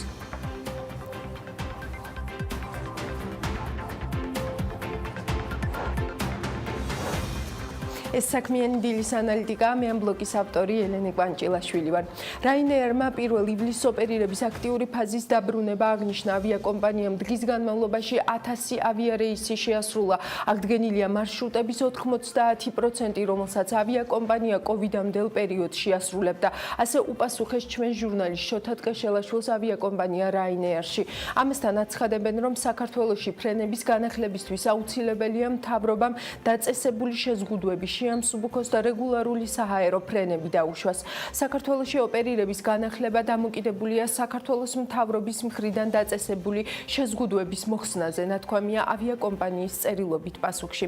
Ryanair-ის CEO მაიკლ ოლირმა განაცხადა, რომ ავიაკომპანიის მიერ რეისების განახლება მთლიანად ევროპული ტურისტული ინდუსტრიისთვის არის მნიშვნელოვანი. ჩვენ მოველით, რომ ივლისის განმავლობაში 4.5 მილიონ მომხმარებელს მოვემსახურებით. დღეში 1000 რეისის შესრულება ჩვენთვის და ჩვენი პარტნიორი აეროპორტებისთვის, ასევე მთლიანად ევროპის ტურისტული ინდუსტრიის შემოსავლებისთვის არის მნიშვნელოვანი, განაცხადა მაიკლ ოლირმა.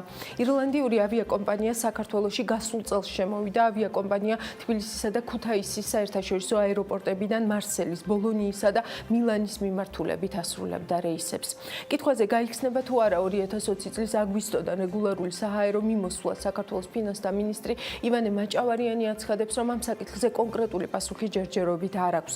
სამაგიეროდ ფინანსთა მინისტრმა განმარტა, თუ რატომ არ გახსნა მთავრობამ საზღვრები და ავიამიმოსვლა. მისი თქმით, წელს საქართველოს დაახლოებით 10 მილიონ ტურისტს ელოდა და 50,000 ტურისტის შემოსვლა იქნება ზღვაში წვეთი. 10 მილიონ ტურისტს ველოდებოდით, ხო წელს მინიმუმ 50,000 ტურისტი რო შემოვიდეს წლის ბოლომდე. აი უბრალოდ განსწრისთვის გეუბნებით. ეს პრაქტიკულად ვახსენებთ და გავიმეორებ ამ ტერმინს. ეს არის წვეთი ზღვაში ეკონომიკისთვის. მათმა 1%-მა, რომ დაინფიცირებული იყოს, საკმაოდ სერიოზული გავრცელება შეიძლება გამოიწვიოს. მერე შედეგად, რომ შეზღუდვები არ დავაწესოთ. მთავრობა არანაირ შეზღუდვებს არ აწესებს. გავრცელების პირობებში ადამიანები თვითშეზღუდვით არიან დაკავებული, ეკონომიკური აქტივობა ვარდება. ამიტომ რამდენადაც პარადოქსული არ უნდა მოგვეჩვენოთ, ამ შემთხვევაში რისკი და სიკეთე მანდამაინც ვერ ბალანსდება. დღეს ზუსტად საბოლოოდ ვერ გეტყვით, თუმცა მე გეუბნებით, აქამდე რატო არ გაიხსნა, ამის უკან რა ანალიზი დგას და რა მიდგომები დგას, ამას გიყვებით. საბოლოო ჯამში სელექტიურად შეიძლება გაიხსნას ისევ და ან და ეს ვთქვათ კონტროლის სხვადასხვა პირობებით. თუმცა სასწორის მეორე მხარეს ეკონომიკური პანდემია დევს. სანამ კონკრეტული პასუხი არ არსებობს, როდის გაიხსნება საზღვრები საერთაშორისო ტურისტებისთვის, ვიზიარის ქუთაისის ბაზა სრულიად უსარგებლო იქნება. შეგვიძლია ახლა მოვისმინოთ ის პერიპეტიები, რაც ამ კვირაში სულ რაღაც 2 დღის წინ განვითარდა ამ ავიაკომპანიის ირგვლივ. ვიზიარი არ გადის საქართველოს ბაზრიდან, ვიზიარი რჩება ჩვენი მოსახლეობის ერთგული, რჩება საქართველოში და მზად არის ჩვენთან შეთანხმებით ეტაპობრივად აღადგინოს ფრენები. უფრო მეტიც ვიზიარს ჰქონდა გეგმები მანამ სანამ კოვიდი დაიწყებოდა, რომ გაეფართოვებინა ფრენების არეალი, უკვე ერთხელ გააფართოვა ჩვენი მხარდაჭერით, 30-ზე მეტი ფრენა ჰქონდა მას 2019 წელს, მაგრამ კიდევ 10 ფრენის დამატების გეგმა აქვს და ეს გეგმა ძალიან დიდი იმედი გვაქვს, რომ 21 წელს განხორციელდება. რაც შეეხება გავრცელებულ ინფორმაციას, პირველ რიგში მინდა ვთქვა, რომ არასწორი ინტერპრეტაცია არის, თავარია, რომ ვიზიარი რჩება საქართველოს ბაზარზე და ჩვენთან შეთანხმებით ეს ფრენები განხორციელდება. თუმცა აქ არის წმინდა ტექნიკური საკითხი, ანუ მარტივად რომ ვთქვათ, სადგომზე სად ეყენება ხომალდი. ქუთაისში თუ თავის სამშობლოში ბუდაპეშტში, უნგრეთში მაგალითად და დღევანდელ დღეს, როდესაც გლობალურად ავიაციას გაუჭირდა, ყველა ავიაკომპანია მეტნაკლებად იღებს გადაწყვეტილებას, რომ საკუთარი ხარჯები იყოს მინიმიზირებული და აკეთებს გარკვეულ ტექნიკურ გადაწყობას. ჩვენ შევაჩერეთ ოპერაციები ქუთაისის ბაზიდან. ამ ეტაპზე ჯერჯერობით საკმაოდ ადრეა იმისთვის, რათა ჩვენი შემდგომი გეგმების შესახებ ვიმსჯელოთ. ჩვენ ვაკვირდებით მოვლენების განვითარებას, თუმცა ამ ეტაპზე მე თქვენთვის არაფრის დადასტურება არ შემიძლია. ჩვენს აბსოლუტურ პრიორიტეტს წარმოადგენს ის, რომ საქართველოს მოქალაქეებს ჩვენი სერვისი კვლავ მივაწოდოთ. ასევე შევთავაზოთ თქვენს ქვეყანაში მოგზაურობა უცხოეთის მოქალაქეებსაც, რათა ამით ხელი შეეწყოს თქვენს ეკონომიკას და ტურიზმის სექტორს. ჩვენ დროებით ვაუქმებთ ქუთაისის ბაზას და მას შემდგომი მითითებების მიღების შემდეგ აღვადგენთ. ყველა ადამიანი, რომელიც ქუთაისის ბაზაზე იყო დასაქმებული, შეინარჩუნებს სამსახურს და ჩვენ ამჟამად ჩვენს ქსელში ვეძებთ შესაბამის სამუშაო ადგილებს, რათა მათ შევთავაზოთ. ჩვენ არ ხურავთ ქუთაისის ბაზას, ჩვენ ვაკვირდებით მიმდინარე მოვლენებს და როგორც მედიას, ასევე მგზავრებს შესაბამის ინფორმაციას მივაწვდით. ჩვენ ვაკვირდებით მოვლენების განვითარებას, ამასთან მოწოდებული ვართ, რომ ბაზა ხელახლა გავხსნათ. ამასთან დაკავშირებით ჩვენ სხვადასხვა სტეიქჰოლდერებთან გვაქვს მოლაპარაკებები. ჩვენ უკვე მოვახდინეთ იმ თვითმფრინავების რელოკაცია, რომლებიც ქუთაისის ბაზაზე იყვნენ განთავსებული. უკვე რამდენიმე თვეა, რაც ეს თვითმფრინავები ქუთაისის ბაზაზე აღარ არიან. ჩვენ მათ კვლავ ქვეყანაში დავაბრუნებთ მას შემდეგ, რაც ჩვენ ოპერაციებს განვაახლებთ.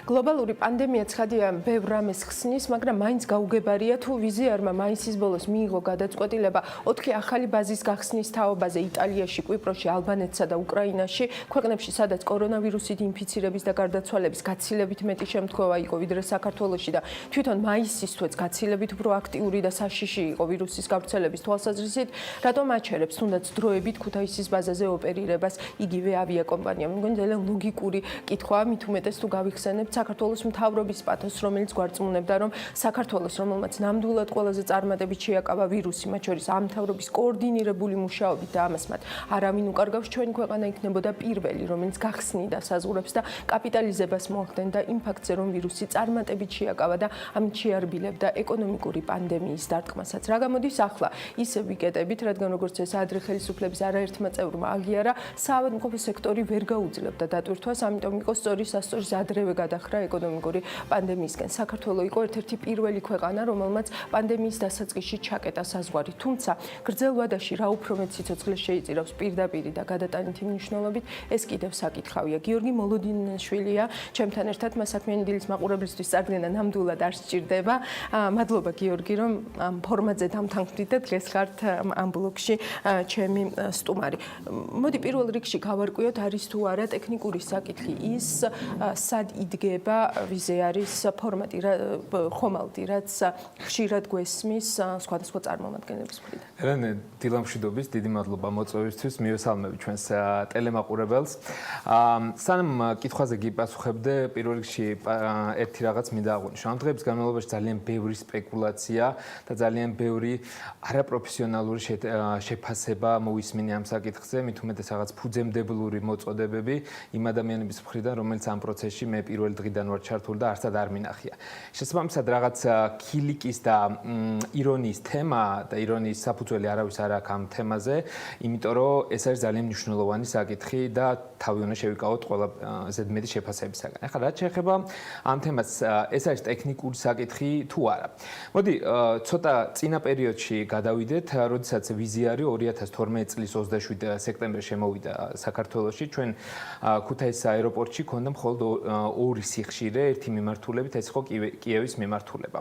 2000 მას შემდეგ რაც ვიზიარ უკრაინა, ასე რომ თქვა, გაუქმდა უკრაინაში, ამის შემდეგ შემოვიდა მათი კომპანია უკვე ბუდაპეშტიდან, უნგრეთიდან და უკვე ჩვენ დავიწყეთ ევროკავშირის მიმართულებით ავიარეისების შესრულება. ეს რატო იყო საჭირო? ამას რა თქმა უნდა აქვს ტექნიკური მხარე, ჩვენ ამას ავიაციაში ფრენების ექსპლუატაციას უწოდებთ და რა თქმა უნდა აქვს ბიზნეს შემადგენელი. რატო გახდა ეხა ბაზა საჭირო? ბაზა გახდა იმიტომ საჭირო, მით უმეტეს 2016 წელს, რომ ავიაკომპანიას ჰქონოდა შესაძლებლობა უფრო მეტი მიმართულებით ეფრინა იმ მიმართულებით, სადაც მას ბაზა არ ჰქონდა, მაგალითად როგორც არის ლონდონი, ვენა და იქედან მეორე მხრიდან ვერ შემოვიდოდა ქუთაისის მიმართულებით. შესაბამისად, ამის საფუძველზე მიეცა ვიზიარს შესაძლებლობა, ჩვენ ამას ვეძახით იკაოს სტანდარტის მიხედვით თავისუფლება, რომ მაგალითად უნგრულ კომპანიას ვიზიარს შეესრულებინა ფრენები, ბაზირება ქონოდა საქართველოში და ფრენები შეესრულებინა მესამე ქვეყანაში. ამას ქვია თავისუფლება და სპეციალური ნებართვის საფუძველზე ხორციელდება. ეხლა რატომ მოუყევი ეს ყველაფერი? 2016 წლის მერე ძალიან ბევრი რაღაც შეიცვალა, მათ შორის ვიზიარის ნეტვორკში. ვიზიარმა გახსნა ძალიან ბევრი ბაზა, თქვენც აღნიშნეთ ამის თაობაზე, მათ შორის პანდემიის დროსაც. პანდემიის დროსაც. და მიეცა შესაძლებლობა, რომ მათ შორის იმ მიმართულებებიდან შემოვიდეს საქართველოში, სადაც ადრე მას ბაზა არ ჰქონდა. მაგრამ ეს რა თქმა უნდა არ ნიშნავს იმას, რომ ჩვენ უნდა დავთმოთ ბაზა და დავკარგოთ ეს შესაძლებლობა. ეს ერთი მხრივ ვიზიარის ხელში, ავიაკომპანიის ხელში არის შესაძლებლობა, რომ განვითარდეს ქუთაისის აეროპორტში და მეორე მხრივ სახელმწიფოსთვის არის, რომ რაც შეიძლება მეტი ადამიანი დასაქმდეს და მეტი მიმართულება ქონდეს და ზოგადად ავიაცია განავითაროთ.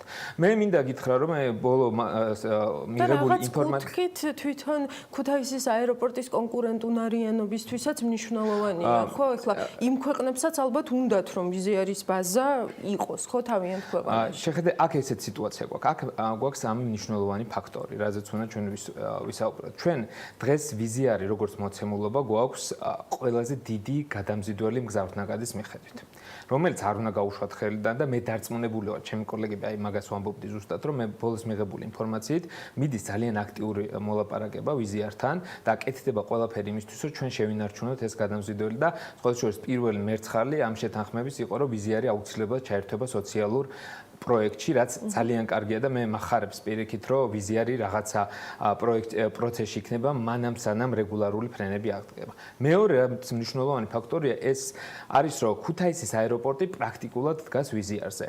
იმიტომ რომ ჩვენ ახლა როგორც თქვი, პირველ დღიდან ვიყავით ჩართული და ჩვენ რო ვიზიარი არ ყოლდა, სრული პასუხისგებლობით შემიძლია თქვა, ჩვენ ქუთაისს ვერ ვაქცევდით ესეთ წარმატებულ პროექტს, როგორც არის დღეს. და მესამე, რომელსაც მე ძალიან ხშირად ვლაპარაკობდით, ჩვენ მაქსიმალურად უნდა ავირიდოთ რომელიმე ავიაკომპანიის. ეს იქნება ქართული თუ უცხოური ავიაკომპანიების დომინანტობა ამ განსაკუთრებით კრიზისულ სიტუაციაში. კი, ეგ განცხადებები გვესმის უკვე პრემიერის მხრიდანაც, ეკონომიკის მინისტრის მხრიდანაც და ასე შემდეგ.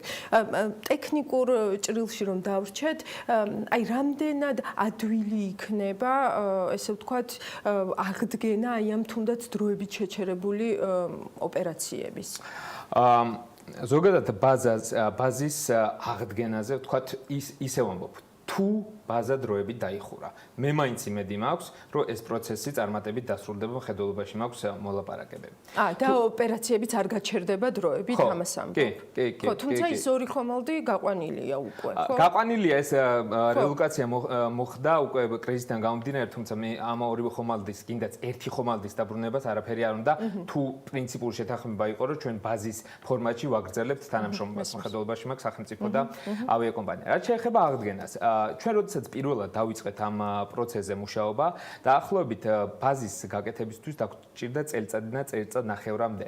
ეს რას ნიშნავს, რომ პირველად ავიაკომპანია შემოდიოდა, აყალიბებდა სტრუქტურას, ხდებოდა ადამიანური რესურსების მობილიზაცია და ხდებოდა საჰაერო ხომალდების მობილიზაცია და ეს იყო საკმაოდ კომპლექსური პროცესი. მაგრამ კიდევ ამბობ, თუ ეს ყველაფერი გაჩერდა დროებით, უკვე განმეორებით აღდგენა ამ პროცესის ისეთივე რთული არ იქნებოდა, როგორც ეს პირველ ეტაპზე იყო. იმიტომ რომ ავიაკომპანიას აქვს უკვე ამ აეროპორტში, ქუთაისის აეროპორტში ექსპლუატაციის გამოცდილება, აქვს კონკრეტულად ჩამოყალიბებული სტრუქტურა და ყავს ადამიანური რესურსი და შესაბამისად, თუ ეს გადაწყვეტილება იქნება მიღებული, რომ თქვა დღეს გაჩერდეს და უკვე შემდეგ უკვე აღდგეს, ეს ისეთივე რთული არ იქნება, როგორც ეს იყო პირველ ეტაპზე.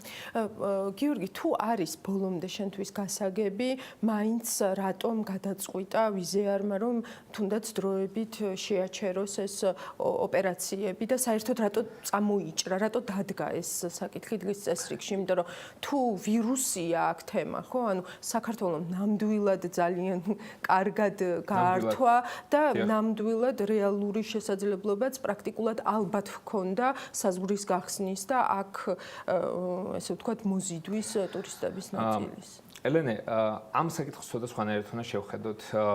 ამ საკითხზე ძალიან ბევრი სპეკულაცია იყო, ამაში არ წავალ მე, ჩემი საქმე ავიაცია და ავიაციის კუთხით რა სიტუაცია გვაქვს გვეტყვი. ჩვენ ვიცით, რომ კოვიდიდან გამომდინარე ავიაციაში არის არნახული კრიზისი. და თამაშის წესები და ზოგადად ქცევის მანერა ყველა ავიაკომპანიის, მათ შორის ვიზიარის ქცევის მანერა იცვლება და რატო. როდესაც ვიზიარმა გახსნა ბაზა და ამ კრიზისის გამო იგი ვერ ოპერირებს, მისთვის ერთი მხრივ რა თქმა უნდა ბაზა შესაძლებლობაა, მაგრამ მეორე მხრივ ფინანსური გამოწვევა.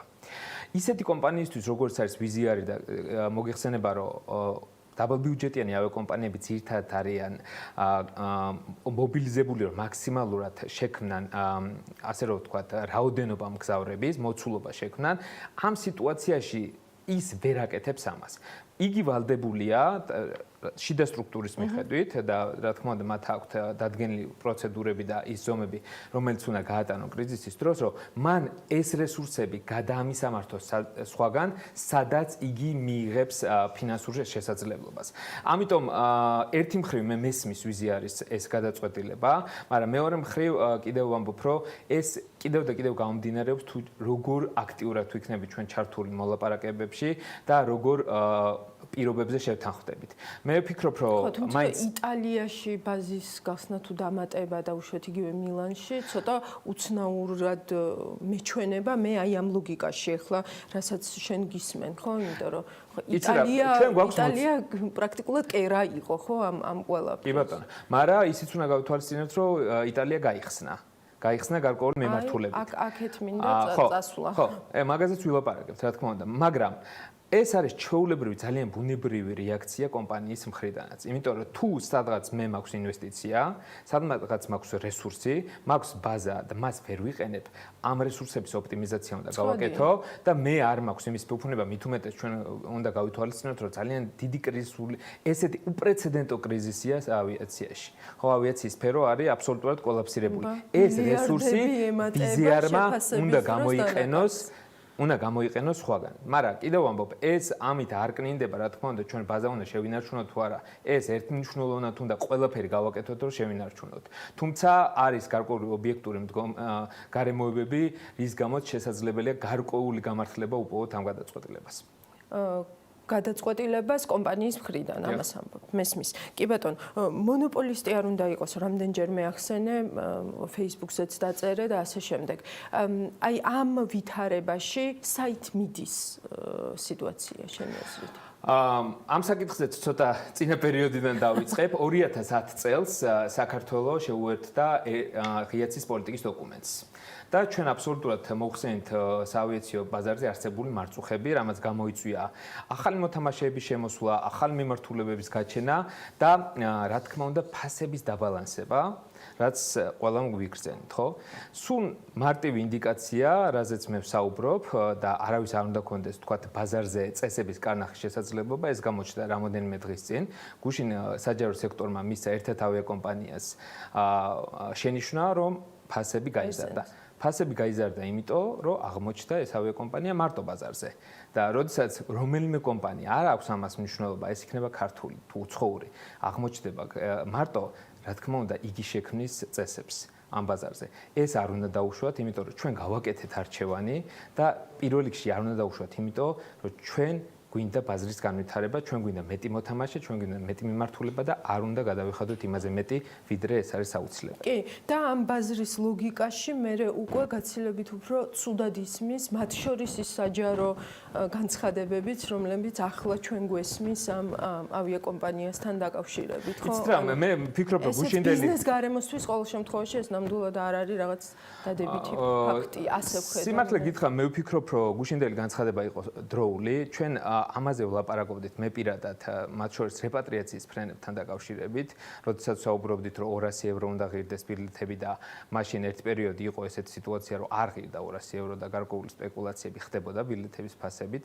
ამიტომ, როდესაც გვაქვს კრიზისი, როდესაც ბაზარს უჭირს და როდესაც გასავითარებელი გვაქვს ჩვენ არა მარტო საავიაციო ბაზარი, არამედ მთლიანად ინდუსტრია და რომელიმე კომპანია სარგებლობს ასე რომ ვთქვათ, არასწორად ამ სიტუაციით, რა თქმა უნდა, ეს აყუდურს იმსახურებს და ეს სიტუაცია უნდა დარეგულირდეს.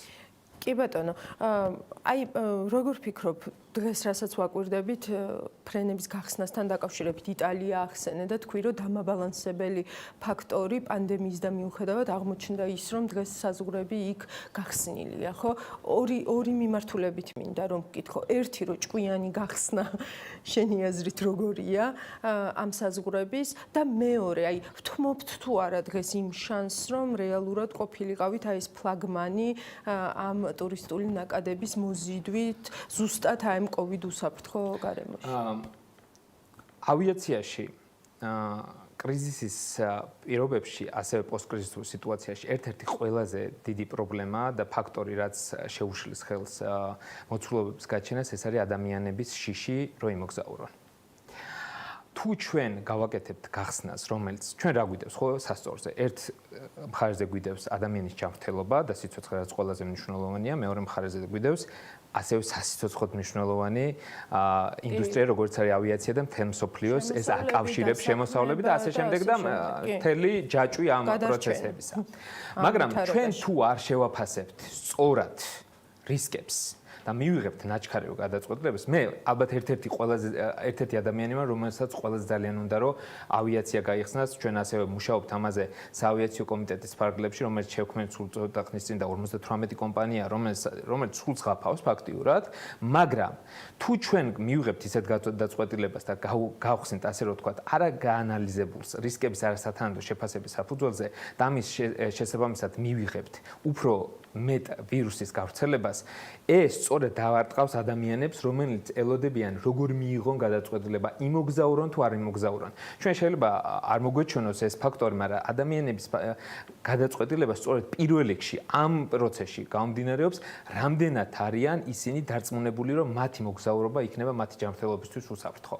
და შემდეგ უკვე ამ პროცესში სხვა სიტუაციაში ფასია, რა თქმა უნდა, გადამწყვეტი, მაგრამ ამ პროცესში არის ძალიან მნიშვნელოვანი ფაქტორი თუ ადამიანები როგორ ფიქრობენ და რა განცდები აქვს. ძნელი არის ამ სასწორის პინების არჩევანის გაკეთება. ოქროშუალებია მოსაძებნი და ეტაპობრივად არის ალბათ გადაწყვეტილება მისაღები.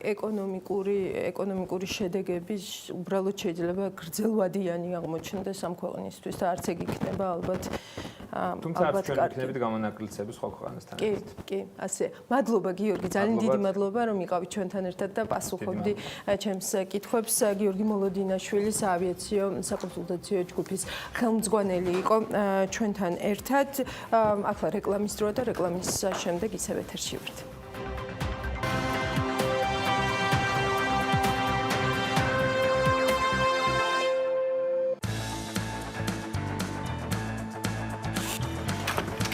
გადაცემის სპონსორია სამშენებლო სარემონტო მასალების მეგაცენტრი ნოვა.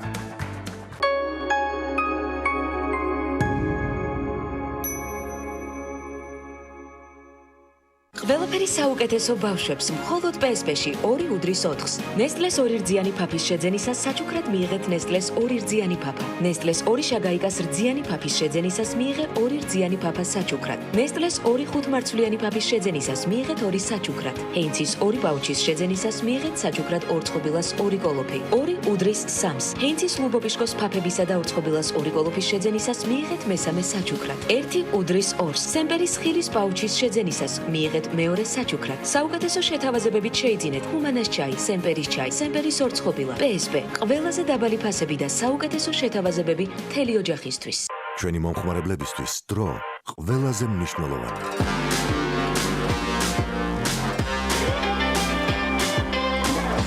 ის დრო, რომელსაც თქვენ გალფსტორში უგემრიელესი ყავისა და ხოდნობის დაგემოვნებას მოანდომებთ, ჩვენთვის სრულიად საკმარისია თქვენს ავტომობილში ძრავის ზეთის შესაძლებლად.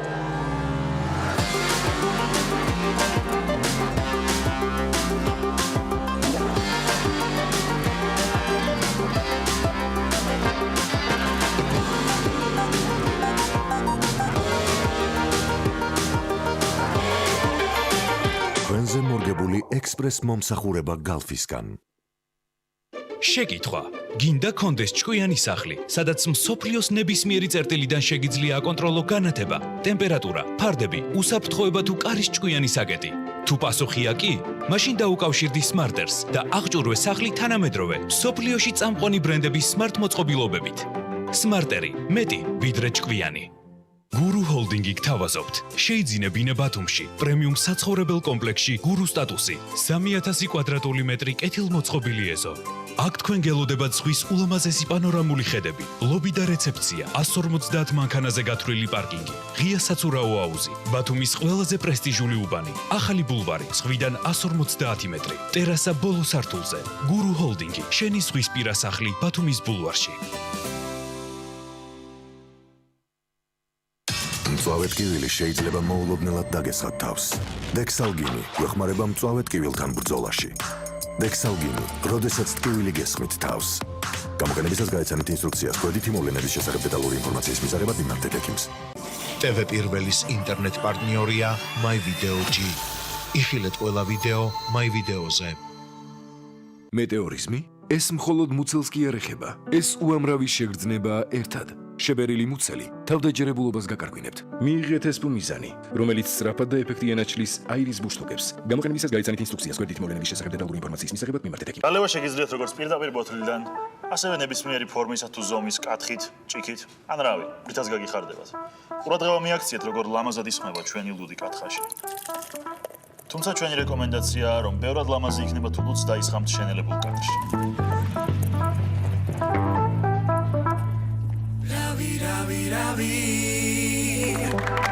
შოკირებული ვარ! მათთვის, ვინც ცხოვრებას უყურებს მარტივად და უყვარს კარგი ლუდი.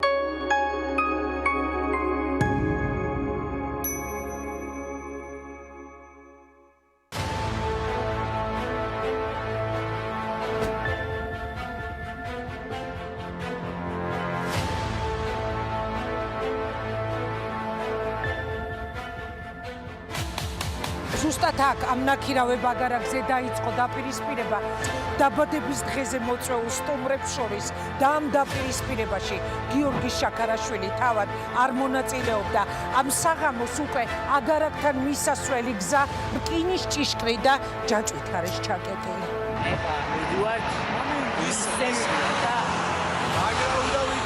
ეს არის ის ადგილი, სადაც 2017 წლის 1 დეკემბერს ხორავას ქუჩის ტრაგედია დატრიალდა. 16 წლის მოზარდების დათუნა სარალიძის და ლევან დადუნაშვილის სიცოცხლე სწორედ აქ დაწყებულ საქმის გარჩევას შეეწირა. ამ ადგილზე ის საბედესირო ფარდული უკვე აღარ არსებობს. ვცდილობთ ვიპოვოთ შეკითხვებზე პასუხები, რომელიც უამრავი დაგროვდა. რატომ არის შეცვლილი მოწმეთა ჩვენებები? რატომ კითხულობთ ერთი პიროვნების ერთ ჩვენებაში სხვას და იმავე პიროვნების ნებისმეორე ჩვენებაში უკვე სხვა ვერსიას. რატომ არ დაიწყო პოლიციამ გამოძიება ფოტოგრაფის ზარის განხორციელების შემდეგ, როდესაც ადგილზე მივიდა? რატომ არ სცადა პატრულმა გაერკვია რა ხდებოდა იქ სინამდვილეში? დავიჯეროთ თუ არა რომ პოლიცია ამ დროს საქმეს არ იძიებს? რატომ პირველსავე დღეებში არ დააპატიმრეს ეჭმიტანილები? ისინი ხომ თავისუფლად გადაადგილდებოდნენ და ბუნებრივია ერთმანეთთანაც ექნებოდათ კონტაქტი და სავარაუდოდ მოწმეებთანაც. რატომ არის უამრავი რატომ, რომელზე პასუხების მიღებასაც მთელი ეს დღეებია ვცდილობთ. გაყალბებები, მოწმეების დაშინება, დამნაშავეებზე ხელის დაფარება, მტკიცებულებების განადგურება და მაღალჩინოსნების გავლენების გამოყენება იმისთვის, რომ სასურველი შედეგი მიიღონ. ეს არის ის, რაც ხორავას ქუჩის საქმეზე უკვე ვნახეთ. სწორედ ამ მძიმე გამოცდილების გამო ვითხოვთ პასუხებს ყველა კითხვაზე. პარასკევს საღამოს 8-ზე მე და ეკა მიშველაძე ვიხსენებთ ქვეყანაში ბოლო დროს მომხდარ ყველა გახმაურებულ ამბავს, რომელიც სამწუხაროდ ახალგაზრდების გარდაცვალებით დასრულდა. ხორავას ქუჩის ტრაგედია, ლუკა სირაძის ტრაგედია, გიორგი შაქარაშვილის ტრაგედია. რატომ ვერ ვიცავ ჩვენ შვილებს ყველა ამბავი ერთ გადაცემაში? ხვდებით ერთმანეთს საღამოს 8-ზე პოლიტიკურ პარასკევს. დანაშაულის დაფარვის ისტორიები სამართალდამცავ და პოლიტიკურ სისტემებში, ძველი თუ ახალი ისტორიების მსგავსებები და განსხვავებები. ამ ყველაფერზე ღიად და პირდაპირ საუბრობთ ინგა გრიგოლია და მე პოლიტიკურ პარასკევს. სიმართლე უნდა გაირკვეს.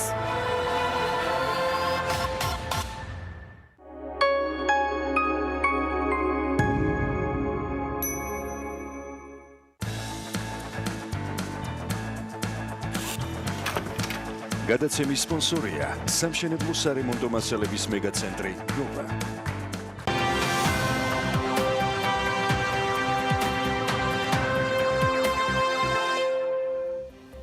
ეს საქმიანი დილის ანალიტიკა, მე ამ ბლოკის ავტორი ელენე კვანჭილაშვილი ვარ. TBC კაპიტალის ბოლო კვლევის მიხედვით ტურიზმის სექტორის შემოსავალი წელს 2019 წლის მაჩვენებელთან შედარებით 75% შემცირდება, რაც 2019 წელს არსებულ $3 მილიარდთან შედარებით $2 მილიარდი ნაკლებია.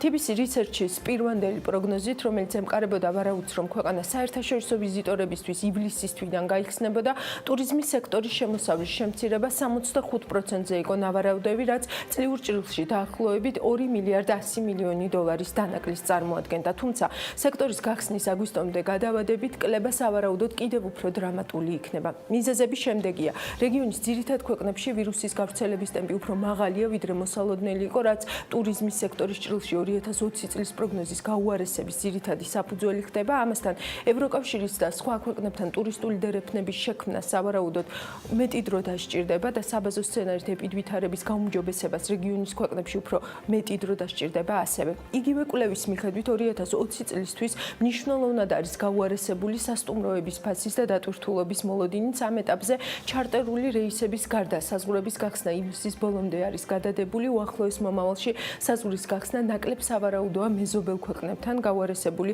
ეპიდმდგომარეობის გამო. ამ ფონზე TBC Research-ის 2020 წლის სასტუმროების ფასის დატვირთულობისა და შემოსავლის პროგნოზი გაუარესებულია და 2019 წლის მონაცემებთან შედარებით -30%, 85% და -90% შეადგენს შესაბამისად. გალტენ ტაგარტის მონაცემებიც რომ შევაჯამოთ, რაც ამ დროისთვის არის ხელმისაწვდომი, 2020 წელს მსოფლიოში ტურისტების რაოდენობა მინიმუმ 58%-ით შემცირდება, მიღებული შემოსავლები კი სულ მცირე 62%-ით. ეს არის ბაზისური მოდელი, სხვა სცენარები კიდევ უფრო მძიმე მოლოდინებს ასახავს.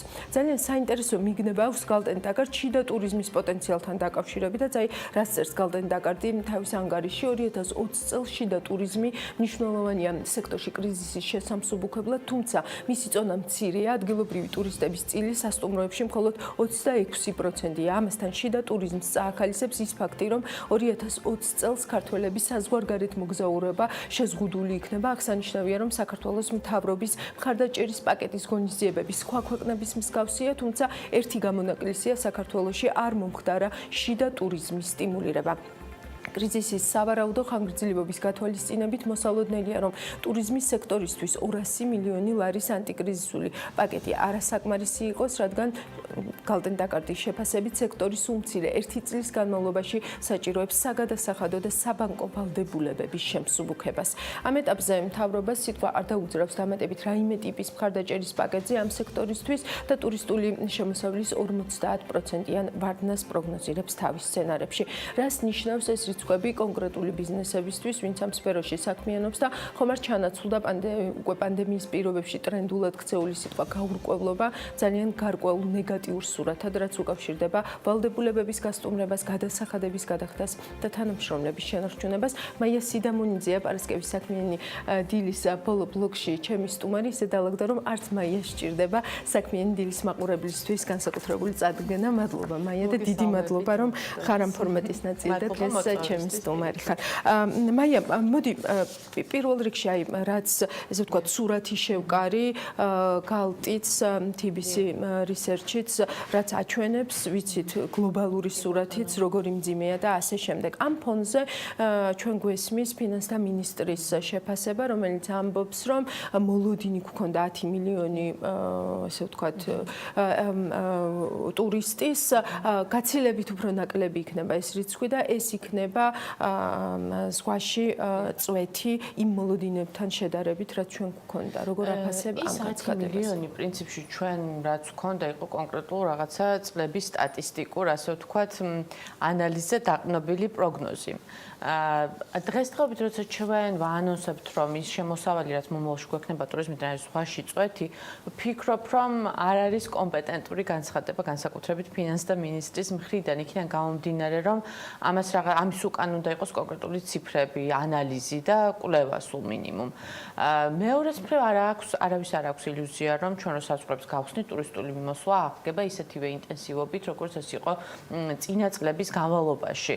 ეს იქნება საკმაოდ ისეთი შეიძლება ნელი პროცესიც კი და დამოკიდებული პრინციპში ვირუსზე და რამდენად ვაქცინას გამოიგონებენ თუ არა და იქნება წამალი თუ არა. ძალიან ბევრ სხვა გარემოებებზე არის დამოკიდებული. ამიტომ ჩვენ ფაქტიურად შეგვიძლიათ ამათ ვთქვათ, რომ ტურიზმის ინდუსტრია თავიდან დაიწყებს, ასე ვთქვათ, წინსვლას და ახალი ნაბიჯების გადადგმას საქართველოში და ამიტომ ეს ზღვაში წვეთიც თუნდაც ძალიან მნიშვნელოვანია სასტარტო პოზიციისთვის, იმისათვის, რომ თუნდაც წლის ბოლოს ან შემდეგი წლების განმავლობაში ჩვენ ასე ვთქვათ შევძლოთ ამ ციფრების გაზრდა. კი, აბსოლუტურად გეთანხმები, თუმცა ლოგიკა იმაშიც არის, რომ თუ კი მოცემულობა დღეს ისეთია, რომ საავადმყოფო სექტორი და ვირუსებით დაინფიცირებული ადამიანების ესე ვთქვათ გატარებას ვერ შეძლებს სწრაფად, მაშინ ეს რისკიც ნამდვილად არსებობს, ხო? აი რა გეჩვენება, როგორ შეიძლება იმოქმედოს აი ამ კონკრეტულ შემთხვევაში მთავრობა? პირველ რიგში მე ვფიქრობ, რომ ძალიან ბევრი ქვეყანა და ფაქტობრივად სოფლიო უკვე იხსნება. ქვეყნები უკვე ხსნიან საზღვრებს. ჩვენ ვერ ვიქნებით იზოლაციაში დიდი ხანი, იმიტომ რომ ამ ლოგიკით მაშინ უნდა იყოს პროგნოზი, რომ ესე იგი ვაქცინა ამის შექმნამდე ჩვენ მოგვიწევს, ასე ვთქვათ, იზოლაციაში ყოფნა, რაც ეკონომიკური და ბევრი სხვა თვალსაზრისით ვფიქრობ არ არის. უნდა ვადაპტირდეთ ახალ, ასე ვთქვათ, რეალობაში დავიწყოთ ცხოვრება, რაც ნიშნავს იმას, რომ მე არ ვამბობ, რომ საზღვრები უნდა გავხსნათ რისკის შემცველ ქვეყნებთან, თუნდაც მეზობელ ქვეყნებთან. არსებობს მწვანე დერეფნების პრინციპი, სადაც ქვეყნები ერთმანეთს უხსნიან საზღვრებს იმის მიხედვით, თუ რამდენად, ასე ვთქვათ, COVID უსაფრთხოა ქვეყანა და ჩვენ შევდივართ ამ ქვეყნების სიაში და ძალიან ბევრმა ქვეყანამ უკვე გაგვიხსნა ჩვენ საზღვარი ზუსტად ამ ფაქტორის გათვალისწინებით. ჩვენ დღეს ვართ წარმატებული, რომ შევძელით გარკვეულწილად ამ ვირუსის მართვა, თუმცა ვფიქრობ, რომ შემდეგი ნაბიჯი და გამოწვევა ვიყოთ წარმატებული ამ ფონის შენარჩუნება ეკონომიკური მდგომარეობის გაუმჯობესებასთან ერთად. აქედან გამომდინარე კონკრეტული ნაბიჯები ამისთვის უკვე უნდა გადაიდგას. მე ვფიქრობ, რომ ამის გაკეთება ზედმეტად ფრთხილია, იმიტომ რომ მგონია რაღაცა შიშის გამო ვიმალებით, როცა პირიქით რაღაცა პრობლემას და გამოწვევებს უნდა შევებრძოლოთ ჩემი აზრით. ისედაც დღეს რომ ჩვენ თუნდაც რამოდენიმე ქვეყანასთან გავხსნათ საზღვრები, რა თქმა უნდა არ არის მოსალოდნელი, რომ ტურისტული მიმოსვლა იმდენად ინტენსიური, ხშირი და დიდი მოსვლობით იქნება, რომ კონტროლი დავკარგოთ ამ პროცესების. ვფიქრობ, რომ პირიქით ეხლა არის პერიოდი მნიშვნელოვანია, იმიტომ რომ ამ ზღვაშის წვეთის განმავლობაში ჩვენ ასევე გამოვიმუშავებთ მოქნილობას, გვექნება ადაპტირების, ასე ვთქვათ, ადაპტირების დრო. და ძალიან მნიშვნელოვანი არის ეს, რომ მე ვფიქრობ იმ დაწერე მაია და იქ ახსენე რომ 2021 წლის მაისიო, ანუ რა თარიღია ეს, რაიმე რასთან არის კავშირში? პრინციპში ჩვენ უკვე ვნახეთ, რომ ზაფხულის ტურისტული სეზონი ჩავარდა და დაახლოებით ნოემბრიდან ისედაც საქართველოში არის ხოლმე შედარებით დაბალი ტურისტული სეზონი. მე მეეჭვება, რომ სექტემბერში და ოქტომბერში რომ გავხსნათ საზღვრები, ამან რაღაც ისეთი ეფექტი მოახდინოს ჩვენი ასე ვთქვათ ტურისტული ბიზნესისთვის, რომ რეალურად შეგვიძლია რაღაც კონკრეტულ პროგნოზებზე ვისაუბროთ. ამიტომ ჩვენ შეგვიძლია ვთქვათ, რომ ტურისტული ბიზნესი შემდეგი წლის მაისამდე მაინც იქნება ასე ვთქვათ თვით გადარჩენის რეჟიმში, იქიდან გამომდინარე, რომ თუ ყველაფერი კარგად იქნა და რაღაც ეს ვირუსი ბოლოს და ბოლოს გახდა კონტროლებადი, შემდეგი წლის მაისიდან სავარაუდოდ დაიწყება და აღდგება და განახლდება ტურისტული ხარდაჭერას ველოდებით მთავრობისგან დამატებით, იმიტომ რომ აი გალტენ ტაგარტის ანგარიშიც იყო, რომ ასე ვთქვათ თუნდაც შიდა ტურიზმის ასე ვთქვათ სტიმულირება არ მომხდარა ჩვენს მოლოდინი არის ძალიან ასე ვთქვათ მაღალი, იქიდან გამომდინარე, რომ ფაქტიურად ძალიან ბევრი ტურისტული ბიზნესი უკვე გაკოტრებულია, ბევრი გაკოტრების წინაშე დგას, ძალიან ბევრი ადამიანი დარჩა რეალურად სამსახურის გარეშე. ჩვენ სექტემბრიდან დავდგებით ისევ იმ ფაქტის წინაშე, რომ მოგვიწევს საბანკო ვალდებულებების ასე ვთქვათ გასტუმრება და ვერც ერთი ტურისტული ბიზნესი ამას ვერ გააკეთებს თავისი ფინანსური რესურსით, იქიდან გამომდინარე, რომ შემოსავლები ფაქტურად მარტიდან უკვე განულებული არის და ყველანაირი ფინანსური რესურსი და დანაზოგიც კი არის ამოწურული. საგადასახადო ასე ვთქვათ, როცა საუბარი არის საგადასახადო შეღავათებზე, ან იგივე პროცენტის სუბსიდირების პაქტებზე, აქაც ძალიან ბევრმა ვერ მიიღო ეს შეღავათები, იქიდან გამომდინარე, რომ მაგალითად ძირითადი ნაწილი მცირე და საშუალო ბიზნესი არის, უმეტესი სასტუმროს მეპატრონეებს იპოთეკური შესხი აქვს გამოტანილი და არა ბიზნეს შესხი და აქედან გამომდინარე ისინი ასე ვთქვათ ვერ გაიარეს და ვერ კვალიფიცირდნენ, რომ მიეღოთ ეს შეღავათები. დღესდღეობით მოლოდინი არის, მე ვფიქრობ და ძალიან სწორი მოლოდინია, რომ სულ რაღაც ერთი წლით უნდა მოხდეს რესტრუქტურიზაცია, გადავადება როგორც საბანკო ვალდებულებების, ასევე საგადასახადო. ძალიან დიდი მადლობა, რომ იყავი ჩვენთან ერთად და განვიხილეთ ეს საკმაოდ მძიმე სიტუაცია, რაც არის ამ სექტორში. შექმნილი მაია სიდამონიძე იყო ჩემთან ერთად. მადლობა, რომ დღეს ბიზნესის ხმაც გავიგეთ ამ ეთერში. საქმიანი დილა ამით არის დასრულებული. ჩვენ ერთმანეთს შევხვდებით უკვე ანალიტიკაში 2:30-დან ისევ პირდაპირ ხაზზე ვართ ერთმანეთთან დროებით.